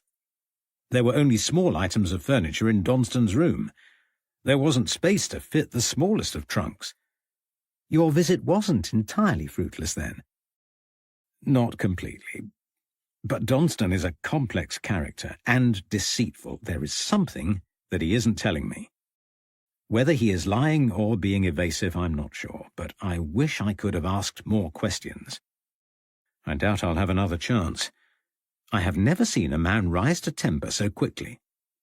"What did you say to upset him?" I'm not sure. I wasn't rude or pushy. Donston seemed happy to talk at the beginning of our conversation.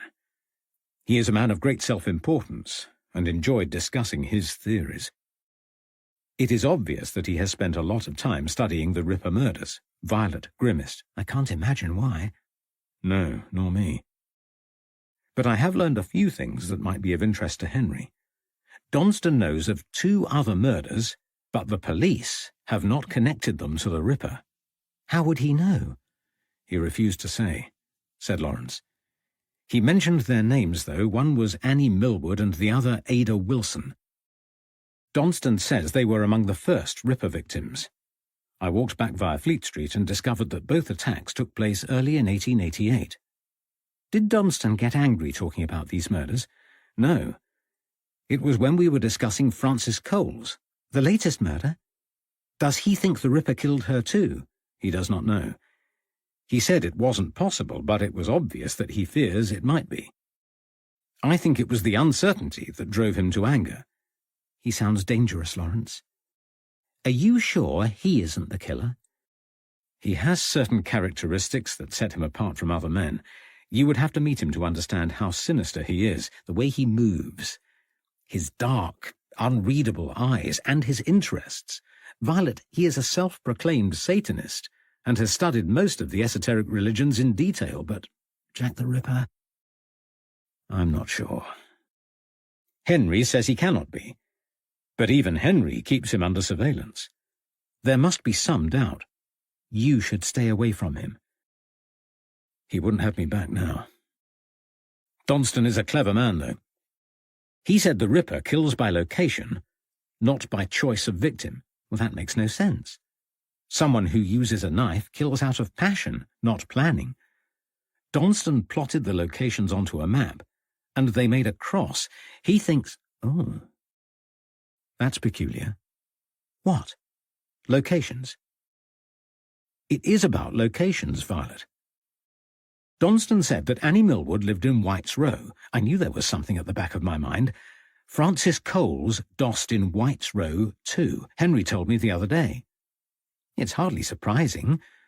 There are not many places that take in women of their kind. It's still a coincidence, and I don't like coincidences. I'm going to take a look at the place tomorrow evening. There should be plenty of people who knew Frances Coles there.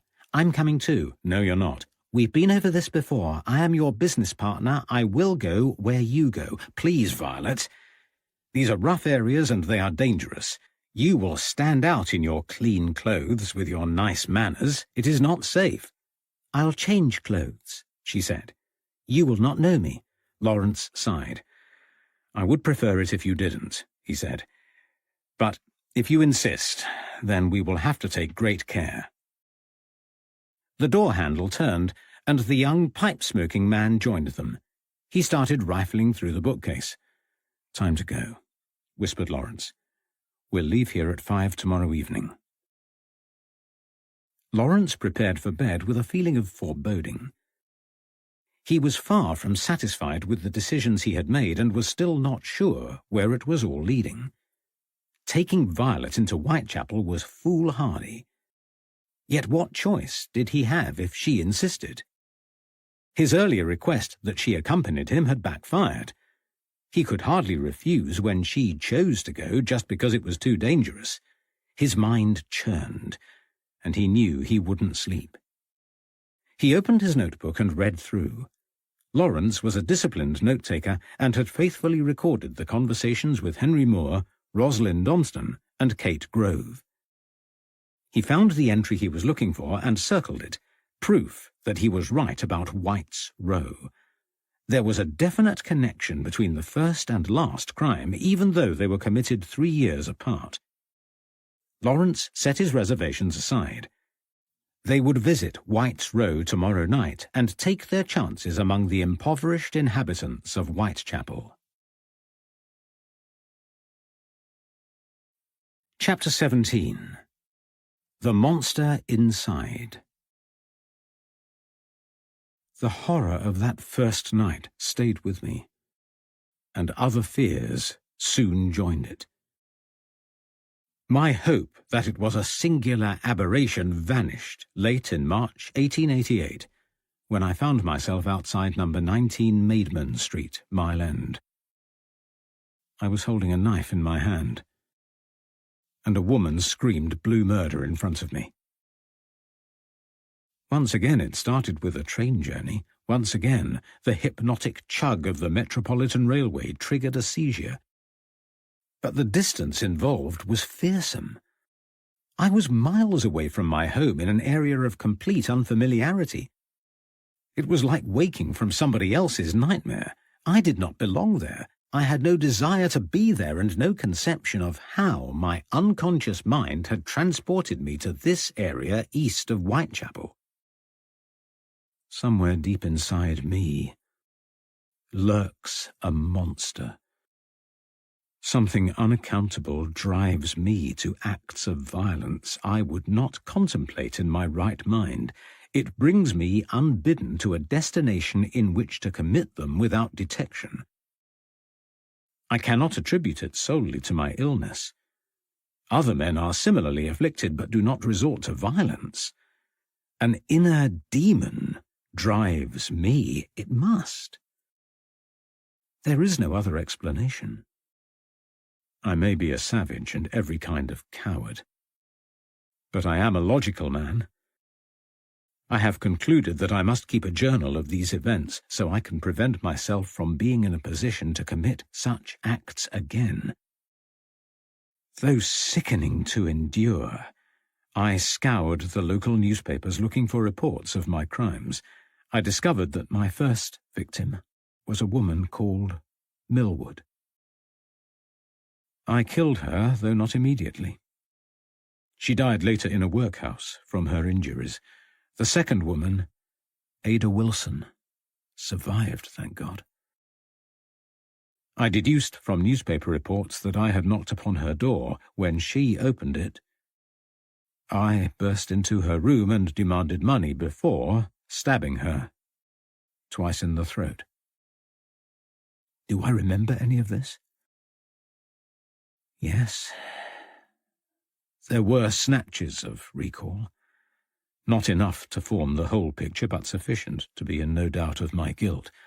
I was conscious by the time I ran away and remember two of her friends in rapid pursuit. But I bolted towards the west and somehow escaped. Remarkable, considering that I had no geographical knowledge of the area. But desperate men make good survivors, and I found my way home. There was a minimal amount of blood, not enough to make anyone look twice.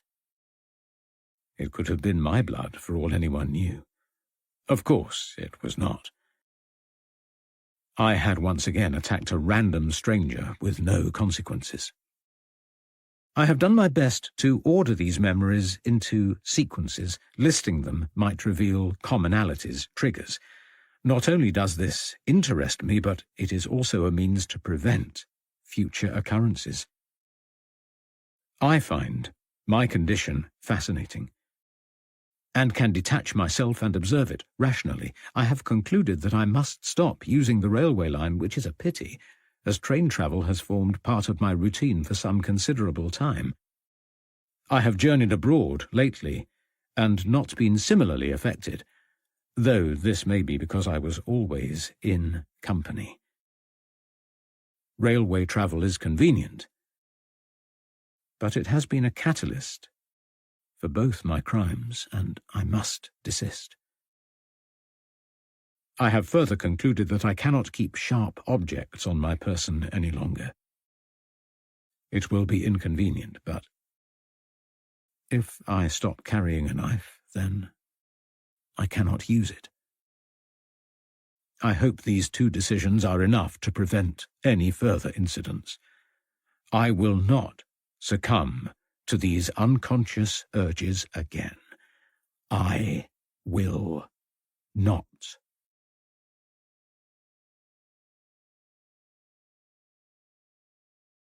Chapter 18. Saving Violet. Wednesday, the 4th of March, 1891.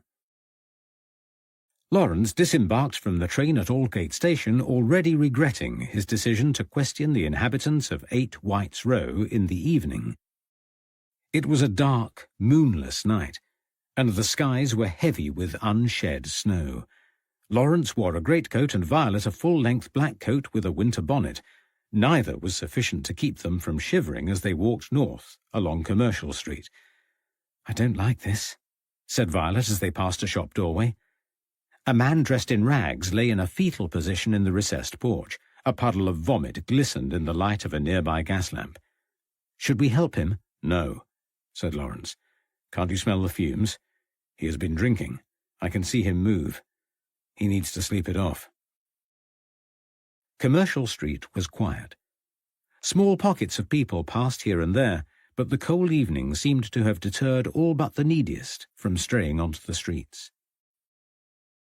They passed an alley and heard muffled voices. Lawrence glanced towards the sounds and turned abruptly. "Don't look, Violet," he said softly, taking her arm. "What's wrong?" "I would rather not go into detail. Some commercial transactions in this part of London are not fit to discuss in front of a lady." "You are chivalrous, Lawrence. But I know how things work." Lawrence guided Violet towards a gas lamp. He stopped and removed a scruffy piece of paper from his pocket, smoothed it out, and scrutinized it. "What's that?" whispered Violet. "It's a map. I asked the hotel manager for directions earlier." Violet examined the crudely drawn sketch. "It doesn't make much sense," she said doubtfully. "He explained it as he drew it," said Lawrence. "It's pretty straightforward. Not far now by the look of things." "What's that?" asked Violet. "What?"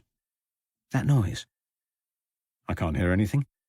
"I'm sure I heard footsteps, but there is nobody behind us." "I didn't hear them." "It's not the first time. I heard something when we left Aldgate Station." "Violet, it's not a pleasant area and it's dark. You must not worry if it sounds and feels different to West London.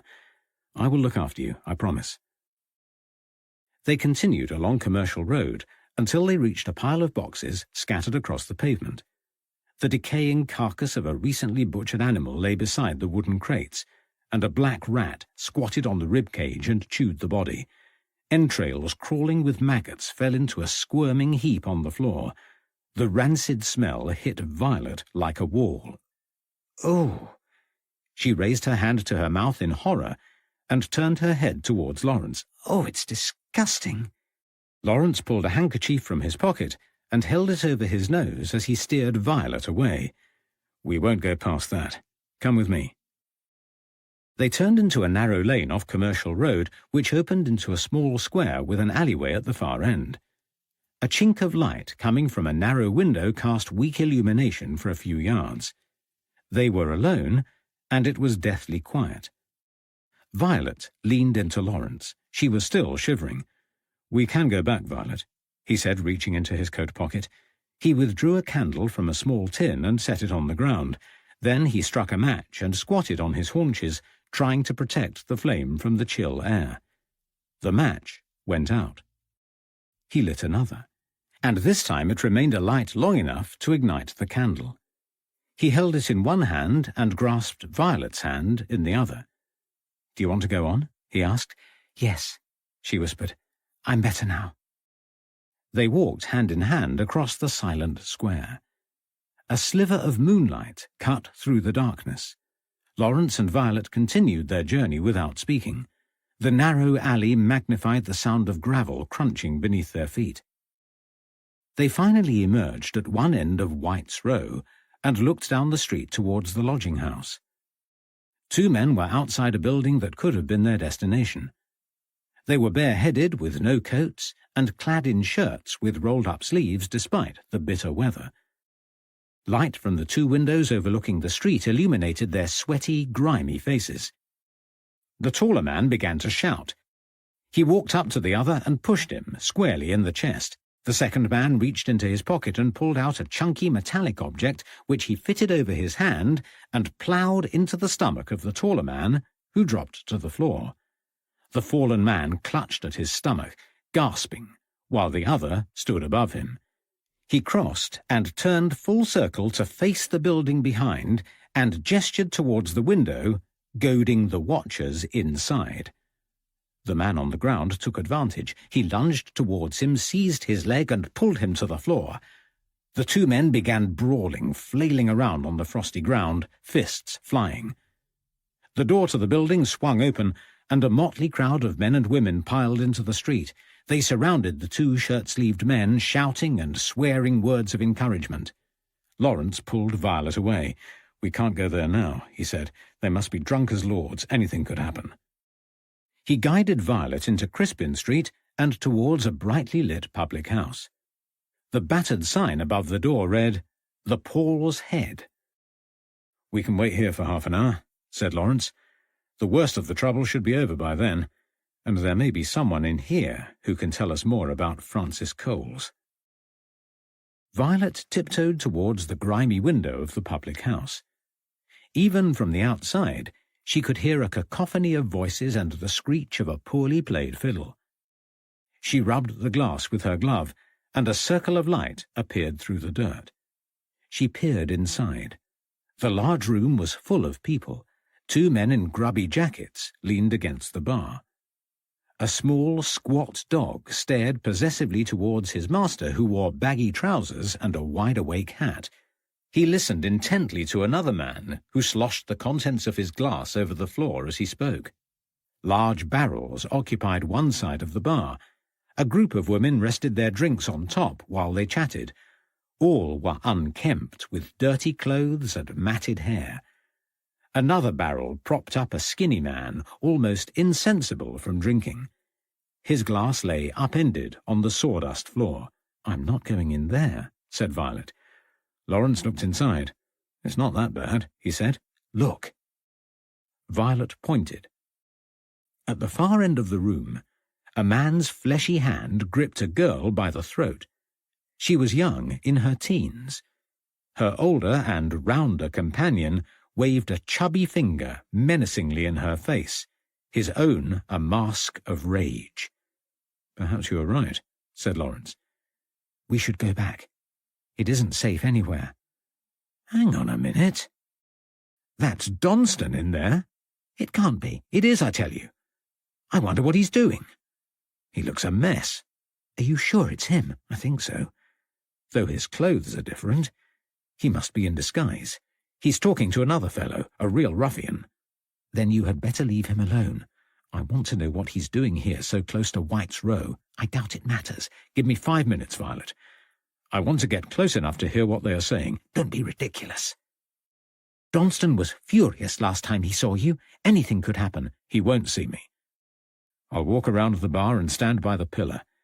I should be able to hear them without them noticing me." "What about me?" "Come along. You're wearing black. I don't think you will stand out. Just don't get too close to him." "I'm not going in there, Lawrence. And you shouldn't either." "Well, stay here then. There's plenty of light from the window. You can come and find me if you get worried." "You're impossible," said Violet, turning her back against the window. She crossed her hands and stared across the street as Lawrence walked into the Paul's Head. The door banged shut, and Violet was alone. The road was empty, save for a grey-haired woman hobbling in the direction of Bell Lane. The temperature had dropped further, and clouds covered the moon. The raucous sound of the fiddle that had irritated Violet before was strangely comforting. She returned to her spy-hole in the window to check Lawrence's progress. He was still close to the door, and a woman was talking to him. She had evidently been drinking, and Lawrence was trying to disentangle himself from her clutches. He looked impatient and angry, his plan thwarted. Violet turned away and sighed. It would be a long wait. "Help me!" Violet spun around as she heard a faint voice. It was childlike, pitiful. "Help me, miss." She stepped away from the Paul's Head and looked around. There was nothing. Not a person in sight. "I'm frightened." The voice was crying. She could not see the owner. But as she moved to her left, the sobs became louder and more urgent. Violet edged closer. She was stepping away from the illuminated window panes of the Paul's Head towards inky blackness. Loud sniffs accompanied the muffled sobs.